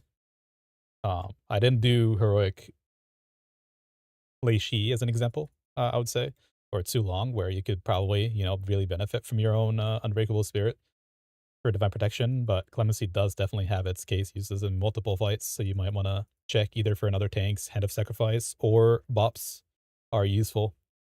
Sometimes there are fights. And then the Holy Avenger versus Divine Purpose, I didn't once get a good grip on how much how much better it could technically be than Holy Avenger in some cases. I personally didn't have that experience at all. I just played Holy Avenger throughout. And then, yeah, for the last year, Lightshammer is the go-to usually, but I haven't done enough, again, with the execution sentence in, heroic rating to see how good that is, but in 10 man, the healing you can do with Lightshammer is pretty cool. Yep, definitely. And short Agreed. cooldown.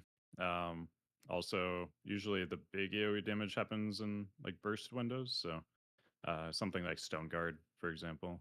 Um, so things. I feel like it lines up very well with the way damage usually happens. All right, all squared away on talents. I think we are. Okay, Think cool. so. Yeah, let's talk glyphs.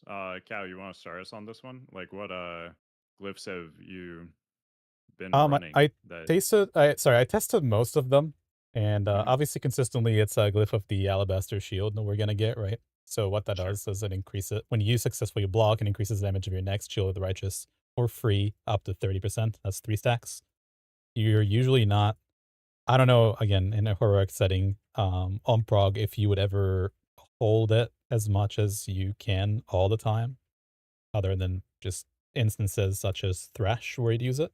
So you're basically, anytime you block, you just gain damage for free. I don't know that you always want to hold it, you know what I mean? Defensive and offensively because of this glyph. It's just adds on for free. Yep. Um, Glyph of Avenging Wrath didn't make a huge difference to me ever because we always talk about how very small heals don't do it, you know, as much efficient or true healing that you need. It's rather like little droplets of heals and not really life saving for a tank. Battle Yep. Healer, you mentioned earlier that Insight doesn't scale with Vengeance when you're doing that. Is that correct, Riani? Yeah. Yeah. I haven't gotten any good results with it either, but I didn't, I didn't nerd out on that one and look deep. So thank you for that one. Mhm. If we're still going, one by one, I'm just on the beta looking at the things. Glyph of Blinding Light. It's interesting for challenge modes, but I don't know if Riani, if you've tested it as an example and got a really good result out of it. It's a knockdown Blinding Light, which is a CC. Yeah, but 2 minutes, man. Yeah, it's not as Yeah. as good as it is on retail. If people play Pally are coming back, it's not as good. But having it on knockdown, I don't know how useful that is. It didn't help me any. Yeah, Burn I on the personally field, don't think it's worth yeah. it, no. There's just most of the glyphs are not very raid intuitive for you to use. Just any. So burn on the field is another one where your judgment reduces movement speed and of a target. That has not helped me at all. Glyph of Consecration, ironically, it basically acts like a D&D, and Riani touched on that a little bit earlier. I didn't say anything at all because I let him have his rotation thing. But Consecration actually does a lot of damage in this version of the game, significantly more than it did in the other one. So in history, in every expansion, Holy Wrath and Consecration are sort of our fillers, and in this one, Consecration actually does a lot of damage, even single target. It's kind of surprising how well it scales. So being able to put that anywhere you would like, basically, you can target Consecration anywhere with Cursor, similar to a D&D is what it becomes. That is interesting and does have its uses for it, for me anyway, since Consecration is down to a very short CD now of 8. So I found it useful, but Would one of yeah. the fights you find it useful be like Shaw of Fear, where like you might be tanking the boss and the ads are being ping ponged behind the boss, where your Yeah. consecration wouldn't normally reach it? So think in the recent past and the recent expansions, every single fight you could ever imagine, it's kind of a similar situation where you don't want to, you're basically static in your own pool of damage, but then you could have the opportunity to, if you've played both BDK and Prop Heli, you kind of know, for me, it's actually the same bind, and you kind of know how powerful it is to be able to cursor where you want the big AoE, and you can also place it ahead of time, so you don't like have to spend a GCD on that while Yeah. trying to do your rotation. You could kind of just prepare yourself with putting even ahead of yourself a little bit to where the mobs are gonna meet, and they're all gonna get insta threat to you rather than any of your friends that are also in there with you. So Hmm. I was able to use that, on a few fights, and in general, anywhere in the world, it's kinda useful for any time you need to move. Again, b with it being a very short CD, I can't say that it's a damage increase, but it can be if you know how to place it well, and if you know that a fight is gonna limit your placement of it. No, Phasing I shield. definitely Go agree. ahead. I'm just touching on the this glyph specifically. There is very good situational use for it. I think you mentioned the obvious one with Shaw with the ads running around behind the the boss and you putting Big down Cleo. consecration in the place where you're not tanking because they wouldn't hit the ads if you put them on yourself. And that's consistently some a really high source of your damage. Yeah, Um, and another thing would be like if you are not on the ads in on Empress, you can still help out and put down consecrations with 100% uptime on the ads, despite not being close to them. So it's a easy one to overlook because it's like, oh, yeah, I want to cosplay as a DK, okay? But it's actually a powerful tool situationally. Definitely not an insta lock or anything. big. Yeah, definitely agree. And a lot of people probably played Bloody King Kata. Having that D&D, they've gotten used to how to use this kind of thing, and Yeah, could definitely smooth out some of the learning curve if somebody's coming from like Blood DK over yeah. to prop value kind of deal. The key part for me using it, as opposed to the other expansions, because I always have a like I said, it's bound the same bind as a BDK, is that it's so Mhm. short cooldown that you can not only does it Yeah. do so much damage, it really does. You can not grief your defensive rotation by being able to place it multiple times in a fight without touching your defensive rotation, not altering it in order to just quote unquote do more damage. That's called efficient damage in my eyes from that glyph. Again, in some fights. Mhm. Also, how many guys in the chat? How many of you guys actually jump every time you place a D&D or a consecration to hit more targets? We Yeah. love the Yamp tech. Pretty important one. People might also remember that from like Mimeron and Wrath. If you jumped, consecration would actually hit the aerial unit. Yep. That was a fun one. So your sphere Um, has got this incredible interaction that somehow is still in the game years later. yeah. Yeah, not trolling, by the way, guys. You definitely, on these kinds of things, you do want to jump when you press them. You get a mechanic called leeway. It's like a lag mechanic, but it, helps a lot in PvE. Yeah. No, I can't. All right. Other glyphs that jump out to you. Um, there was a case used for me personally with selfish devotion aura. So devotion aura kind of reminiscent of our divine guardian or DSAC, more like divine guardian because it supplies you a DR. So you can make it a shorter cooldown by a minute if you run Glyph of Devotion Aura, if you know you're going to take big damage, but that Devotion Aura is no longer going to affect your raid or team members, right? So instead of having it a 3-minute cooldown, it can now be a 2-minute if you plan your external rotation in a way that the raid doesn't need it, but you might. That is also something to consider, since again, the other glyphs, you might not find 3 that you need for every single fight in the game. You do have some options. But again, it's only if you were not to use it for the raid itself and you need it for yourself. Yeah, Sure. it could be like on Lei Shi, for example, if you don't want to use it for the raid during the pushback phase and you use it as a defensive tool for yourself instead, then that would be a good use case for it. Yeah. It's Um, only magical damage. that's right.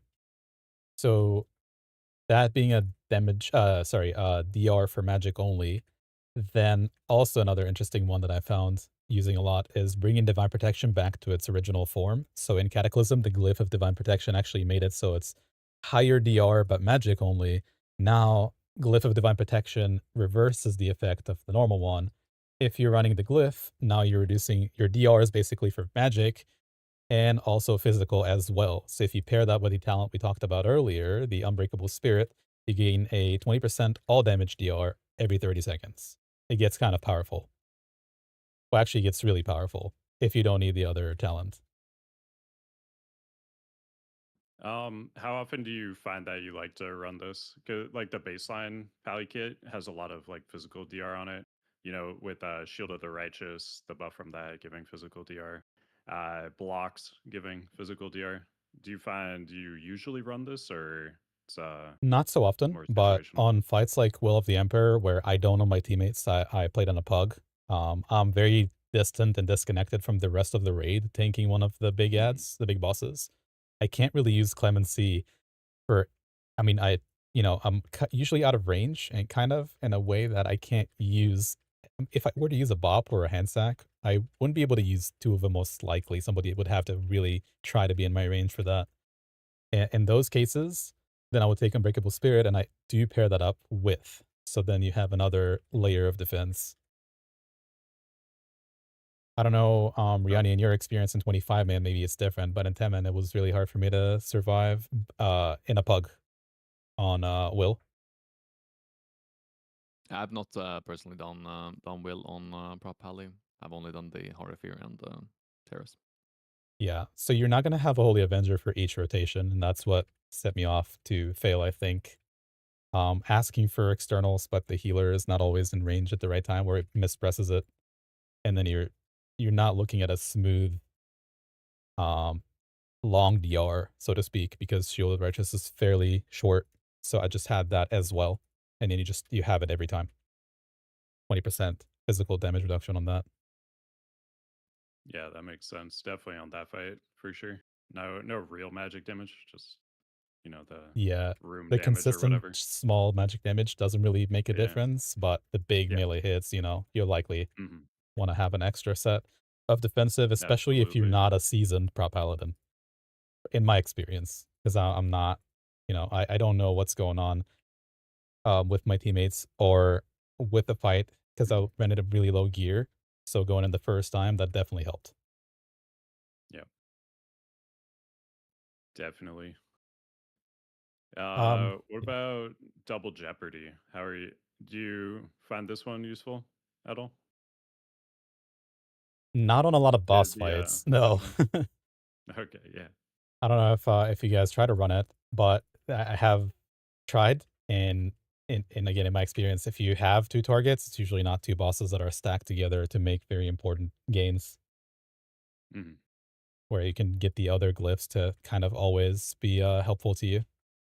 Um, Another one would be with a focus shield, which similar to Cataclysm, you can make your shield hit one Nice. target instead of three, but you do 30% more damage to that target. So again, it's a fight like Windlord, where we have a huge damage amp, and you have a lot of engines, and your consecration already does a lot of damage to the ads, and you don't want to overkill because you are the more you parry, like Riani said, the more resets you gain on that Avenger shield, and that becomes a big damaging ability for you. And that mostly depends on how many mobs you're tanking, but you can also kill those mobs. So if you're trying to do more damage single target and you're getting those extra procs, that becomes a very powerful boss scaling tool. Yeah, absolutely. Probably the single most important uh, damage glyph, right? Yeah, it was also overlooked for Kata, but again, the ability to proc based on your avoidance is very good. A very good change. Definitely. Uh, I think that's it. For sorry, the hand of sack one. Do you find that useful on prop ally? Obviously, it's really nice on holy pally and rep ally that don't nah, really want the damage redirected onto them when they sack you. it might be a little scary if you're main tanking and somebody else is asking for it, but generally, if you know somebody else is gonna take damage, and quite a bit of damage, usually you pair it up similar to the Brew Avert harm. You would just pair it up with lower damage income for you. So another person is tanking, then you'd use it. But I haven't really had any. any situations where I die to my own, Yeah. undertaking of this mission to save somebody else. Yeah, for sure. And people who played like Prop Alley and like Wrath or even Kata, they're used to the Yeah, hand of sacking, damage transfer part, know how to play around that, and yeah, in a lot of cases, I mean, you might not even be taking damage yourself at the time you're casting it on somebody. an honorable mention, like I said in chat, would be Holy Wrath Glyph, which is similar to Cataclysm, where you don't really stun without the glyph many of the different mob types, but Hmm. your Holy Wrath will also stun elementals, Dragonkin, and Aberrations, which was useful for us on Spine in Dragon Soul. I don't know how many fights Hmm. in MoP, but if that's something that you know is a niche and you need it, that's still there. Yep, definitely. Let's see. There was one other. I think I we was just gonna say, can we skipped. take a moment to just appreciate that we went through this section on Brewmaster and we are like, well, I mean, I guess you could run this one. Yeah, you could run that one. Yeah, this one might be good situationally. You'll probably run this, but it doesn't really matter.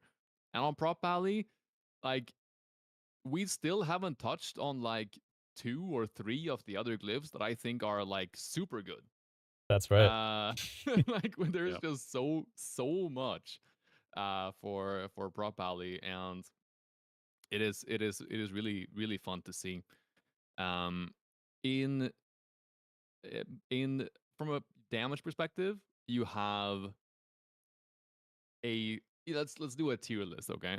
So number Ah, one in the jeez. tier list, you have focused shield on single target. That is the biggest glyph that you have. In the A tier, you actually have Final Wrath as a glyph that does more damage when you're fighting a single target compared to Alabaster, which is normally seen as like an insta lock. Um, the Holy Wrath does a lot of damage. It does a surprising amount of damage, and assuming that you prio it during the execute phase, you are, it's your highest ability spell by far in the execute phase, higher than the Magic Shield That with is the true. focus glyph. Um, so I haven't that one tested is it out is at is all in the definitely dungeons we very ran in very good to in just have as a part to include in your MSV. standard tool glyph toolkit. Completely neglected that. Um, and the next best glyph is, if you, from a DPS perspective, if you don't want to run, if you and, you and then you don't run Alabaster if you run this glyph. If you go into Glyph of Harsh Words and Yeah, turn your Shield of Righteousness into your Word of Glory into an offensive spell, it does more damage than Shield of Righteousness. It tanks your survivability, but I mean, I'll probably run it week 2. so we're getting into the advanced gameplay again, where you're certain that first of all, I agree it is a damage increase, but the way that I envision Prop Alley and what you take it for, at least in the first tier, even if it's not for prog, is mostly just to balance out what you're bringing from that second tank, right? And so to me, Mhm. it's always protection first for Paladin for sure, over damage, especially because the damage becomes lower as you're going, into MoP. You're maybe thinking that you're going to get a lot of damage from Cataclysm to MoP, but in phase one Prop Paladin, that in my eyes is not really the case where you can really push numbers Mhm. above other tanks. That is a good point, though, that you could run it. Just make sure that you are not going to die from the next attack that's going to be aimed at you, whether it's a buster or just in general high stacks or whatever. That can kill you. Yep. It can of course be paired up with Holy Avenger as well and Wings for a fat, burst. If Jeez. it's we're kind of memeing on it. But obviously if you're gonna run it and you're tanking, you're probably taking a lot of damage. But think of a fight where you get a high vengeance and then there's a tank swap. and then you don't really need your Shield of Righteousness. Then you could swap over into Harsh Words and do a considerable amount of damage, assuming you're not taking damage from some AoE ability to reduce your vengeance. I I would have the glyph in my arsenal. I would not realistically play it. But it is an interesting thing to have and to flex in if you want to, play around a bit and have a bit of fun. Um, Another one we didn't really talk about either, which is really good situationally, especially on AoE, is Glyph of Word of Glory, giving you a 9% damage increase after you Word of Glory with 3 stacks. What are we talking about? Okay. And you know, weaving in a Word of Glory during a damage amp window when you have Holy Avenger and Wings Up on Windlord, or if you're dealing with a lot of ads, if you're fighting, let's say, Stone Guards, for example, and most of your damage is Avenger Shield and buffing up that damage by 9%. Not bad. Not bad at all. So yeah, so many alternatives. It's really, really fun. And it mostly comes down to, do you need Divine Protection Glyph? No. Okay. Then which abilities will give me the most damage for this specific fight? And for a lot of them, it is holy. It's focus shield. But for a lot of them, it's really not. You have to play around with other glyphs. And I think it's I'm gonna be using the wrong glyph on so many fights in Mistborn area, but it's really fun to see that there is some variance. Yeah, definitely need some weak auras to remind the glyph swaps like Yeah. we had in Wrath for sure. There is a tool by a person. You guys might know him. His name is Fodgy.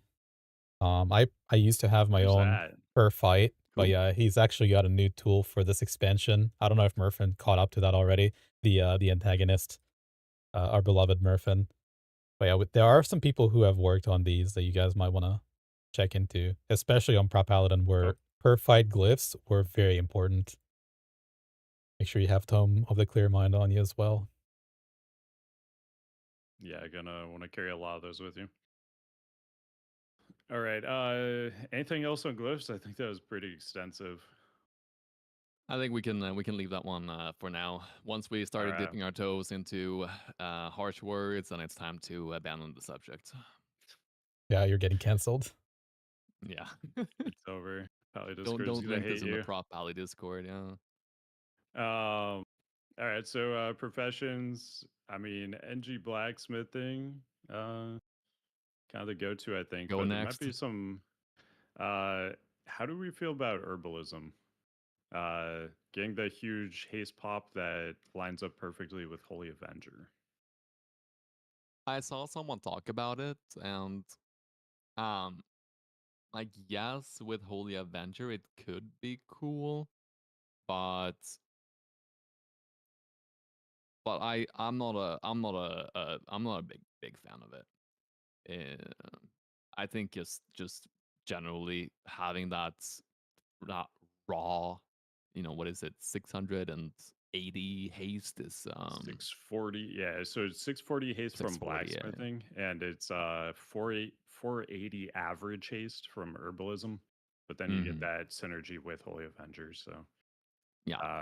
they're It's definitely not bad, yeah. especially when we talked about like how in a realistic scenario you're not tanking 100% of the time. And so then front loading those cooldowns to when you're actually tanking, not a bad thing. And so with the prices going up like crazy right now for for blacksmithing and for engineering and all those other professions, running herbalism is not a bad alternative. Yeah, that's kind of where I'm at. I favor blacksmithing, but I think herbalism's also good. Any thoughts on that, Cow? Honestly, I haven't thought that far. Looking ahead to the next phases, that could be a thing. For a little bit of tech on the Prop Alley side, but for now, in phase 1 for sure, my Paladin will have blacksmithing and engineering. I do think it is something that to consider later on maybe, or if you're very confident and, you know, a seasoned Prop Paladin, like I said earlier. Yeah. How much does the alchemy give in terms of haste if you're running with the elixir, the battle elixir with 750 haste and dodge 750 dodge? I don't know the exact number, but historically it's been like split in half. So normally the like total value is like around what the average like stat value is from other professions, but then Yeah. the fact that we don't really care about the guardian half of it. You're only That's right. really getting like half the value on it. So Yeah, I mean, it's not like you don't care about dodge. Like we talked a little bit earlier about, the offensive aspect of it, of the Avenger Shield procs, and then of course, at the end of the day, dodge is dodge, and damage reduction is nice. But yeah, it's definitely not a valuable That's what he's talking about right here. Is tool in Grand our Crusader. arsenal. No.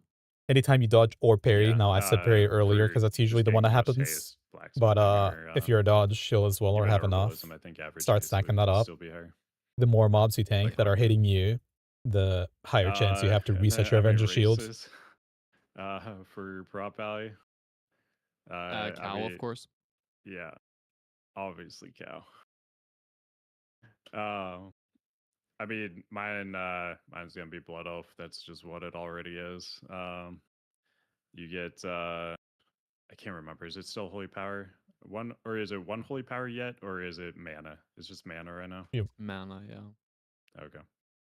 At some point, it's Holy Power. I think later on. That's in I retail. can't remember when. Or because you dispel mobs and yeah. Mm-hmm. Or was it not Yeah. retail? No way, I'm And then misremembering for this, right? I Alliance, haven't I played for one mean, season. I'm already I haven't done. I actually forget looked at all what the weapons you use War long Within term. stuff. Is mace versus sword expertise racial Nah, important to consider? I'm stone form anyway on my I mean, retail paladins at this point. it's It was a almost the same. Boyle Same as paladin. every other tank, and as a human, you definitely get the most. Like you will cover your bases for the entire expansion with sword and mesas. The Draenei I think is almost like I better might need to hop on classic here, because by the way, you for a second. always have the hits. Apologies. Sure. Regardless of what weapon you have. Um, the healing, kind of whatever, but it's something. It's not nothing. Um, and then dwarf could be okay too. Um, Let's see if you generally don't have like the most amount of mesas, so you lose out on expertise well, for the most part. And but then you have the stone form, but anything that can be cleared by stone form can be cleared by bubble. So it kind of loses some utility there. And then, the damage reduction is not big enough to really justify going dwarf. Is it off GCD at this point? The dwarf racial? At some point, it was on GCD, I think. I haven't played Alliance in very long time, so I Same. couldn't tell you. Oh, fair enough. But that's something to consider as well. What Eiffel just said is that your biz gear reforging totally away from hit will pretty much overcap you. So in phase 1 with Bisgear, the Draenei ratio would be completely wasted. Is it still the group buff version? I haven't actually looked at it lately because No. Alliance. Right. Okay. Yeah. Was that a Kata change? I can't remember. Was it Kata or Wrath? It was Kata Maybe even maybe. Wrath. Yeah, I don't remember. Yeah. So good thing to consider as well. So tips and tricks. You guys got any little tricks for the prop eye? Oh See my. Rihanna getting a little excited. Well, I mean, I don't know how much you guys are gonna enjoy this one, but it's time to go into the bank and whip out your good old trusted PvP trinkets. Ooh. Because boy, oh boy, are you gonna be PvPing a lot in Miss Pandaria if you are a protection paladin. It is hilarious Hey, that what's up, if Cleo? you Appreciate a sub, friend. have in your pre-biz set Oh, you didn't have a to. the 4-piece PvP and you have a blue item that has 458 item level. And then you replace that 458 eye level blue with a 509, I think it's 509, bis chest, and you're breaking that 4-piece, the PvP 4-piece, you get a 4,000 damage reduction. You get more damage taken per second, and your chance of death goes up by like 20%. It Jesus. is like you increase your item level in that slot by 50 eye levels, and you just completely gutted your damage and survivability. Wow. This set is kind of what makes Prop Pally viable early on. Because the thing is that Prop Pally is not really seen as viable because it struggles so much with haste. But if you get one holy power every 8 seconds, then that's effectively like a 30% haste increase that you're just getting from the PvP piece that already has good stats on it. The shoulders has haste and expertise. The chest has haste and crits. The legs have haste and crits. The gloves have hit and crit, so maybe not the best. And then the helmet, well, it's still good, but they could have had haste. And then the helmet has mastery and expertise, but you generally Sorry run about that. that as the off piece. But it is wild, and We're having some technical difficulties. Let's see with Discord. 1 second. It is a thing that you are gonna be running until you get literally It's just me. There you full are. bis You gotta see their 4 friends' piece faces when they reds talk, tier. you know?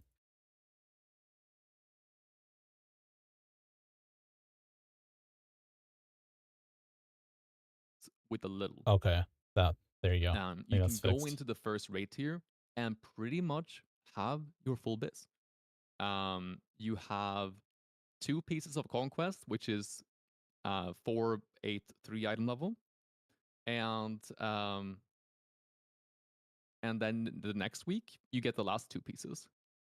Of course, it does have the drawback of that, on your other tanks you could have gone into other conquest pieces, but yeah, PvP gear is really, really good for prop pallies this rate here. Not to mention, like Eiffel just said, is that if you want to, from a damage perspective, have your bis shield. Your bis shield is a 490 item level PvP shield, and you know what you need to do to get that shield. You need to get 2,200 rating in PvP. So let's hope that you've been practicing your around the corner and that you've been, putting in the work. Yeah, because if you want to get your full offensive biz, then you need the PvP. I'll just remind you that it used to be the case for TBC, maybe not 2200 rating, but a lot of us that played multiple tanks, we had to do that. Swipe or no, you had to find an alternative to get that gear. Indeed, it's back. Do you remember the name of it? I was trying to pull it up. The name of the set. I was trying to pull it up for them on stream. I mean, it's malevolent something. The big question will be, how much effort do I want to put into a prop? Me, not Cal, but anybody. how much effort do I want to put into a Prot Paladin for phase 1? I mean, you go the PvP set like regardless, right?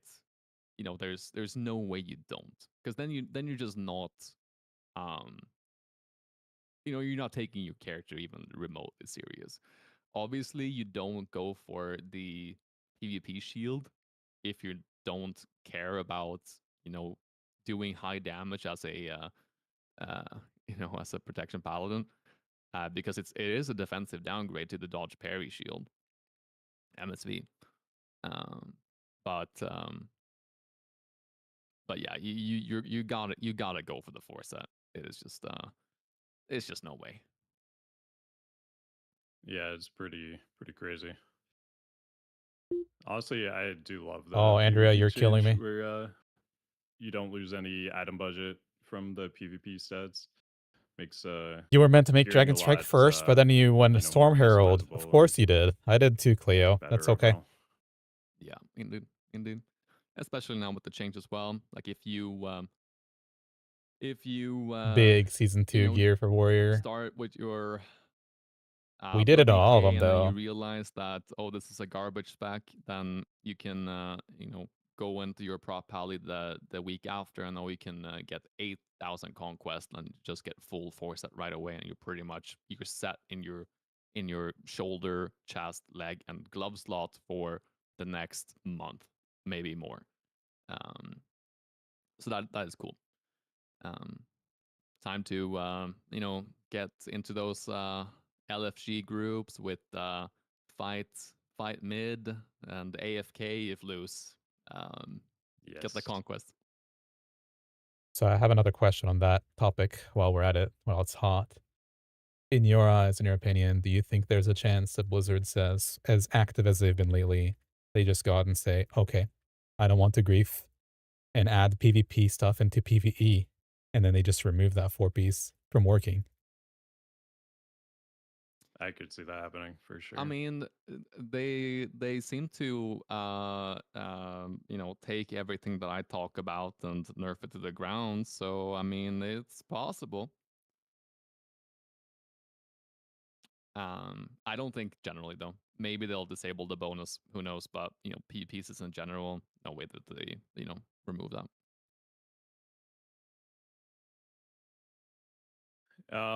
If we don't have anything else on that, we got some viewer questions we can do You're for talking Prot about Pack. PvP ladder being inflated to Yeah, I mean, 3,200. Yeah, I I think mean, there's a ton of 2,200 tips when it is comes something that I to achieved with the Keo, Prop my Pally, friend, but it's mostly just yeah. like, fine.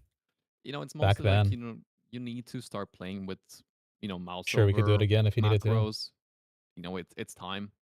If you haven't done it already, it's time to get on that. You're gonna be using early on, maybe not a ton, but you know, you're gonna be using your sacks, you're gonna be using your bops, you're gonna be using your salve, maybe even potentially, especially if you're, you know, if you struggling with tank swaps, salve your co-tank. You will put Sacred Shield on your co-tank. Later on, you will put Eternal Flame on pretty much your, you know, everyone in your raid. You need to have mouse overs for this. You cannot be the person that like clicks the frame, then clicks the button, and then click back on your current target, and all the globals you lose out on and everything. Get on mouse over macros. You need to have them as a prop pally. Yeah. Yeah, sort of on that same topic too. I haven't set this up yet, but I'm planning to basically move toward more of a healer UI on Prot Pally because the typical tank setup where the raid frames are all like off to the side of the screen. Yeah. That's gonna make it pretty annoying to play when you're constantly trying to do different things to your raid and taking your eyes off what's actually happening in front of you. So I think more of a healer setup where you have those raid frames more central is going to be pretty important on Prot Value. That sounds I think like so too. overanalyze, yep. In the Raff Especially if days. Yeah. Is that what you ran, Kev? Yeah, I always Okay. have had the mouse overs for every single one. I also have an MRT call add-on or a weak aura that any MRT style message with pertaining to your CDs will automatically highlight the frame of the player asking for it, and you'll get a notification. You can add a sound to it just so you understand somebody is calling for one of your hands because there's four, and they could all be used. Yeah. I think that's a good call for like everyone. You know, maybe not everyone is a tank in here, but or maybe not everyone's a Paladin here, but by God, you need to set up your defensive raid trackers, and for them to be, clickable, you can send a notification. And on the flip side, if you are someone who is giving out externals, you need to have the appropriate weak aura to, like Cal just explained, to give a proper notification to you when you get that message. It is going to be super, super important, and it's going to be super important for your warriors. And, Cleo is probably, is probably missing some vigilances, I would assume, and um, and I'm sure that a lot of people that I play with as well. I click my send notification and I just don't get anything. I'm like, oh man, they don't have the weak aura. It's time to set that up as well. Yeah. Yeah, on topic of the cancel aura, one important one that's always been there for Paladin, but if you're new, just so you know, the cancel aura divine shield and then cast divine shield macro does help out a lot if you're using divine shield to negate a magical effect or just a very short immunity when a buster comes out. You're taunting a mob, getting the buster immune. Some of them can be, and then canceling it immediately after is also a thing, or to reset stacks, or there could be a lot of case uses for it. But Paladin Yep. pretty much stays throughout. It stays true to its original form in terms of the utility tank, and I love that about MoP is that it's gonna make a comeback, especially in phase 2, I think. At least that's what the ancient texts have said, and it's going to just Ancient ramp text. up. Yeah, definitely. Looking good long term for prop I, and I mean even short term. Sounds like. Uh Anything else on that? I feel like there's so much, but yeah, I think we're gonna might be here all day. Yeah, sure. Uh so we'll move on to viewer questions. We had a couple pre-submitted. Yeah. Uh Nice. if anybody in chat has other questions, you can throw them in there now too. So Kiwi and Apple said if I played or if I skipped Prop Paladin and Kata, so only played it in TBC Wrath, how much of a learning curve will I fall into to play good enough for heroic content clearing week 4 to 6 of release? I mean, I think you'll be able to pick it up pretty quickly. Just while you're leveling, you should, kind of uh, pretty well understand the basics, I think. Try to organize with Uh, your guild tanks and in-game weak aura like for a lot of the CDs. abilities, Ah, the same just use the abilities MRT still call. exist. They may function a little bit differently. So Honestly, definitely like read tooltips and stuff. Baji or MRT Like call. Devotion Aura we mentioned earlier. I mean, if you press that thinking it's gonna be what Devotion Aura used to be, it's a very, very different button now. It's not a passive armor aura. It's Divine Sack basically, or Divine Guardian. So just things like that. Make sure you're reading your tooltips just as you're leveling and stuff and playing pre-patch, just seeing how everything changed. But the biggest thing from Wrath to MoP is going to be Holy Power. We're now like a combo point class, basically. So you just kind of got to get used to that part of it. I think I it's think straightforward. that your experience in Cataclysm is almost irrelevant to Miss Pandaria. Um, Divine so if you Sacrifice, didn't play it before, D-Sack without a cancel aura. I Cleo, wouldn't that worry used to too be much my about biggest, missing out on an expansion worth of I have experience, videos about that, I think, because still on it is YouTube. still the very same. Doing that on Lich King, The where things my that tank calls made for you no good in Wrath will cooldowns, still make you good in Miss and I Pandaria. give him the Using biggest, your biggest the everything we benefit just talked about bonus, with a mouse D-Sack. overs and everything like that, That is Divine Guardian and still the D-Sack. same. The only thing that changes the way that you approach your active mitigation and Let me see, your actually. I rotation, might, but might have that's that. changed from Cataclysm as well. So it's not really gonna make an impact, in my opinion. Might have that somewhere. Any thoughts on that one, Cal? Yeah, no, I think we already covered that in a sentence. I think it's it Sure. stays true to its form. It really does. Yep. Most of the stuff is similar. It will feel similar. Learn the combo point system, and you're good to go. Just read tooltips. You gave it really good advice.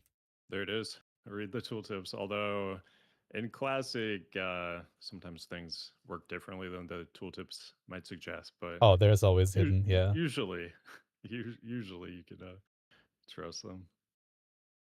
All right. So the next one from Zoo for the win. I'm in a semi-casual Zoo. 10-man group aiming for Meanwhile, your full tank clear went off growths his by tree week at 3 you or when you 4. said you have PS I available, play off-tank Prot Pally. and he Our main dies to thing Soul is Reaper. choosing between Bloody K and Blue. He Gosh. first preferred the DK to That's avoid tough. having 5 conch tokens, but is I there think that Soul big Reaper of a was actually a difference really cool between ability, a those mechanic. two? If I'm snapshotting Sacred Shield, We're I'm listening to mainly Subtle. worried that the DK will fall over on fights like Shaw while doing weaker DPS. That's How you feel upgrade. about this, Riani? I mean, like we all know that Bloody K is dead on arrival. So I mean, it's I guess you have your answer right there. No, it's I think that Brew, especially now, is a very is a better alternative compared to Blood in a Taman environment, especially. But that said, I'll find what it. was the experience level here as well? Because unless you are extremely like at the high end cutting edge, it's really gonna make a marginal difference, and there could even be situations where a Bloody K would feel better, especially in a 10-man defensively, because you can rely so much um, on your own active mitigation and your self sustain and everything like that. It's one of these, I swear. He took that one naked. That Yeah. was Tompkins. I mean, they're talking about We're week listening. 3 or 4 clear. So Yeah. I mean, I think they probably will clear things quicker than that because MSV is the only thing that's even available on launch. So 6 bosses. By that point, you overgear things enough as well for the defensive I portion have to it here. not I know really it. be that I'll look big into of it an afterwards. impact as well, compared to if you're going in week 1 with Priebus. Discord. Apologies. Went off topic. Yeah. Yeah. Either way, yeah. I might guess look it'll into be a that big bay. deal. Just I just don't know what I move named to it. one you like more. But it was like straight up, we stopped using it for Infest, and I just use it for my Soul Reaper tank. Any Divine other Guardian and chat Sack questions? uncancelled. Otherwise, we're gonna be going over our really quick our reanalysis of where we think all the tanks kind of rank. Wait, tier list? No, don't call it that. Your analysis is great. I'm calling it a reanalysis. Yeah, not a Reanalysis of the tier list of the ranking. Oh. All right. Oh, jeez. Let me see if I can pull up a little tier list. We gotta get you would definitely desack him, because you, as a paladin off tank, I would go and soak. Right, that was my job. Can start talking about it, though. For like S tier, how are you feeling for like S tier right now? Yeah, it pains to say. We're watching their faces, by the way. Keep looking at their faces. Want to see this day come, but we have a certain bear slugging, tossing master of a spec in the S tier. Honestly, mostly brought up by the fact that Bloody K got nerfed by so much. In addition to getting a small little single target buff themselves. The truth comes out. Like, obviously, I mean, I'm a bit of a DK simp, right? That's no question. Just keep looking at his face while he's talking. It's great. The DK nerfs, it's awesome. The single target damage increase to Brewmasters make 0 sense. Absolutely. There it is. There no it is. sense whatsoever. The only reason why Brewmasters were crying out for a single target increase was to catch up to to the. I mean, even get somewhat I love close to this the Bloody guy. K. But I now when the love Bloody this guy. K Yeah, nerf came in, they are there's still all a chance to give the now school they're back. even, maybe even slightly ahead. On some fights they're really a lot ahead. Um, I don't, that's not a world where we should be in. Bloody K had, the niche that Bloody K had was their fat burst on single target and especially One on change doesn't short make sense to use encounters, a but shield barrier that is buff. gone now. Oh yeah, I mean they just Yeah, buffed them. so They straight up by just default, they that buff means that Paladin, they the buff other them. alternative, the Brewmaster, just moves up, becomes number one. So that is my S tier pick. You heard it here first on the reanalysis tier list. Brewmaster S tier. Wow. S tier Brewmaster. All right. Cow, what are your thoughts? I don't know if I were to make a tier list, I don't know if I would put anybody at a S tier currently as it stands. Some classes got buffed, some classes got severely, unnecessarily nerfed. However, I don't think one tank is completely above everybody else in every aspect to the point where you can say, okay, I'll just always and forever have that guy. I think that you can definitely run multiple tanks that are not Brewmaster and still have a decent or good time, even on prog. And we're not talking the race to, you know, MoP Classic first. We're talking about anybody in the initial few weeks of clearing. I don't think you have to have a Brewmaster like you had to have a BDK in Cataclysm, or where we had BDK even in MoP earlier before the nerfs, where you're doing insane amounts of damage compared to everybody else, and that just makes you the S tier as well as being able to survive. So I do think Monk is A tier personally, and I would say Prot Warrior is there as well currently. Those are my two favorite tanks, favored I should say, tanks for 25 for sure.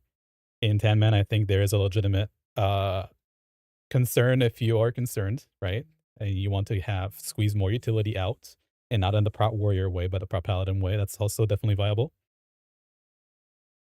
In terms of damage, Prot Paladin is a little behind, but I think you can still put that in an A tier because it does do really well in both dungeons if you're not only looking at damage. I would move the BDK down a tier from all of those three, and then that concludes our 4 specs. Yeah, I don't think there's anything else at least. Yeah, those are all of them. Yeah. For me personally, I felt like the Pro Warrior was just kind of a step above everything.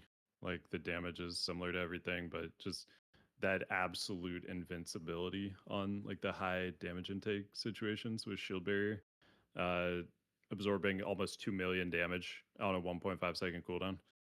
I don't know. To me, it just felt so safe. You get that huge utility from everything else. So I would personally say S tier Prowler, but I mean, I also agree. It's not the you have to have it kind of thing like some of the other expansions were. Also up there though, Brewmaster,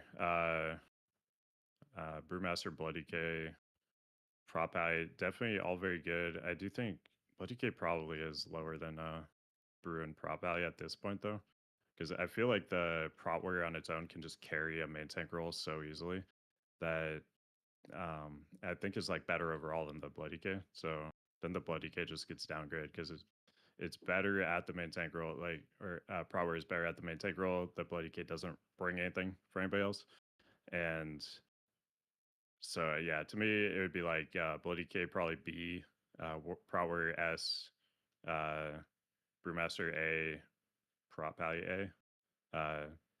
Prop A specifically though, like really filling that off tank role. Um, I think that's where it shines the most for sure. And then Guardian, I have no clue where Guardian fits in. I haven't played one yet. I've barely played with one, so couldn't tell you. And I don't think Yeah, it'll be I mean, anywhere else. all the memeing aside, like they're a fine tank, but they don't bring anything to the table. Which is like the biggest part of us, right? And MoP specifically, it becomes a big deal now. Yeah, and they have to be ridiculously overtuned.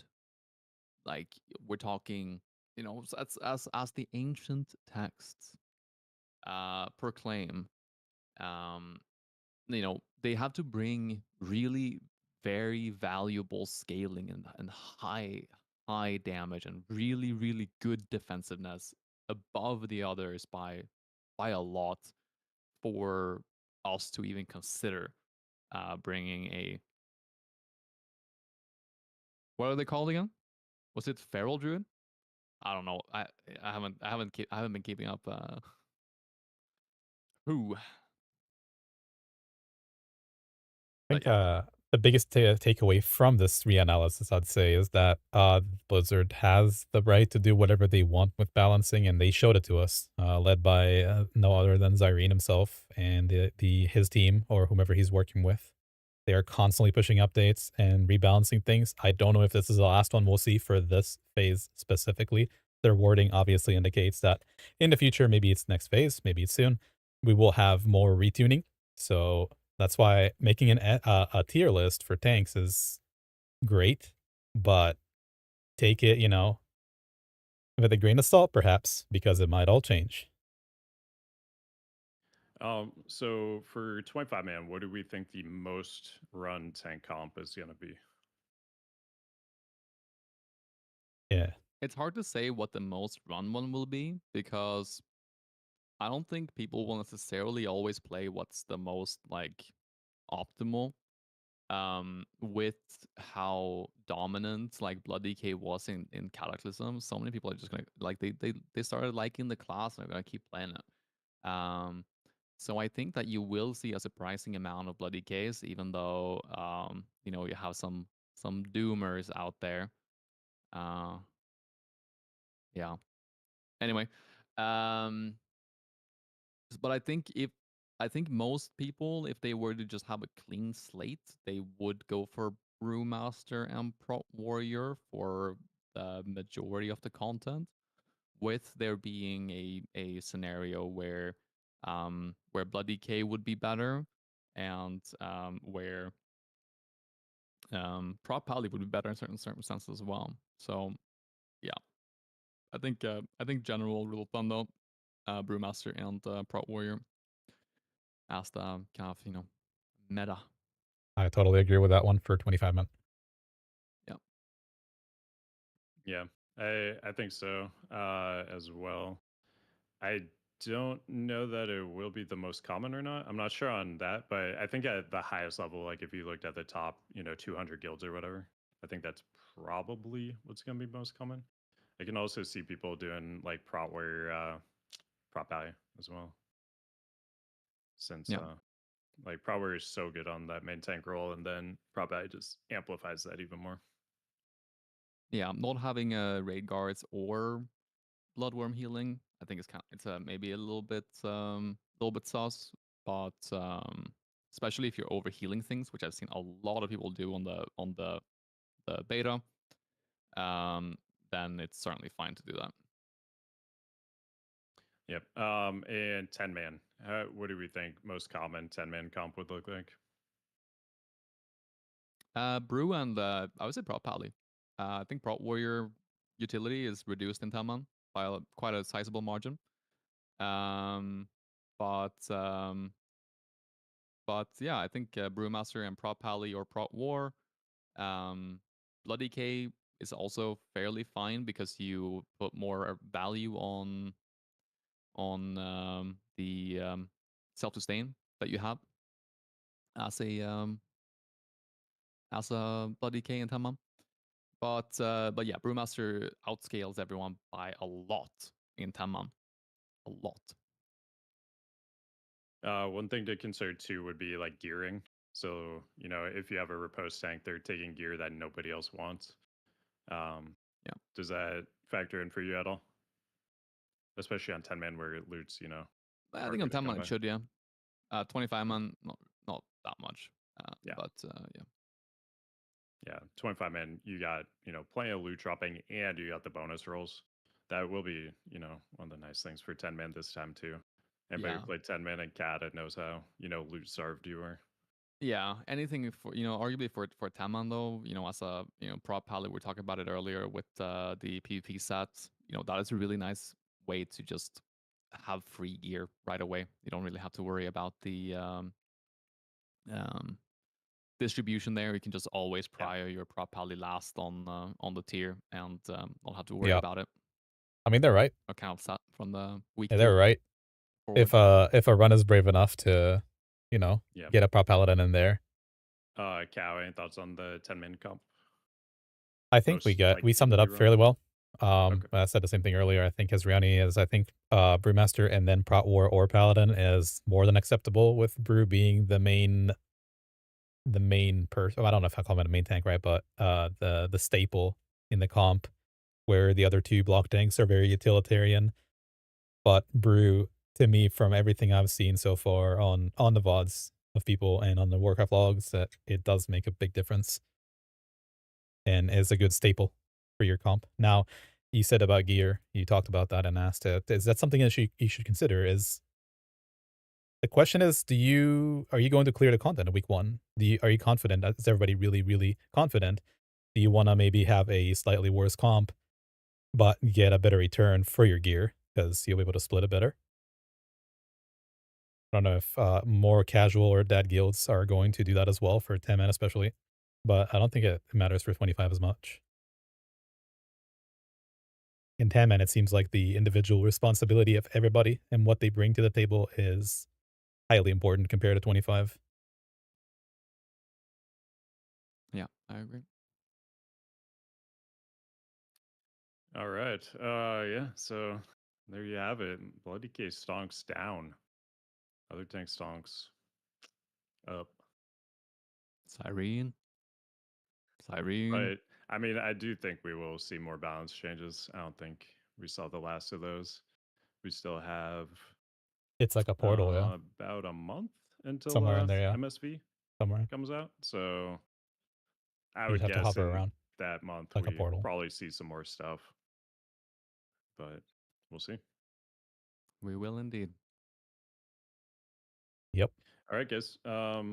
Anything else you want to talk about for Prop before we do the final giveaway? Oh, Wait, David, wake up. giveaway? David, alarm. Wee woo.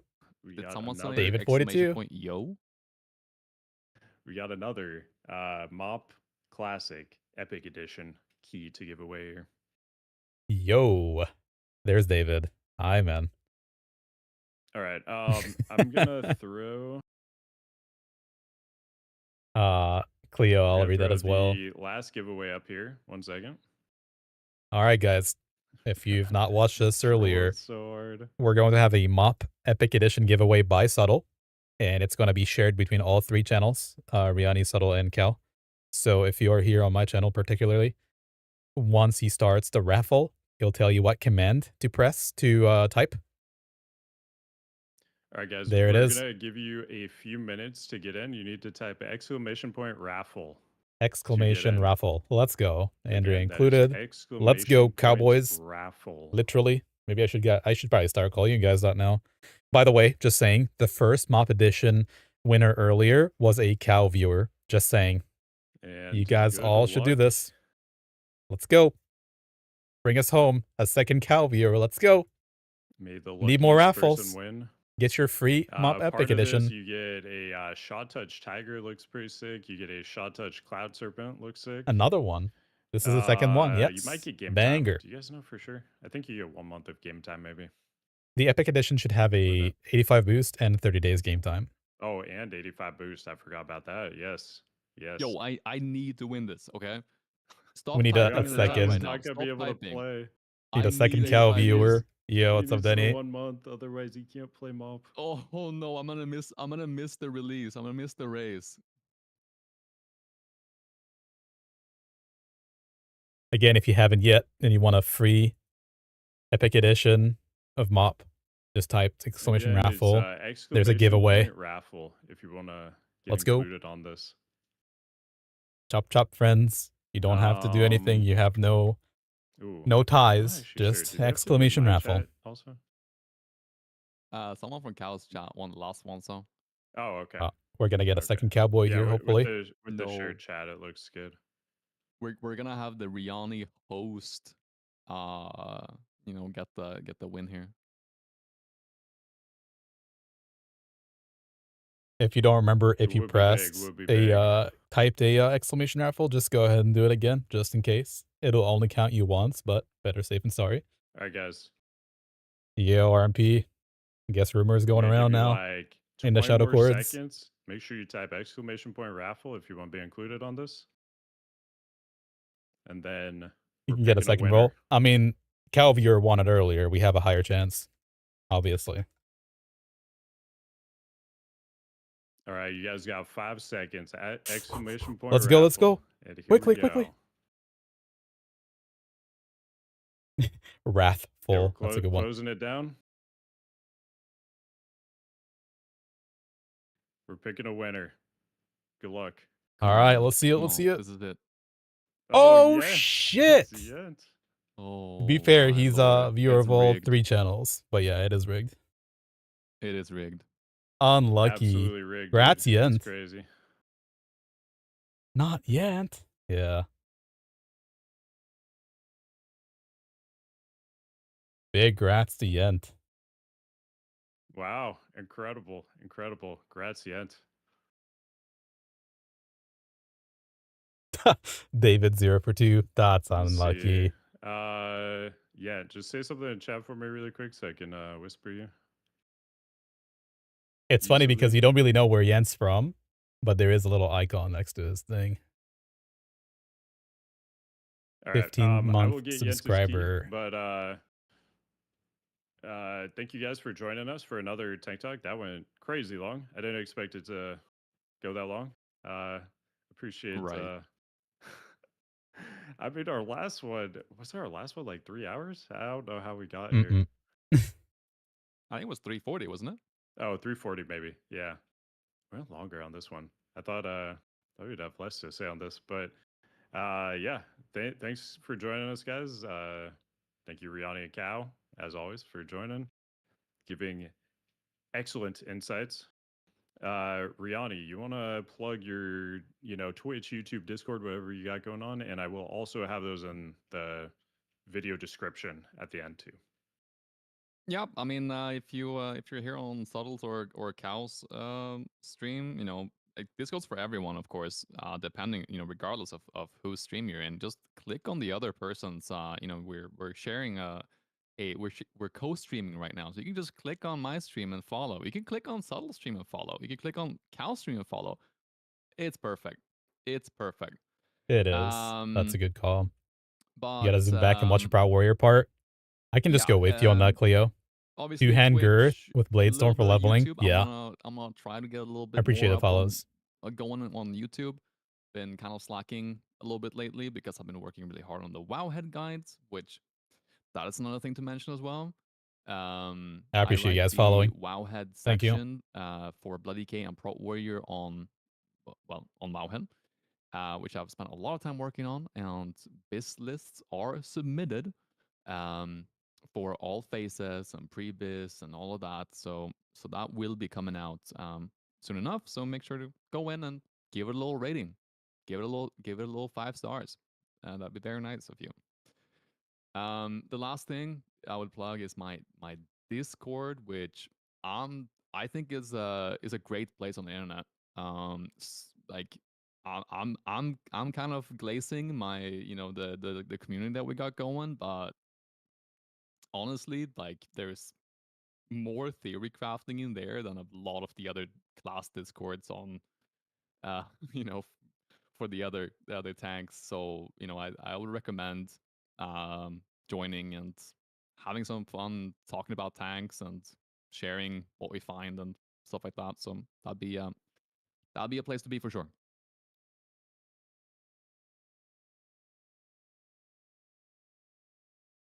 Yeah, awesome. Yeah, make sure you rate Riani's guide. Try to get him the highest rating a Wowhead guide's ever gotten to. I don't know what the record is. I always see like very few like votes on them though. Damn, you Like think maybe everybody's a like 10 to BDK shill. 20. That's So let's wrong. get You're that so into the wrong with that. hundreds, triple digit. That would be cool. I think we're already at like in the 30s, maybe close to Ooh, 40 on the overview section. So we're getting there slowly but surely. Everybody hates BDK easy, now. easy. If I still just love like it. 20% of the people watching right now go vote on that, we can hit 100 easy. All right. Cow. Plug your Twitch, plug your YouTube, Discord, all that stuff. Sure. Yeah, I mean, I also run a Discord, not at an enormous community level, but we do have our own theory crafting, non-toxic, non-class specific Discord. Bring up whatever you'd like, classic wise. It's all good. DPS stuff as well, healer. It's always fun. The other thing is the YouTube that I run is not monetary even, but it has all the VODs of all the raids we've done on beta, the Who Guild on NA. And I know, unfortunately, Riani's not able to share his, and Subtle has his Twitch stuff, but perhaps not the full VODs. That is the one place where you can find a tank overview of, not an overview, but a detailed run. And you have timestamps, you can go to whatever you want, pick Shekzir, pick whichever fight, and just see what happened in real time for us and not an edited video. So I'll link Yep. that just in case. But yeah, just come hang out. Why not? Make sure you do follow the other tanks as well. Any of the 3 channels, we're all tanking here, all bringing up ideas, and it's very fruitful. I think these tank talks very fruitful for people. Yeah, definitely. Dude, I love these chats. I was so excited because I was kind of alone in the tank like content creator space for a while. Then Riani got into it. I was super excited. And then Cow, like you've been around for a while, but you weren't like making as much content. And I know you took like a bigger step towards that stuff more recently. So it's awesome to, just have, the meeting of the minds and be able to like bounce ideas off each other and stuff. So very appreciative for you guys. Hell yeah. And the same goes for you.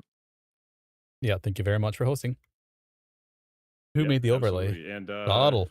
maybe we'll meet again. I don't know. I know we're all really busy, but maybe we'll do like some raid chats coming up and um maybe MSV decompress after race stuff like that. But until then, guys, thanks so much for watching. Thank you, Riadi and Cow, for joining. We will see you guys Thank you. next time. Will do. All right, friends. What are we thinking? What are we thinking, Cleo? Indeed. So probably the best place to find multiple people who don't always agree on things or have things to add to one another's statements is definitely this talk, where you don't have to be the best player, but you can definitely do the most research and kind of feel things, more feels craft, more theory craft, more whatever, and just bring it up into one table. Cleo, you're thinking you don't play prop if you're racing. I completely agree with that.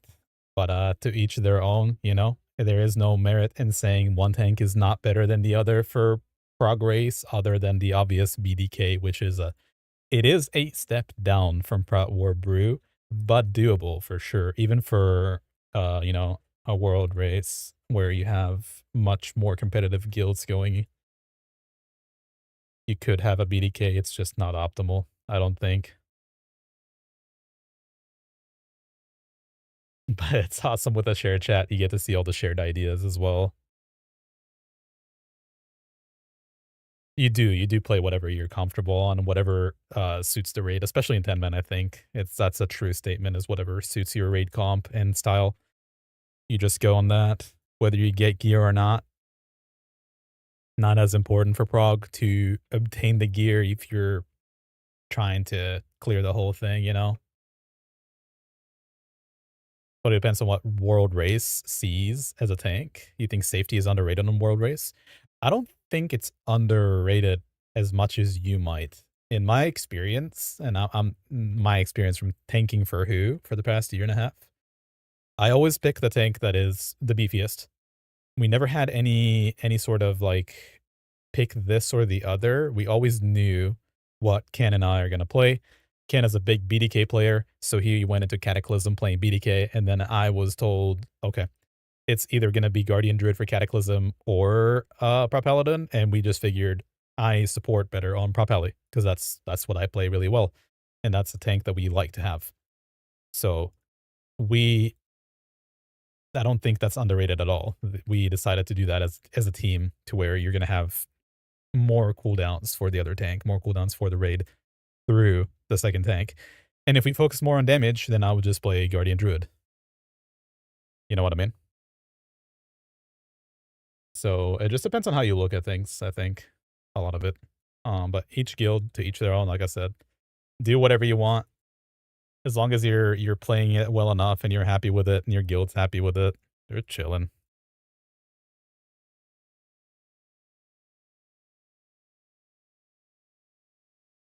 What was prot warrior mitigation from melee's percent across Hoff BM was 48%. I can give you a very accurate insight for that. With Crunk playing prot warrior. Nars, you mean more gameplay wise going to MoP? Yeah.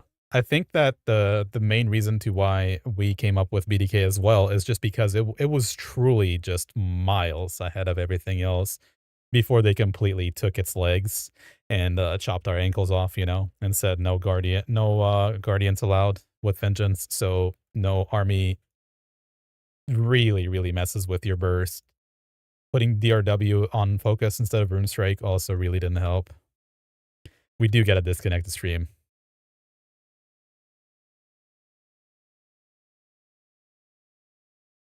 How do we disconnect from one another? I'm assuming. Oh, okay. I think they just did that. So we might be back. Close the browser tab. Yeah, I just did. Are we still linked? So finicky. Yeah, I think we're good now. Suddenly the chat's not scrolling down, so. Oh, Rihanna invited us, so you had to turn it off. There you go. That's also. But you can just leave. Cleo, two things I owe you. So one, you asked, you gotta zoom back and watch the Proud Warrior part. All you know is two-hand girth. We talked about that a little bit beforehand. I think you had another question. While they were finishing up with us here. It might have been before the raffle.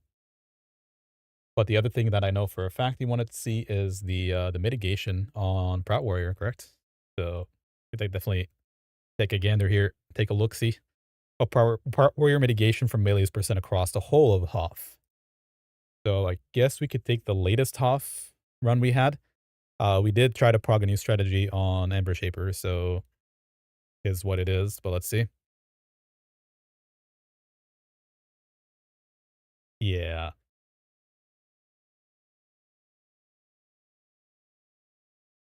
So is this the last bit as well? Don't mind our DPS. This is with the arcane buff.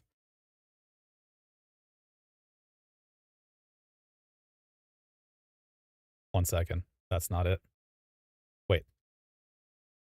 Oh, okay. It's not counting the wipes. Okay, this is good then. All right, there you go. So that's our damage for the very, very last run. And let's take a look at the damage taken in that raid. And again, don't worry about this as much. Just know that I don't really know where all the extra damage taken comes from. But let's take a look at Crunk. Oh, I think because he wasn't tanking. Yeah, okay. He wasn't tanking Windlord. On Blade Tyak, I took an extra Buster and stuff like that. But there you go.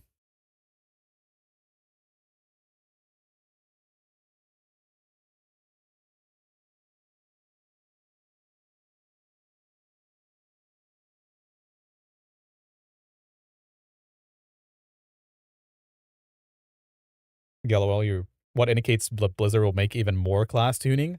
I'm assuming that they would watch streams, because I know they have.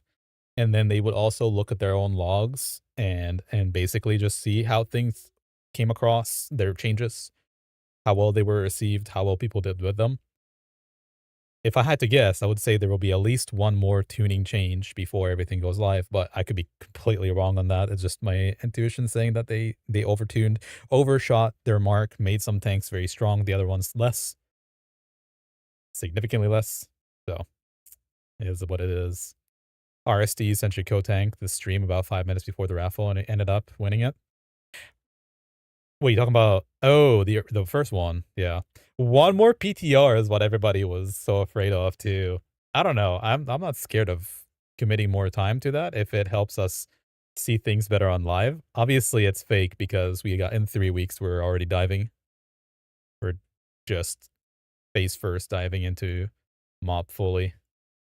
But, that will be really interesting to see how tanks are in one more session, how everybody balances around it. The Old War surprise. I remember Chicken Ball with that. I don't think maybe we did we have to I don't remember that we had to cancel a raid on that, but I do remember him going one last time. Like, because we weren't together in a guild or a run or anything, just Max run. And Max had him come in and kind of observe our Naxxramas before Old War. I don't know why I remember that though. But yeah, I mean, tanks are at a really good spot right now. You just gotta pick your poison and commit to it, kinda. If you don't want to commit though, you know, you could just backtrack and do whatever you want. You're not, you know, your tank's not soul bound to you. Do whatever you want, kind of a deal. I still do think that Brewmaster and Prot Warrior are a very, very powerful duo for 10 and 25. And I don't think what Randy said doesn't change my mind at all about Prot Paladin. I think it's really good for 10 man, but would I run it for a 25 prog or farm setting? Probably not. There's just too much worrying about too many things within that class. That if you don't need the extra utility that are bops, sacks, and stuff like that, there's not a truly good reason to bring him. You go BM and Warrior for 10, extra banner. Yeah. The viability of Warrior, I think, is it's just more dominant because your utility is straightforward. It's global. Every fight, you can use Demo Banner. Every fight, you definitely do use Skull Banner. Every fight, you can use Vigilance, whereas Paladin is more niche per fight. So, unless you're going for floor skill level where you can just, okay, I'll you know, off tank Prot Paladin, I have enough CDs. Every time I'm getting hit, I'm pressing a CD. I will not die. That's a good case use for that, other than the utilities. Depends if you bring H-Bell. It could. It doesn't have to, though. Bop is only useful for very, very certain situations, if you know what I mean, if you've played the tier 14. Keep in mind, I never played MoP until this version right here, the beta. So I don't know anything in particular from before, just what I see in front of me. Where you can go arms as well. The Red Pally sucks. Yes. This is where the third tank being a BDK into a whole unholy and vice versa is very good. Yeah. I didn't even play any PTR or any P servers, rather. Just natty, go right into MoP and see what's up. That's why I play BDK, because it was just the very strongest tank. Again, by miles ahead of everything else. Because if you understand how the game works, you don't even have to be a BDK expert. You just press the right button the right time, and you're instantly doing massive amounts of damage. When we're talking massive, by the way, like, I think I showed this, but the amount of damage that you're doing in a whole run has changed significantly. Again, I think this is with me driving the vehicle, right? Unsock, I think I was Ember Shaper I was driving. Yeah, I was driving the vehicle for that in our last one, but you can see, like, go fight per fight and see how significantly different, that is. Context is dependent, you know. As far as I'm concerned, though, I mean, I don't think that, Ken is at a position, our guild leader, that he's gonna come to me and say, "Yo, you should play this or that at this point in the game." I think I'm just gonna go to him and say, "Hey, I think I'm comfortable enough on Brewmaster now, because I'm playing pre-patch, you know, for a whole month, plus leveling up. I think I'm comfortable enough that I can just play, that instead of I can play Brewmaster instead of BDK." and do just as well, if not better.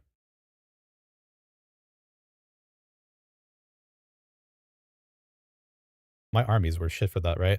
There was a bad army call here where people called to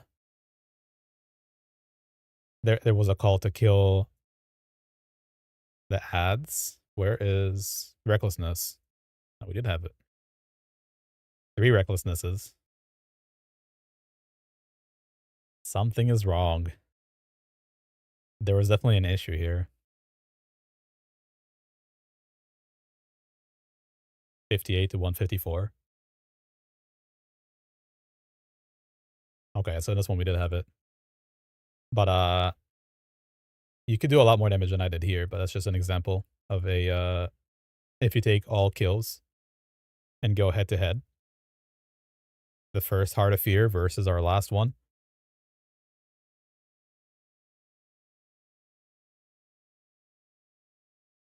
I think there it is.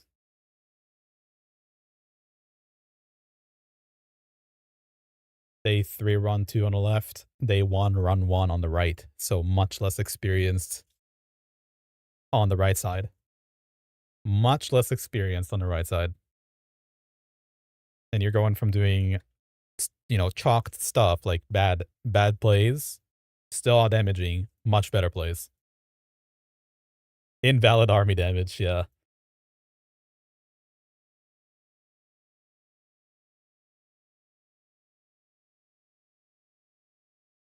You're saying Brewmaster is not hard to play safely? I think I agree with that. If you know so think about Prot Paladin and all of what Riani talked about and all of the defensive points that he put up there in the chat for that, and then he's backtracking essentially and going, but wait, I could do damage with harsh words, or I could do damage with this or that. But really, on Prot Paladin, unlike Brewmaster, yeah, you have to kind of decide what you're going to do with your resources, defensive, offensive.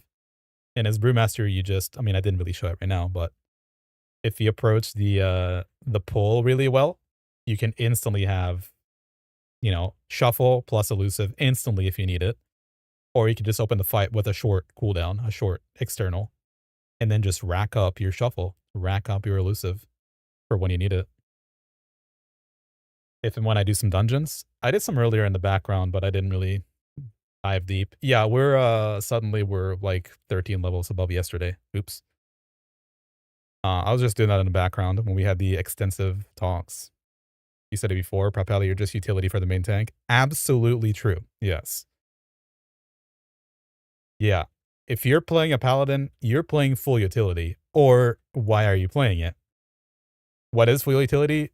You play for the other tank survival. You're like a safety net for the raid as a Propelli in phase 1.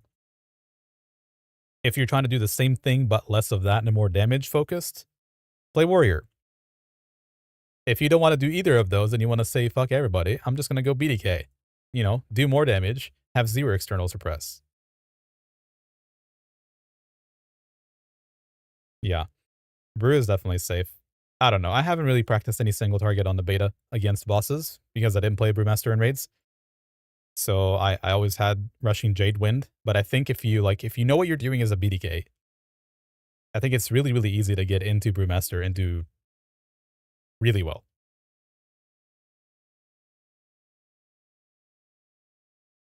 If you're a furry goat druid, ah, jeez. We're not talking about Guardian. I know it can do damage, but again, it's like you give nearly nothing to anybody on a Guardian druid. So at that point, why would you not play BDK, right? Would healer comp change if you're changing tanks? It could, but it doesn't necessarily mean that. So another really big part of choosing the right tank for you, and we're not talking about raced world first prog. What all healers are you running? Are you like my guild that we're running a rainbow comp? That means I already have an H-Bell. I have a Mistweaver. I have multiple Resto Shamans. We have all of them. Literally a rainbow comp. Other people are very short of that, and they go 1 or 2 meta comps, or meta classes for a comp. So yeah, you're not really getting touched by a healer More so you get external cooldown from a healer nowadays. So if you're asking me how do you reduce healers, you could say Prot Paladin is actually decent for that. So is Brewmaster. But none of the 4 tanks, not talking about Guardian at all, none of those actually require more healing. Per se, from like an extra healer perspective of things. So you can do whatever you want with your comp, but you kind of want to look at raid utility again. Reduce healers by adding more enhancement shamans. Our elementals love their totem. Their heal the group to full totem. That every time there's raid damage, I will drop a totem. That one, they love that. For a good reason. And then you get out of the rest of Shaman's healing rain, and he's just hates your guts. He says, no, thank you.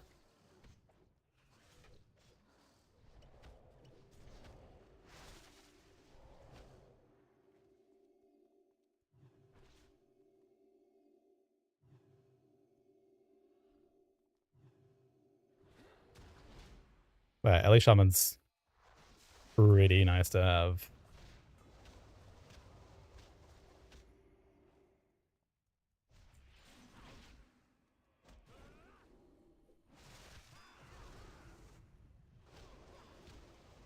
What happens now? I haven't run a Wrath dungeon yet. Do I just live everything or and say get this real quick, get some XP? Oh shit. Gav, we need to completely miss that. We need to run dungeons. Oh, now you're gripping. 2 DKs. That was with the boss, right?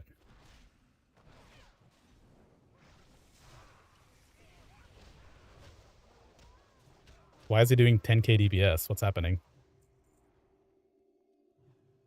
Hello?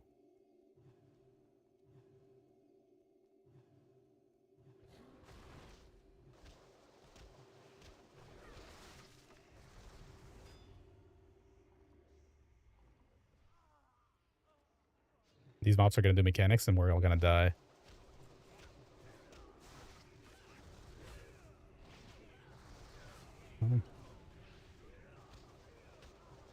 I think if you're actually running this for XP, you don't do the boss, right? But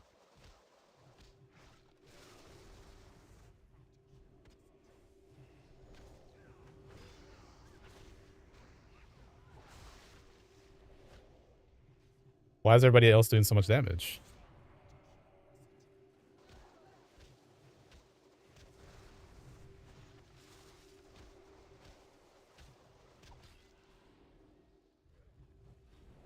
Hybrid DPS value is kind of underrated too. Yeah, for sure. Similar to a tank. Same thing. Shit you can bring with to help heal. You got to get a healer's perspective in MoP though, because the way Zoo summed it up was kind of crazy.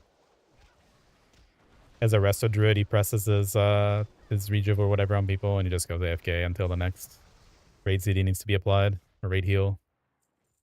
And then he logs back in, does another one. The closest you can see a tank pick getting or altering healing is Prot Pally.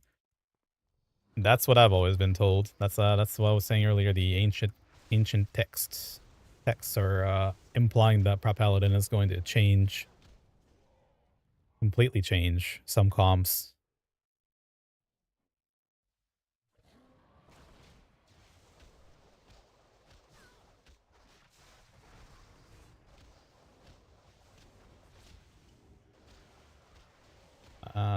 Whatever.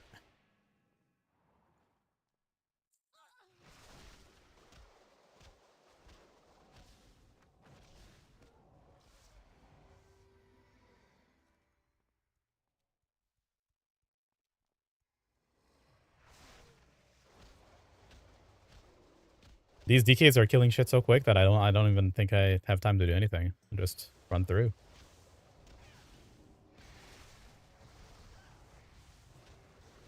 Don't even press any buttons correctly. Just win.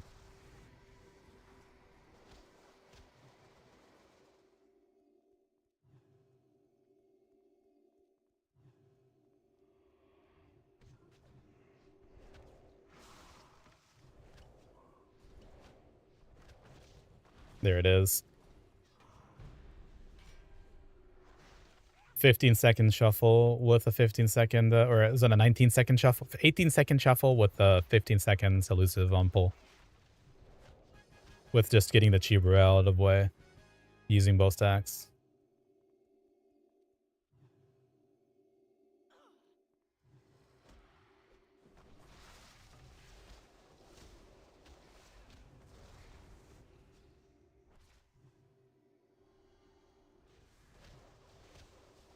I'm coming, statue. 1%.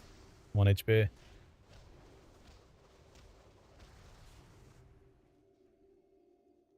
Your tank has healing main, and it's going to be the prop heli. I mean, that's literally the best case scenario for a prop paladin tank.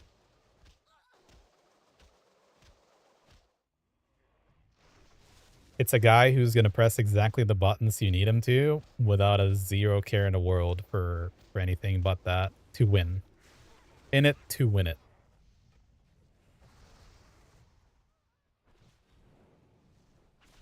Yeah, they were not recommending cheap brew at first when we talked about it. I mean, if you actually listen to how the conversation started about cheap brew, it wasn't too powerful from what you could understand from what they were saying, Subtle and Riani. But it's my absolute favorite because you just don't be bothering doing anything. You just there, right? Then you'll press it and you just boom. You have all of your defensive in the press of a button like this. Zero skill.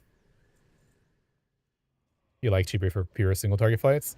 I just like having the ability to stack shuffle without thinking about it. Without having to, so again, it boils down to how good you are at the game, right? I'm new. I don't want to think about that at all. I don't want to think about it like nothing, literally no thought put into it. Just have it happen in a raid. Because if I think about it, I already lost. So having that is really powerful, I think. Also, it's really powerful, by the way, for vengeance situations. We didn't talk about that at all because that word is banned from all talks. But I was trying to bring it up earlier that you could do massive amounts of damage and get your healing out. It costs more attack power, like more damage to do, but the raid guards are crazy.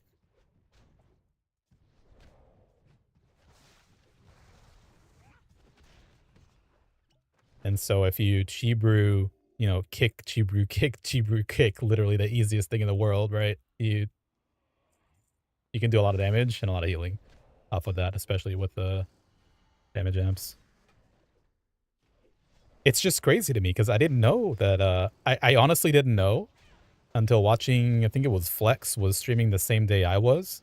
So I tuned in and he was playing Brew and he's a BDK player, right? So he's as a BDK player and he's playing Brew for the first time, second day or something. And I'm like, what? Shuffle has 60 seconds. What am I looking at right now? I thought this is like going to be a challenge to keep up. Well, apparently it's only a challenge if you're taking RJW and not getting combo points from it. Ah, jeez. How did I not get the research, by the way? I don't know. I got to redo this.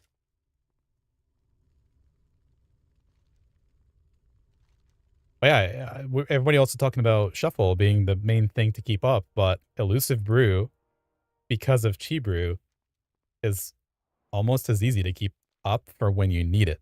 And it's true, in a raid environment, you have really, really high crit. So then the ancient textbooks tell you go 4K haste, right? But you don't even have to really adhere to all that, even without the best chi regeneration or energy regeneration. And you can just fill GCDs with less valuable things to press, but have high crit and always have the elusive up for when you need it for sure. You don't even need it.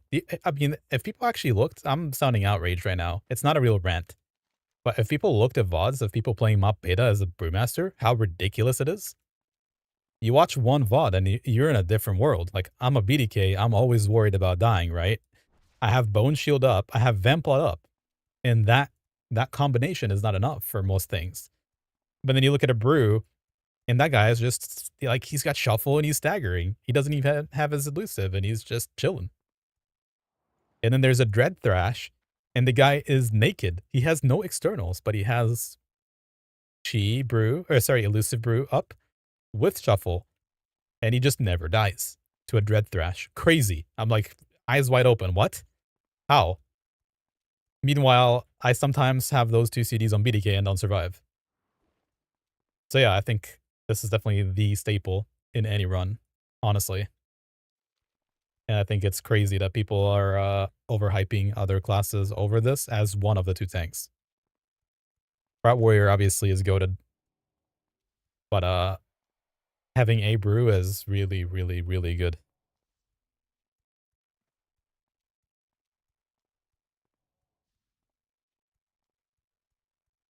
Send pets in and AFK like the unholy DK. That's true for the hunters. So what am I supposed to do here? I don't think I've ever done this. Let's see. Stall. Image of War Mage Caitlyn in the Nexus wants you to use the interdimensional refabricator. Prot Warrior means you can bring one less DPS warrior. Yes, it definitely totally does, because DPS warrior is nice, but it's not going to be your top performer or anything. It just brings all the extra utilities, which makes it so good. You're looking at very easy to gear brew. That also, yeah. We were running 3 warriors for the longest time, and that's why Krunk was playing he was playing Brewmaster for a little bit. But then our core became 3 warriors with the Prot Warrior, so Krunk was basically locked into playing Prot War. And I'm locked to playing BDK because up until the last session, we were, it was guaranteed BDK is going to severely outperform everybody else.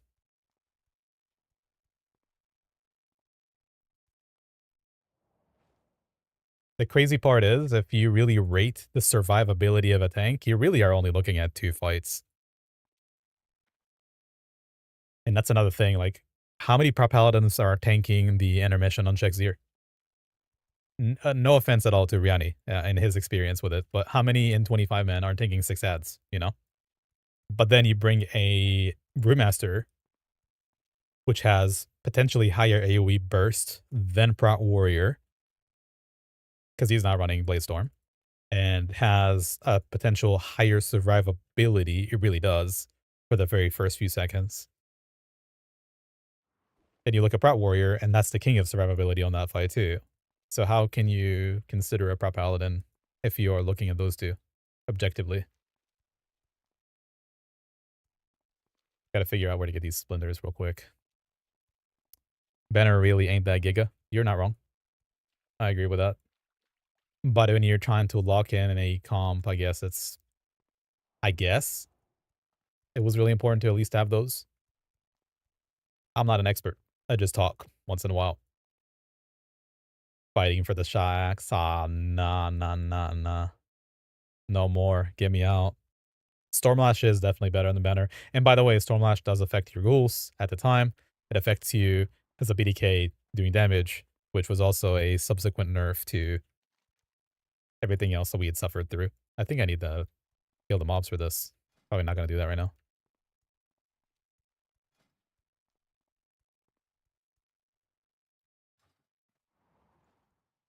In theory, 2 is kind of all you really need during the Trinket Proxome pull. Obviously, 3 is nice during lusts, but your damage outside ICD and CD windows low.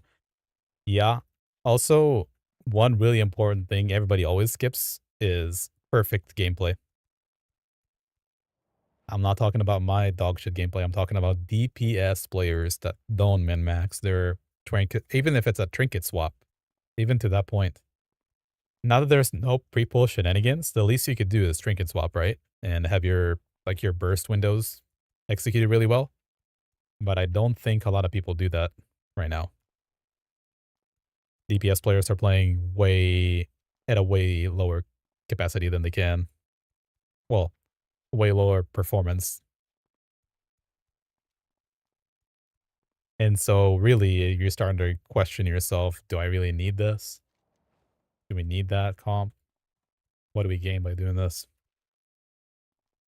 Oh my god. 115 Hagara.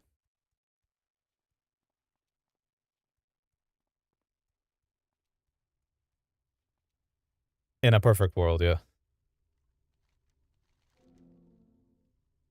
I don't know, Cleo. Maybe we could just revert back and have like full common sense.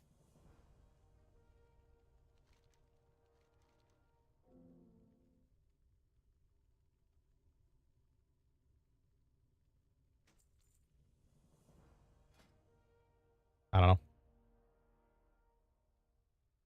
Most importantly on prog anyway, just do your mechanics. Just get through that thing.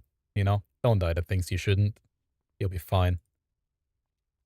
No DPS checks are met to the point where you're reducing a healer on a fight, really.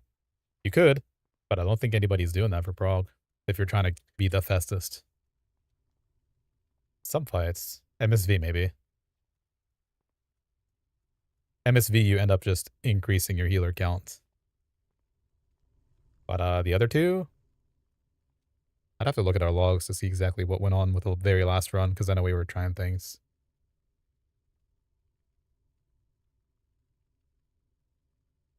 Either way, that's like a really interesting conversation.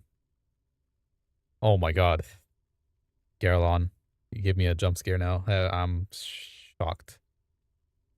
You're a serial offender of hitting Garelon's purple circle. That boss is hard to play. You're right. Yeah. Yeah. You see it from the front too, where you see what the DPS is trying to do and chase that leg. There's sometimes like the leg that goes over top of the others. Just weird shit. I don't understand that boss. In terms of like hitbox per leg. I don't understand. The interaction with Pestilence was really bad too. Or, you know, Blood Boil. For us. Also, our DPS kept griefing the pheromones, so we just ended up having both tanks do it in the middle and kind of carrying the part.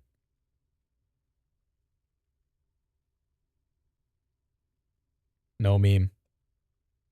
But we have, you know, when you have 3 warriors that are DPS warriors, those things will die. Who was the last one? I think it was Synergy actually hit a trigger.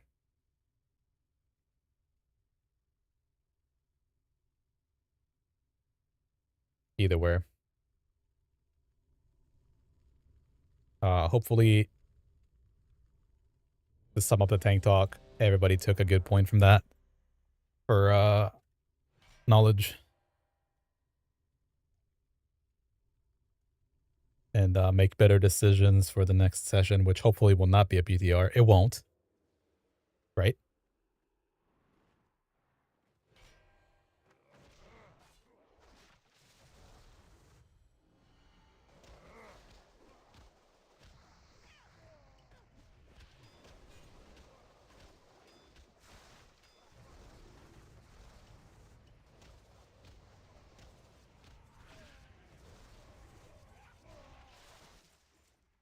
Hey, what's up, subs? Welcome in. Appreciate the sub.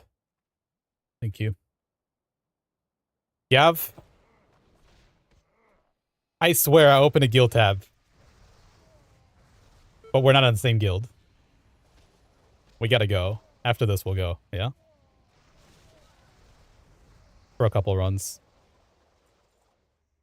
Play Windwalker, AFK on boss. Cads was saying that's a very, very bad class to play, even if it performs well in any way.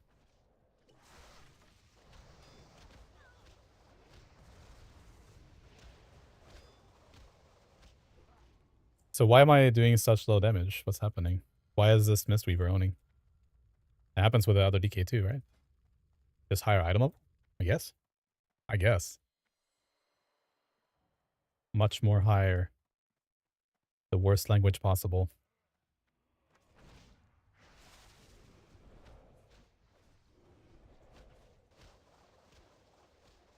He's actually just gonna pull aggro because I'm doing such little damage.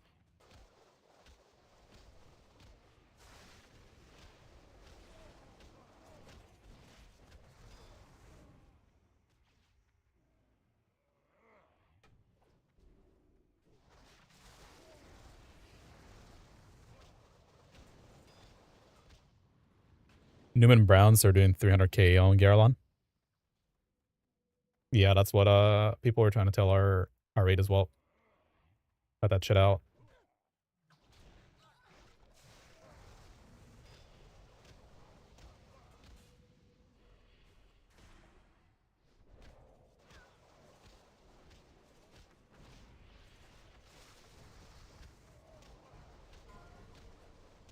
A thief, yeah. That's good. That's good. I mean, it's all padding. According to Cads, he's a much, much, much better player than I am. So I completely trust what he says without even looking. Full pad. That's just that's harsh news. Don't tell that to everybody. Keep that a secret for a little while. People are already thinking, yeah, I'm gonna go Windwalker. It's saved. Where's Serendipity?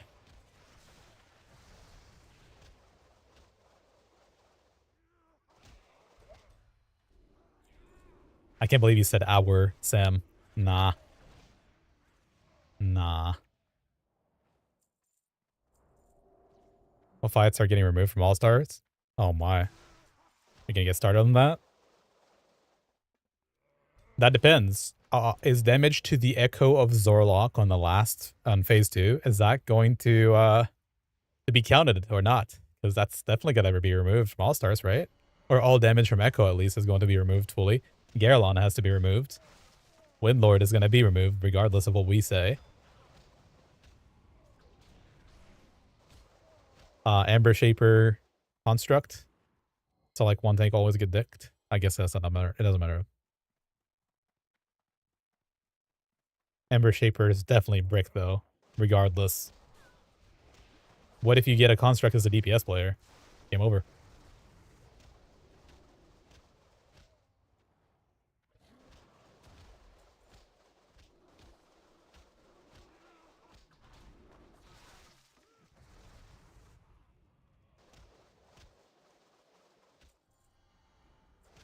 Oh my god, they're almost two-shotting my statue every time. I'm trying to let it sit.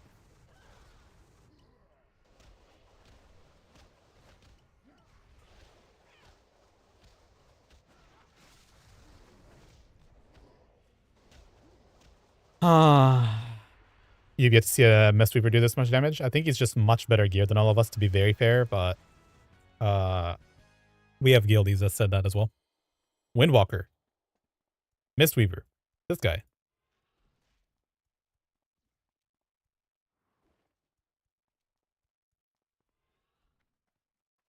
You base the rank 1 players off the start of each tier. First month, not the end. Yes. Wow, Cleo. You might be my unsung hero here.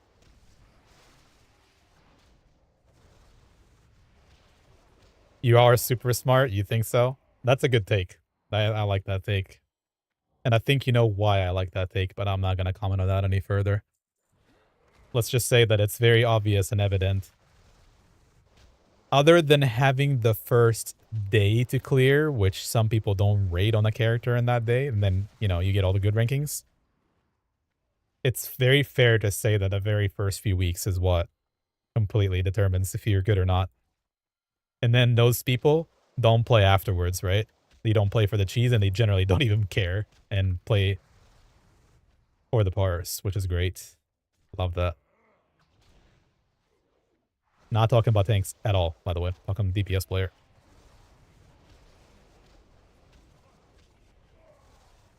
Tanks is not an issue. That's why your 4 rank once on Windwalker first day locks you in as a goat.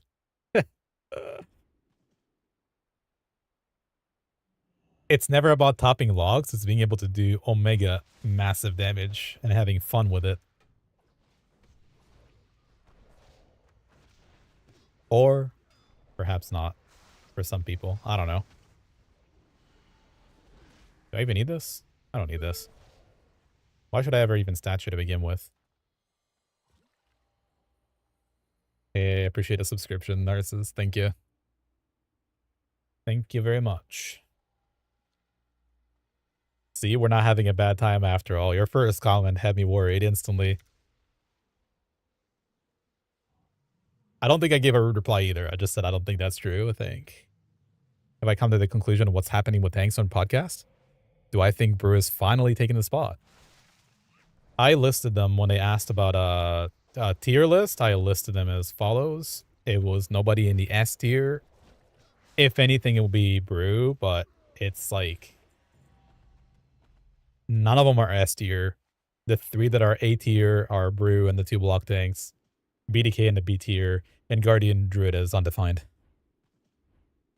I do think Brew is number 1, but I don't think it's an S tier class compared to the others. Because Prot Warrior does just as well if you wanted to. Just doesn't heal the rate up. Has different utility. Tank DPS list? I don't think this is based on DPS though, Narcissus. We're just talking in general.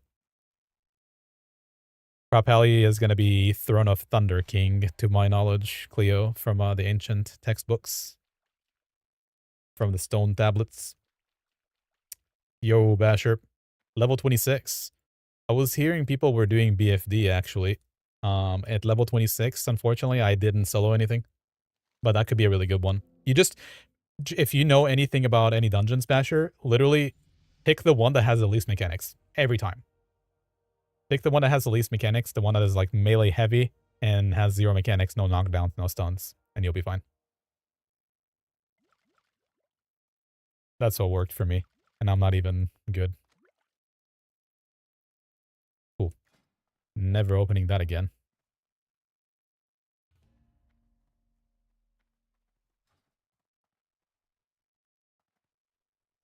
Oh my god. Yeah, don't even get me started on the Blizzard balancing. That's like the big deal of the expansion. It's not even about which tank is best, it's about what Blizzard thinks should be best.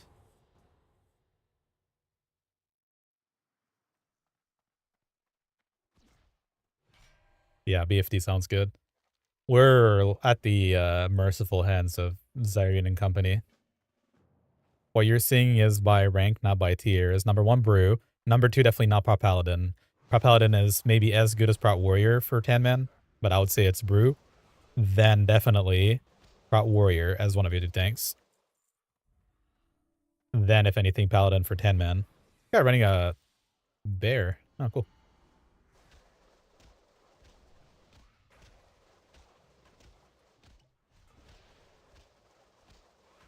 Hope we got some heals. We're gonna get cocoon and die here, right?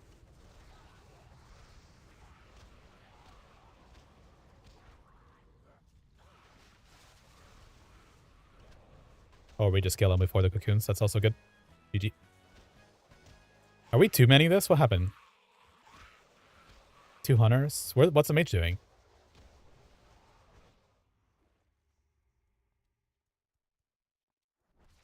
Boomkin.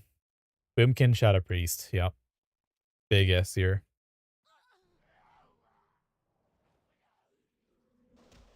You're basically not allowed to go look at anything except for beta logs and common sense.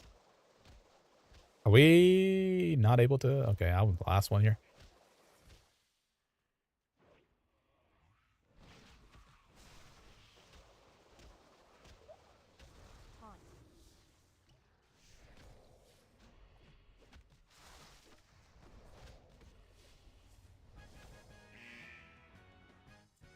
Yeah, the damage profile for some of them.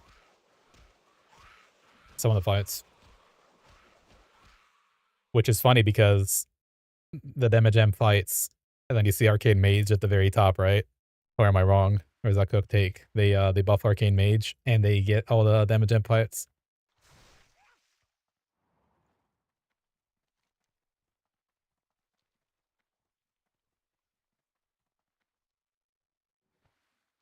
Unlucky. Fuck Arcane. I mean, they were dominating. They're already killing it though, right? They're on the chase. Yeah, but Arcane has always been boring. In Classic. All the Classic expansions. Every expansion, Arcane Mage of the 3 is the 1 button rotation or the 2 button rotation. I think who was the king in the in Black Temple? I think it really started, right? I think it was Faji. Faji would get 4 innervates on him. 4 innervates on like Nagentis. And he would just pop off doing 1 button.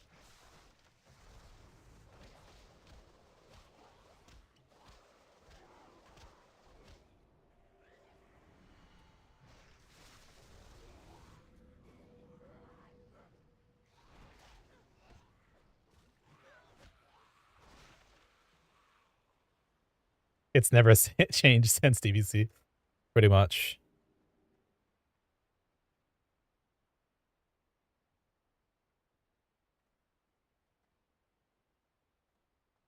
By the way, another really cool thing about Prot Warrior and Brew over Prot Paladin is that you're not reliant on cooldowns at all.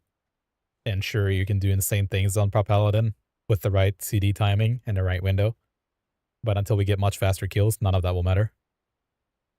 So you can just freely press whatever you want on most of the tanks and not have to worry about it. The outlier probably DRW. Because that's like the most powerful of all CDs now for tanks.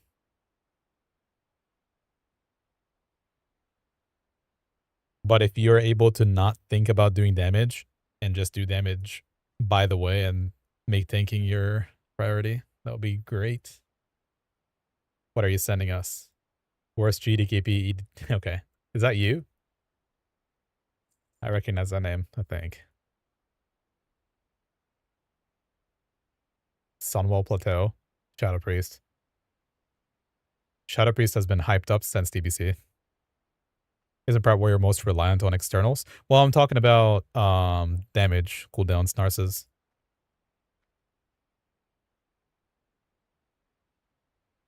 Cleo was number 6. Cool.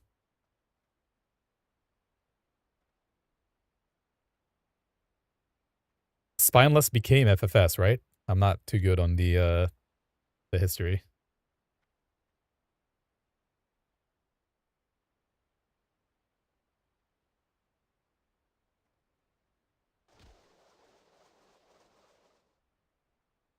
That's cool.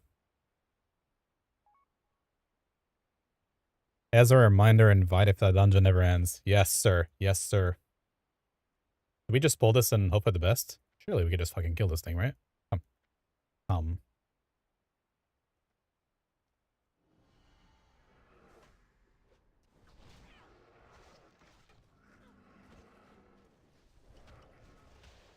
Ooh, that's interesting.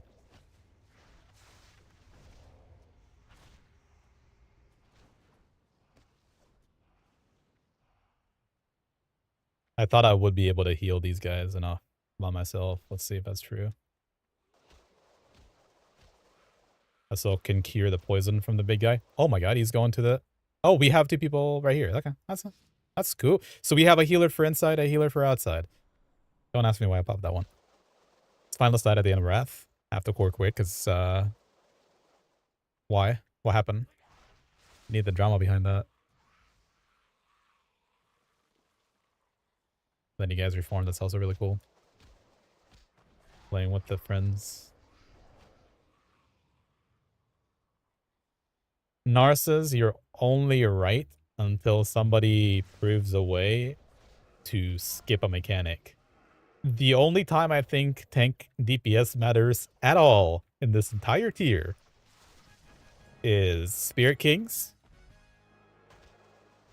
Because it's just going to make the fight much easier for everybody. And then the other one, I guess, would be... I think I said 1, but it's 2. The other one would be too long. Because you will be much less reliant on phase 2 going really well. Despite it being really easy to do for the healers. You can just guarantee you get 1 less phase. Even if people die. As long as you're doing your thing. People burned out after ICC. Yeah, I think that's the case with a lot of our guilds. Or around us as well. Our community. The hyper optimization is what I don't like though, Narcissus.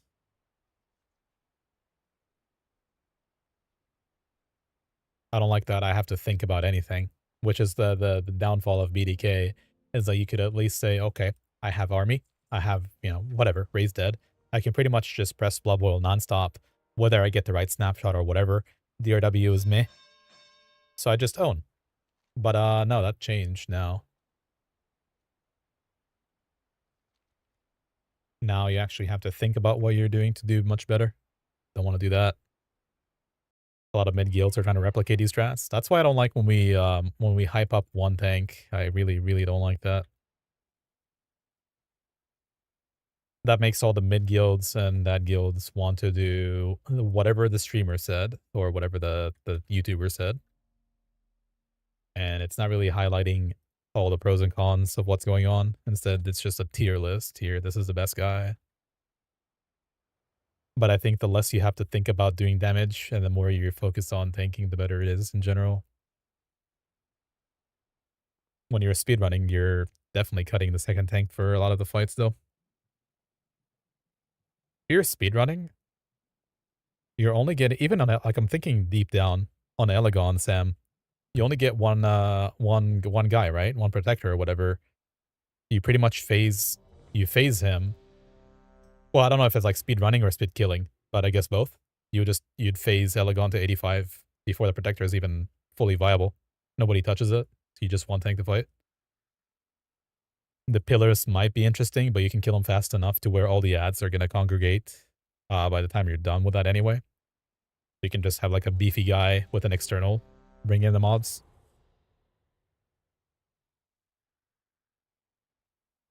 First boss of Hoff is a perfect example. Phase 1 and 2, your damage does not matter. Then phase 3, you won everything. Yeah. It's unclear if people will speedrun. I don't see why not. That thing is like a dungeon, man. Crazy. That seems like a fun place to min-max, and just the better you are at the game.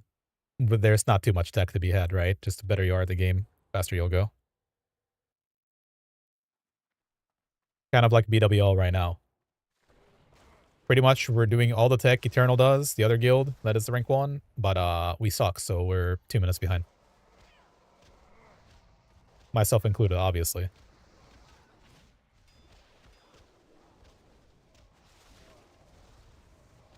There you go again. Hunter doing 9k DPS. Alright. Improved Serpent Sting. What in the... What in tarnation?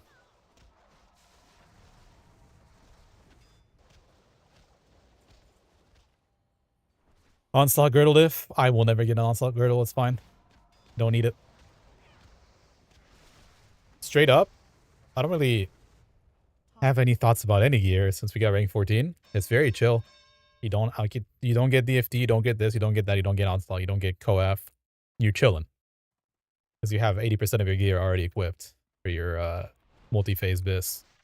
As a tank, at least. You don't have to worry about all the off pieces.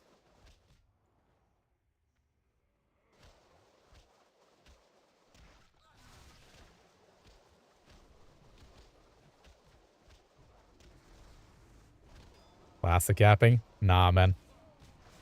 I don't yap. I give you 30 seconds and we move on. Kind of like today. Today we had a big yawn gap.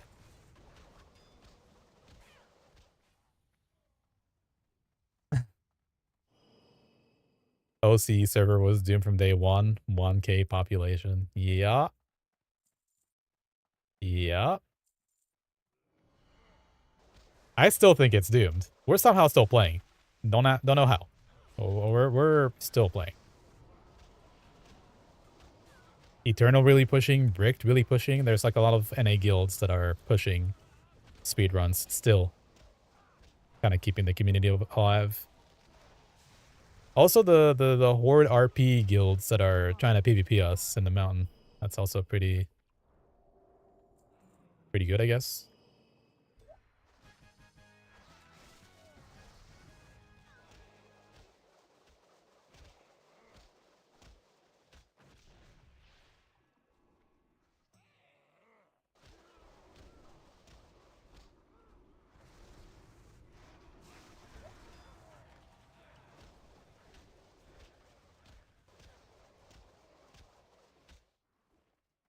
Go to raid the speedrun.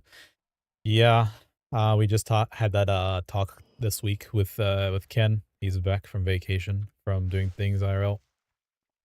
We will be playing TBC. I don't know the extent of it, but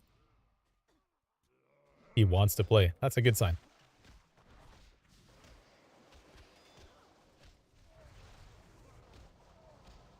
I will gladly step down from tanking so people can stop talking shit and play their own goddamn class.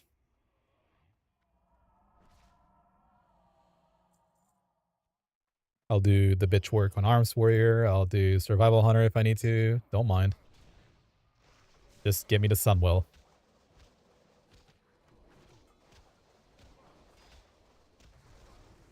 Then in Sunwell, I'm not playing Hunter. That's not... No. BBC hype. That's still my favorite expansion. Is that yours too, Andrea? Not DBC? Wakera and Axe. But those are two different expansions. Oh, I'm talking about like the entire expansion though, as a whole. What do you reckon? You wouldn't say it's DBC?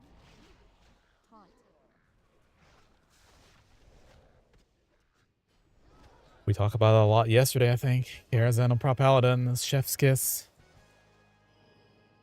Have fun. Bob Warrior and Sunwall was fun to play. I really enjoyed when I got well, season 4 weapon was alright, but when I got Apollyon on the Arms Warrior, that was insane. And then I went Kebab because I think we were supposed to have a second Fury Warrior. We ended up only having one Fury Warrior. You know what that means? You're not getting Sunders. So I swapped Kebab to be Sunder spec, you know? Sunder spec arms. Looking forward when our classic raid tier won't be cleared in an hour or so. That's never happening because we're assuming classic is going to stop at some point, right? When does it stop being classic? They're doing the Legion remix right now, or soon. I don't know. Is it already? It's out, right, Andrew? Or Legion remix, is that out? The Legion remix, is that out? Not yet.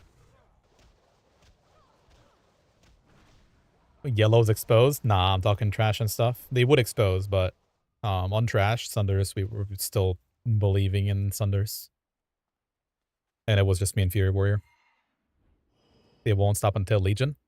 Legion remix is confirmed, but not Legion Classic. And I don't know if it's gonna be like MoP Classic that was, you know... We kind of knew... I don't know who thought that it wasn't gonna be a MoP Classic, but... We kind of knew, even without MoP Remix, that this is going to release. WoD speedrun? Isn't the whole point of the WoD, the execution of WoD, like the what killed WoD was that... by the way, I haven't watched any of the YouTube videos about this, but it was, for the casuals, it was Garrison killed the mood. And then for hardcore players, so that they didn't have a content drought for over a year. Is this not true? That's what got people off the game. It was a really good game otherwise. I love PvPing in mod. It was fun. Alright, Gav. Let's skedaddle out of here.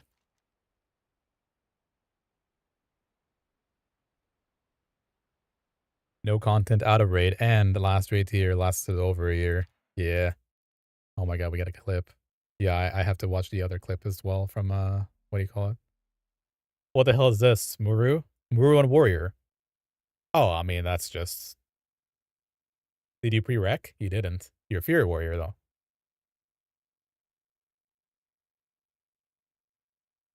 Okay, you're owning. Alright. Is this a one-phaser? Rank 2. I was tanking the one-phaser, so we did. Never... I think we might have one-phased one time on my Arms Warrior. I probably have a clip of that. I'll finish that in a second. Okay. Somebody already left. Who?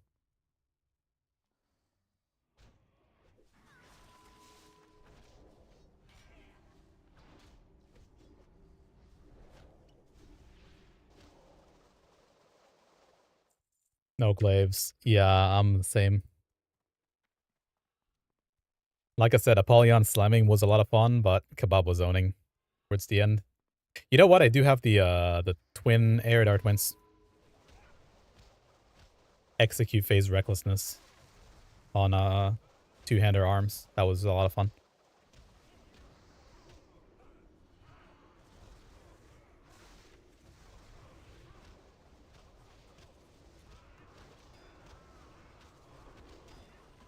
Yo, I'm doing damage.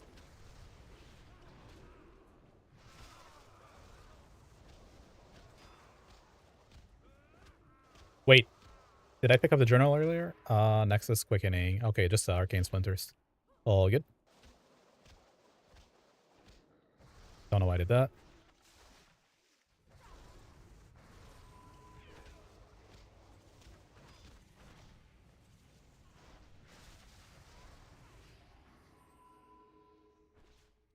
Spineless Own and Symbol. We invented the Bloom Tech. Oh, yeah. Jeez. Okay, okay. I remember that. Held #1 speed for KJ for 3 to 4 weeks. So people caught up. Oh. Yeah, I mean, what you said is true either way, sir. If you go by guild or per class or whatever ranking, looking at the first few weeks is much more interesting than the late stage petters and speed killers. Is it more impressive to see somebody do crazy shit within the first month, or waiting 6 months for them to have hundreds and hundreds of hours spent on bosses just to do slightly better? Know what I'm saying? Or was that too long?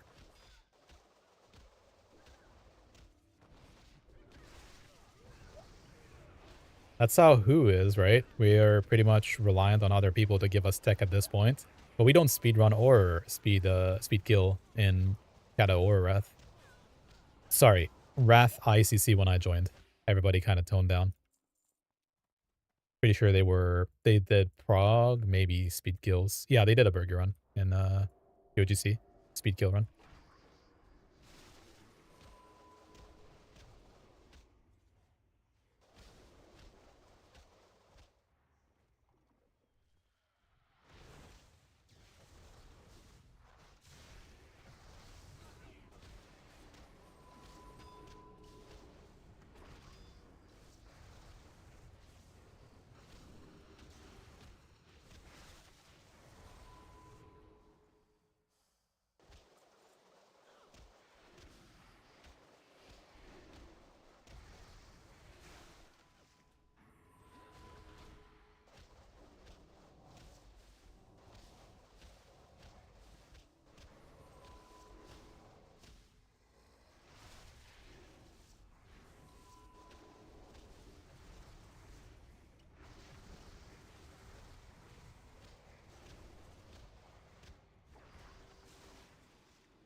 Overall, TBC was hella fun. You guys did scuffed speeds and Wrath as well. Oh my, that would burn me out. Only time you got to get good logs was during splits early tier. Yeah. Rocking 100s in a speedrun did happen. Did it? With ICD reset.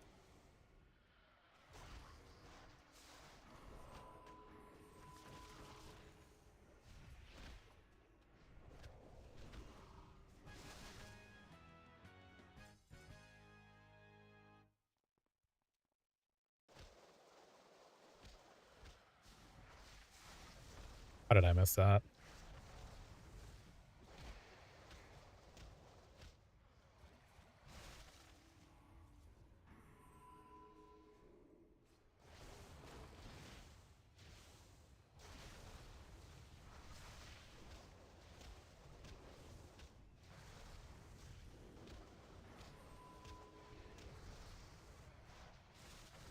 I just, I don't know. We did with Max, we did speed killing in phase 1, and that made me not want to do anything ever again other than blitz.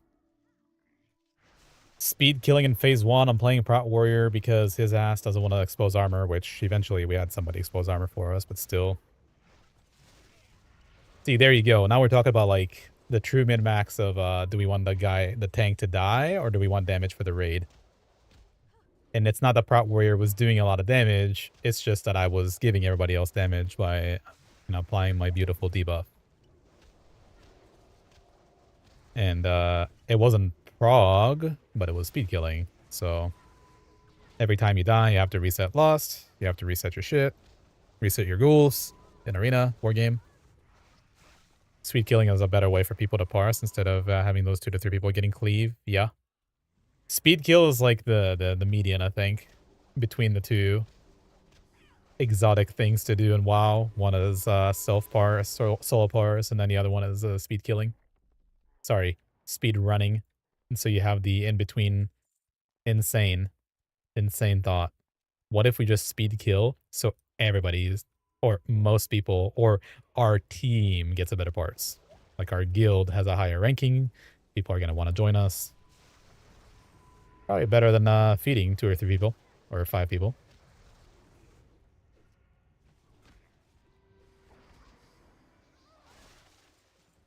But in phase 1 Wrath, the way we did that is just stacking Unholy Decays, and that was a cringe thing to do.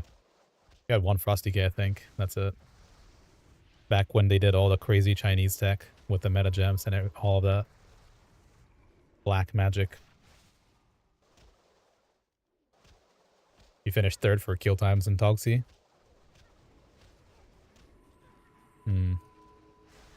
Oh. May have procced mine 0 in the ads through phase 1.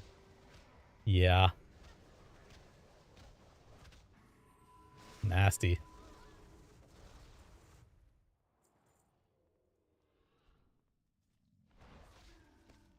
I mean, I don't know. I hope this is the MoP. Tier 14 is so easy, it seems like, that hopefully at least MSV will have some fun with it. Gives you something fun to do other than just farm the raid. But I don't think it'll ever go back to how it was for our communities. We're never gonna speed run because everybody's just trying to chill. 7 sword style. Yo, you remember that? Okay.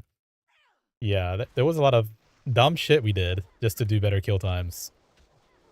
Take 3 hours to kill a boss. It wasn't even a hard boss, but anything goes out of like the norm for RNG, and you're just redoing that fight anyway. One of the DKs didn't proc Gary at the right time. The healer let a tank die because we were 2 healing a lot of the fight. I think even 2 heal patchwork. Just get me out. Sha was a letdown. I hate Sha. Fucking hate that fight. It's not even fun. Maybe the platform, you're doing your little job and you're picking balls. Can we consider that fun? I don't know. Making everybody else do more damage is satisfying, maybe. Every time I'm with Synergy, he's smiling. Every time he gets another tank, he doesn't know what's going on. Why are we not finishing the platform before the thing? Death Blossom? But nah, it's just a boring, long fight. Unfortunately. For being the supposed last boss of a tier, that's kind of a letdown. I think Empress is more fun. And I don't even get to tank the ads.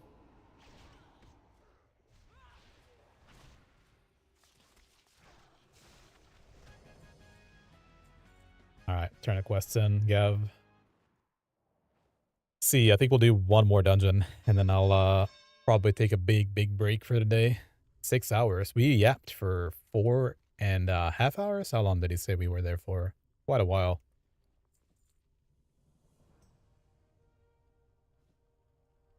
Crazy. Try pressing slam in phase 1 and dodging a swirly every 30 seconds. Ah, yeah, you're right.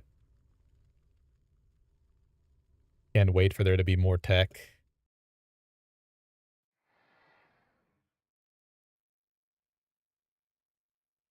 There's gotta be something more to that.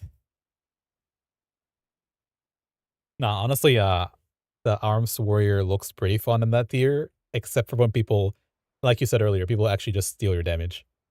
Other people are padding for fun when you can just focus on actually killing the boss and let the warriors do their autocleave. What was it? One of our Windlord pulls, we had the craziest sweeping strikes ever, that caused us to have a really bad recklessness overlap. We lost like 8 seconds on recklessness because there was a call to get them down lower, so then you suddenly see all the sweeping strikes come out.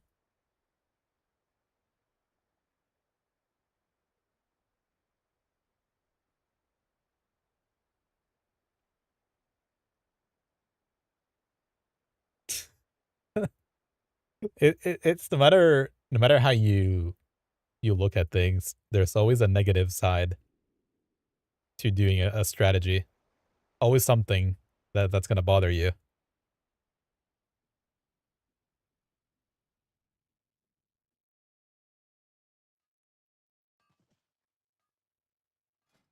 A lot of people wanted to do a completely different strategy on Ember Shaper. They wanted to do the 2 reshapes and prog that. 3 tank, 2 reshape. Just so DPS players can hack and slash. Need an SS Cancelora. Ah, yeah. Yeah, that's true. You should already have one for Bladestorm. May as well have that one as well.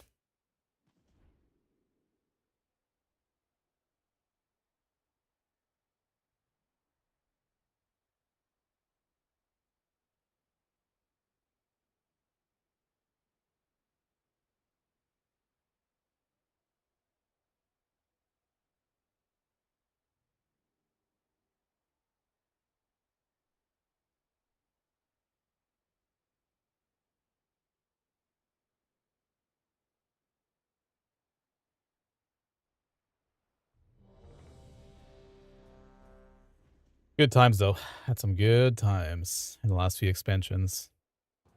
Don't know if we're gonna get the same effect in this TBC Classic, though, for sure. That's a mystery. Can't tell for sure.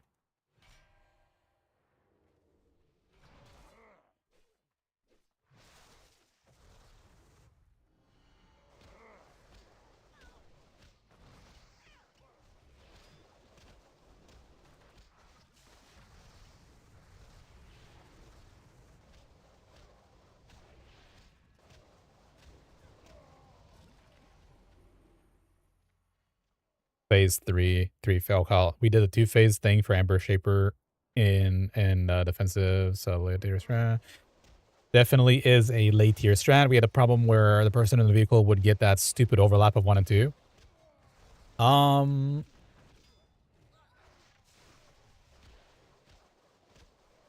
know what you're talking about. Had it myself, but we just we ended up assigning me to keep up debuffs on both targets.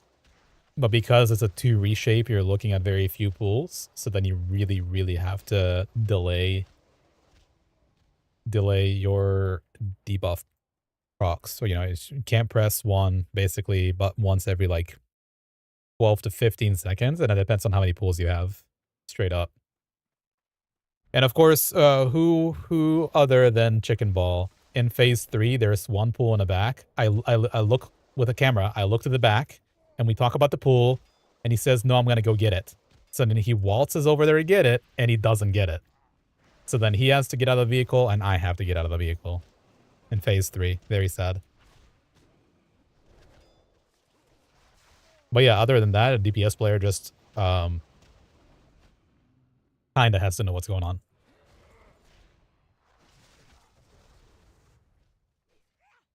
And then the other prog is when you're 2-tanking it, and the main tank gets the fling on him.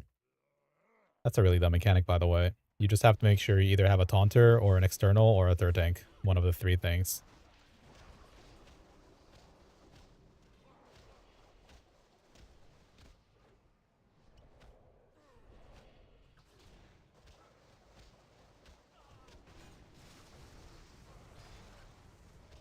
Asprey's doing 2 million HPS during PE in the last phase? Yeah.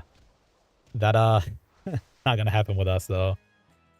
Might be back for 1 boss. I mean, if that's exactly what you need to survive that encounter, sure. 1 boss.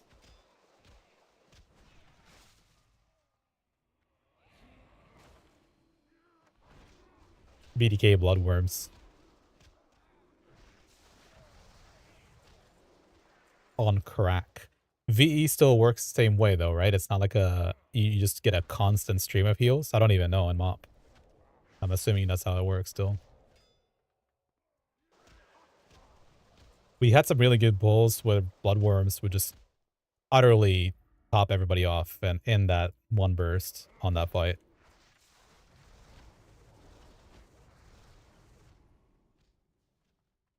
Oh, it's a 15-second CD. What the fuck? Yeah, I don't know about that one.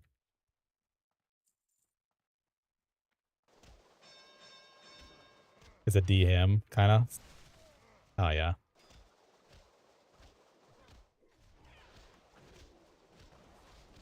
Question is, since you and I don't know much about Throne of Thunder, at least we haven't played it, is how are the kill damage profiles gonna look?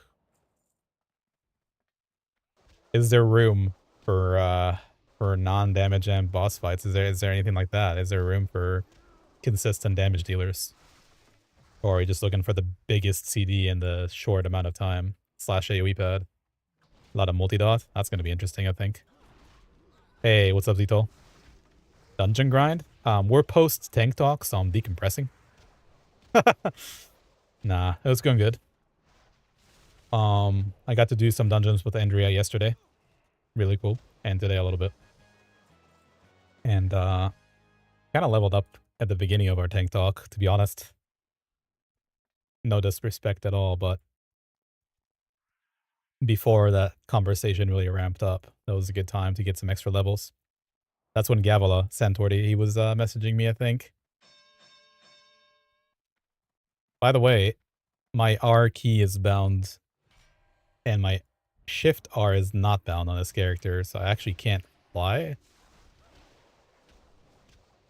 I gotta fix that at some point. Big R bind. I don't know why my shift R is not bound though. I think there's a fight that does a giga bleed on tanks. That Paladin will actually be good early game. When you say talent, which one do you mean? The bop? Or I mean Divine Guidance? Is that it? The one with 80%? Ah, I forget the name of it.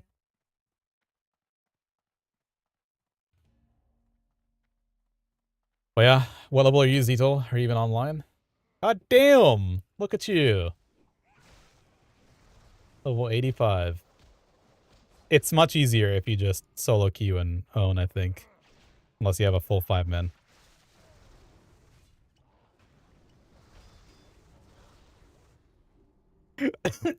Sorry, you wait, you used your boost.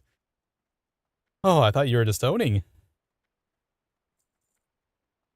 Okay, fair enough. Because you needed it for Saturday, right? That's the play? For tomorrow's raid.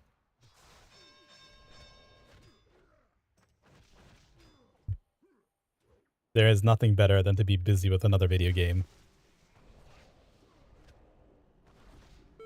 Nah, it's been chill.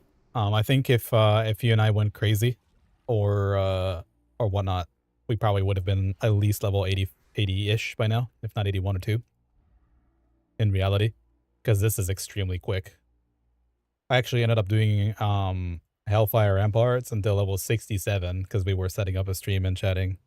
Crazy, by the way. I think it was the easiest dungeon ever. This just stayed level 58 till 67.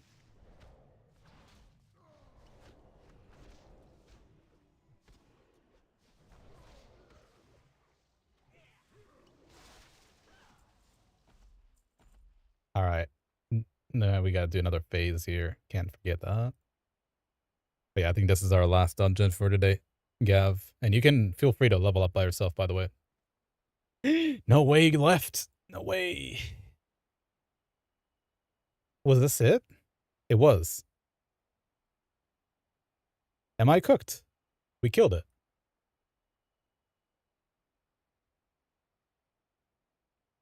Okay. Because earlier I was gonna leave, and turned out we didn't kill. I guess he's alive, and then he goes undead. I forgot. Hand of Purity. Hand of Purity. So first things first, let's finish this. See what's going on here. This is NRC, right? Remember using that.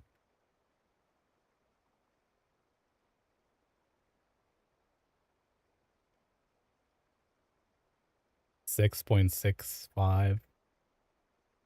Little add damage.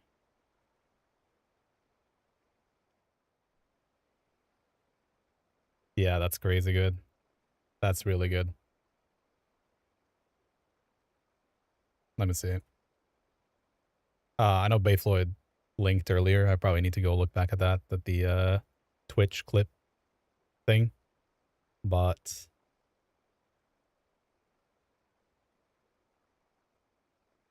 the ultimate ICD proc late when you ask him in, I mean, yeah, you're just absolutely destroying them. Okay. Okay, this is the OG Nax. Hold on, we'll find it here. There we go, TBC. I didn't stream for a very long time between Classic and TBC, and that was a good break. I CBA'd fully. Um,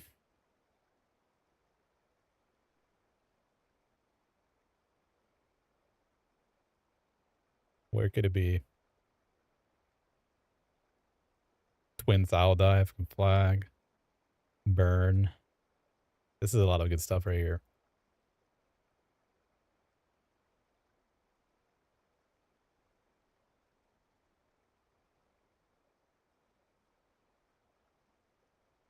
I thought I had like a whole thing about it.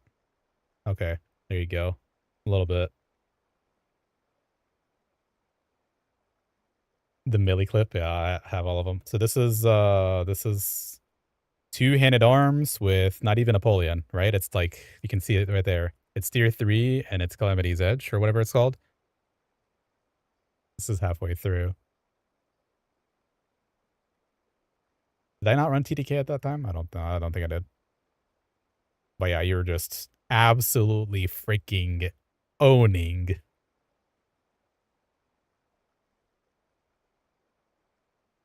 Do raid invite macros work still? Yeah. Oh, I see what you're saying. No, it doesn't work anymore like it did in Wrath, I don't think. At least when I tried it. I don't even remember what happened. What did I do here? Of course, Fake is dead. Nothing. I just pure RNG ownage with the Wind Furies. Yeah, that's a lot of fun.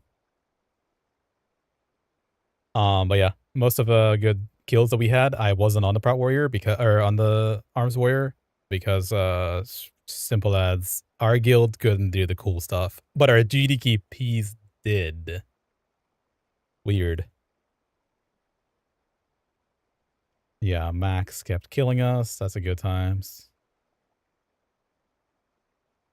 DI shenanigans too. Yeah, I got a lot of good things here. A lot of good stuff. I did do Fury, but just in GDKP a little bit. The self-raid macro, yeah, I don't think it works anymore. At least last time I tried. I'll give it to you though, yeah. There you go. It still works, you sure? This one?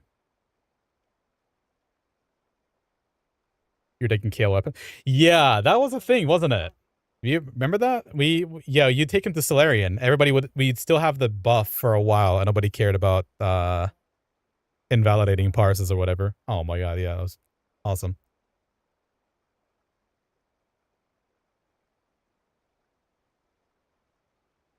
Dude, that okay. Yeah, that should not have been allowed. You see, like they could have done so much to help the game, but they just didn't care. They were still on the known changes fully. you're swapping me for Lost. Okay. All right. Why not? Yeah, Caspar. What he says is change the invite unit A to the unit you're looking at. Like what he's saying, what Wheaton is saying is that single character won't work. Like the character letter A won't work. So just change the name. Say, who am I?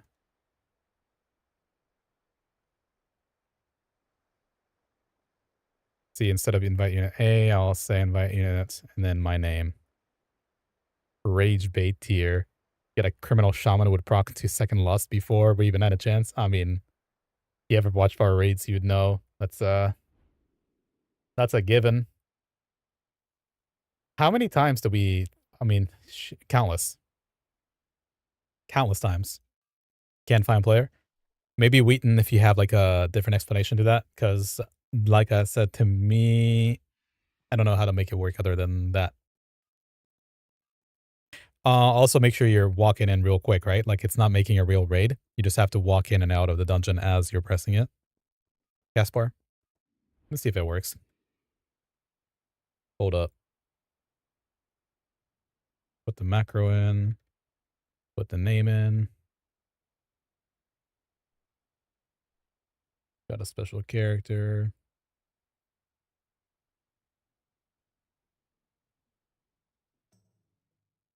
Worked. Okay. Very good. Don't do this. I mean, Cleo, you have all the clips, huh? I swear that Sunwell is peak, just peak gaming for us.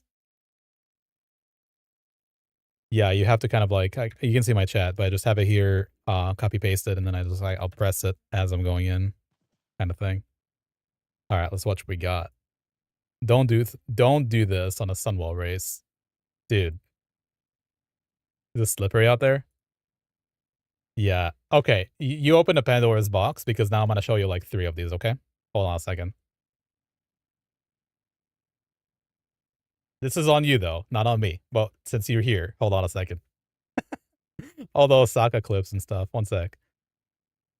Oh my god. All right. Gotta look back. There are so many good clips from our times. 10 stacks.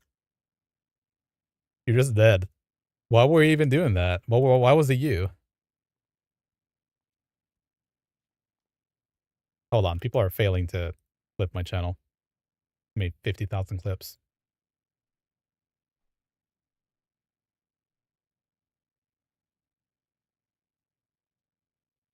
Not in range to mind place, so you wouldn't get the shadow reset? Okay.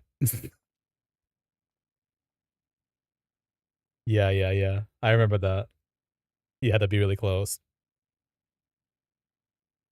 Our Shadow Priest was non-verbal until he had to cuss somebody out, and then he may as well have murdered him on camera because he was a very mean person to people. I didn't mind him at all. Yeah, but he got in trouble for bad things, and then we never saw him again. Some RP about some Shadow Priest. What was this one? Somebody came to me and killed everybody else. I think he came with me for some reason. Okay, that's not the one. One sec. Where's the owl dive? Quinn's owl dive. This one. Only 94 views. Dude, these clips could be viral. This is Osaka. Hold on. Look at this owl, Boomkin, right here. Oh my god. He was talking about how you can like go all the way up to the corner and he slipped. uh that was good. Max killing us as well was another one. I actually have a highlight from this shit. This is actually I made a proper highlight. Laddie does have the best. Laddie has the guy who said darkness. That guy.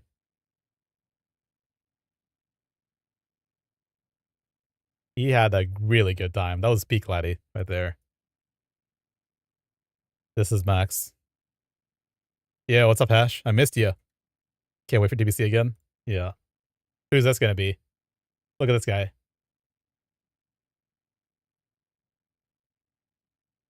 Caught on camera. Oh my god. Oh, it was talk. Talk shock. No, look. Don't tell me no. Just look. Look at him. Yeah.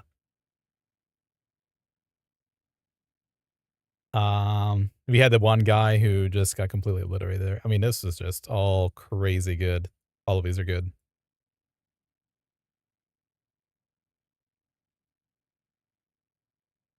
This is a Millie clip. Millie clipped. See what he wants. Oh my god. That didn't happen.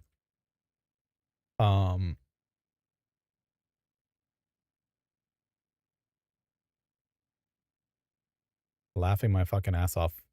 What could possibly have happened?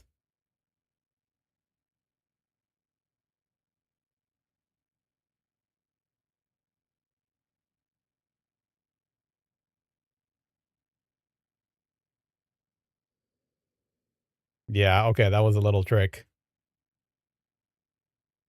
And then our Tig still dies. Like he just didn't come with us. The bear. I have like 10 DI clips as well. Just crazy shit. Crazy shit people did.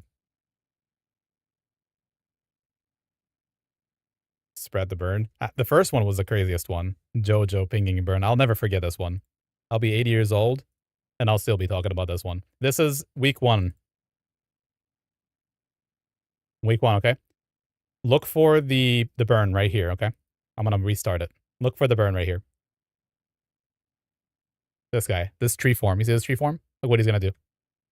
Ping. 1, 2, 3, 4. Panic! Everybody panic! Ah!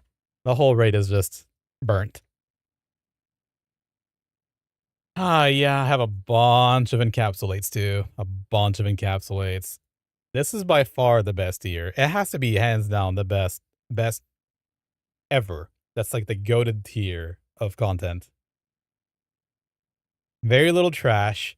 A bunch of dumb shit happening. This is Max, by the way. Max is not looking at his threat meter. What's new? Pulling aggro, and then I have him muted, but he was blaming the tank. That wasn't a crazy one, though. I'm sure I have all the eyes and encapsulates here as well.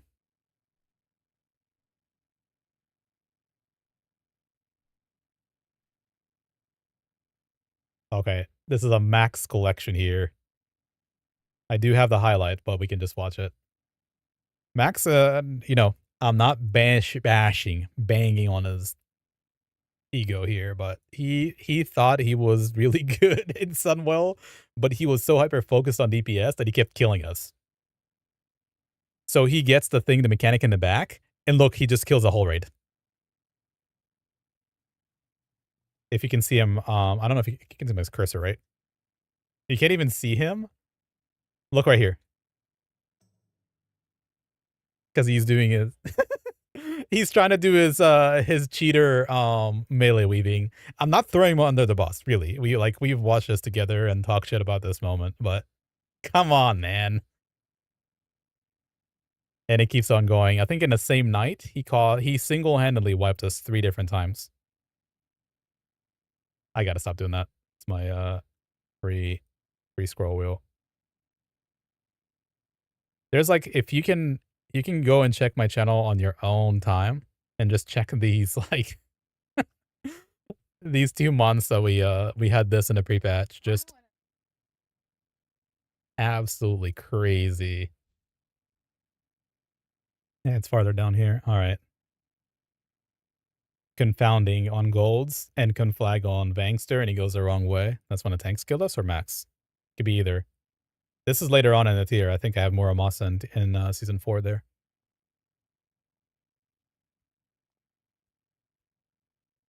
Let's see. Just wait for the one guy to get it. Yep. Okay.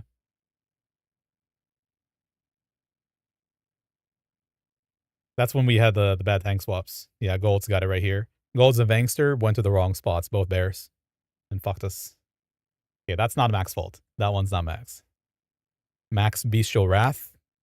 This was probably the most insane Max moment ever. This is the GOAT moment of all time.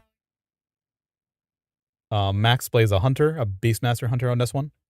And he doesn't know that removing, immuning your conflag means you're still conflagging other people at the same time. So he gets it in the back.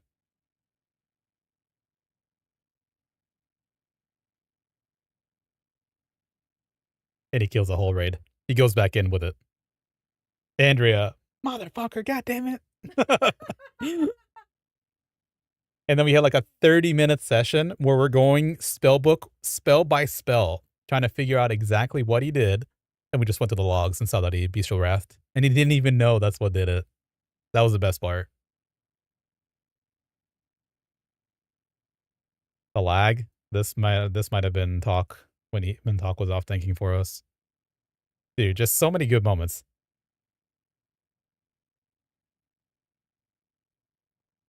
Yeah, he's in the thing, and he's lagged out. Just, do you guys even remember how much grief this was? Do you even remember? And he did nothing wrong. He just lagged out. Oh my god. You're doing this fight? How many? This is only like 2.5 minutes in, but probably 2 or 3 hours in this GDKP spending on doing this fight. Isle Baileys.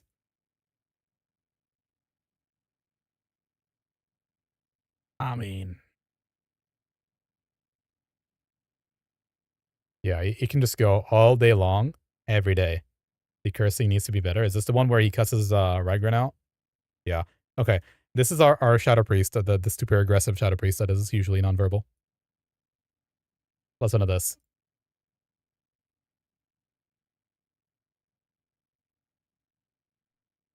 You can barely hear that. But Rygran, another player, which is also usually nonverbal, he's talking about what we did wrong in a pull, and then listen to the other guy.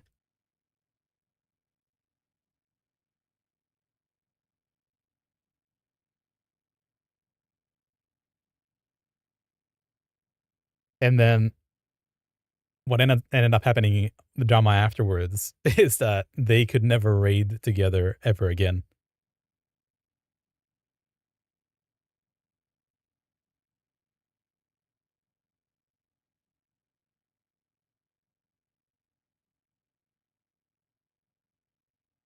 I think that guy has like 3 of these clips in his lifetime where he just completely he obliterates people. Yeah, that's the one in Sunwell that I just showed. And he has one from Max Ramis for OG. Yeah, I guess Gav, you were there, right? Backlash. The trial? Trial of the Grand Crusade. TGC, yeah. Yeah. Anyway, I think that's enough of those clips. But yeah, if you have a moment, if you have an hour even, you can literally just go into my vault and there's so much good stuff there from the years we had. You had your own beef with Milkman. That'd be funny to see if you guys went to a LAN party together and had beef. He had beef with you. I think he had beef with everybody, but he just didn't care to start shit. Yeah. You have a clip of our rep alley successfully DIing, not the fails. I have all the fails, but we're not gonna show it. Yeah, how many times did you ever call for a DI and it went on a wrong target, including the tank? Yeah, it's like that was the beginning of the end for Rhett right there. When you're not just doing your own stupid seal twisting rotation. You actually have to press a button. Save other people. Anyway, yeah, I'm gonna end on this just so I don't continue to ramble on and actually take a break from this. Appreciate you guys hanging out. You didn't listen to the tank talk or weren't here. We talked for almost 5 hours about tanks and MoP again. This time it was Brewmaster and Paladin.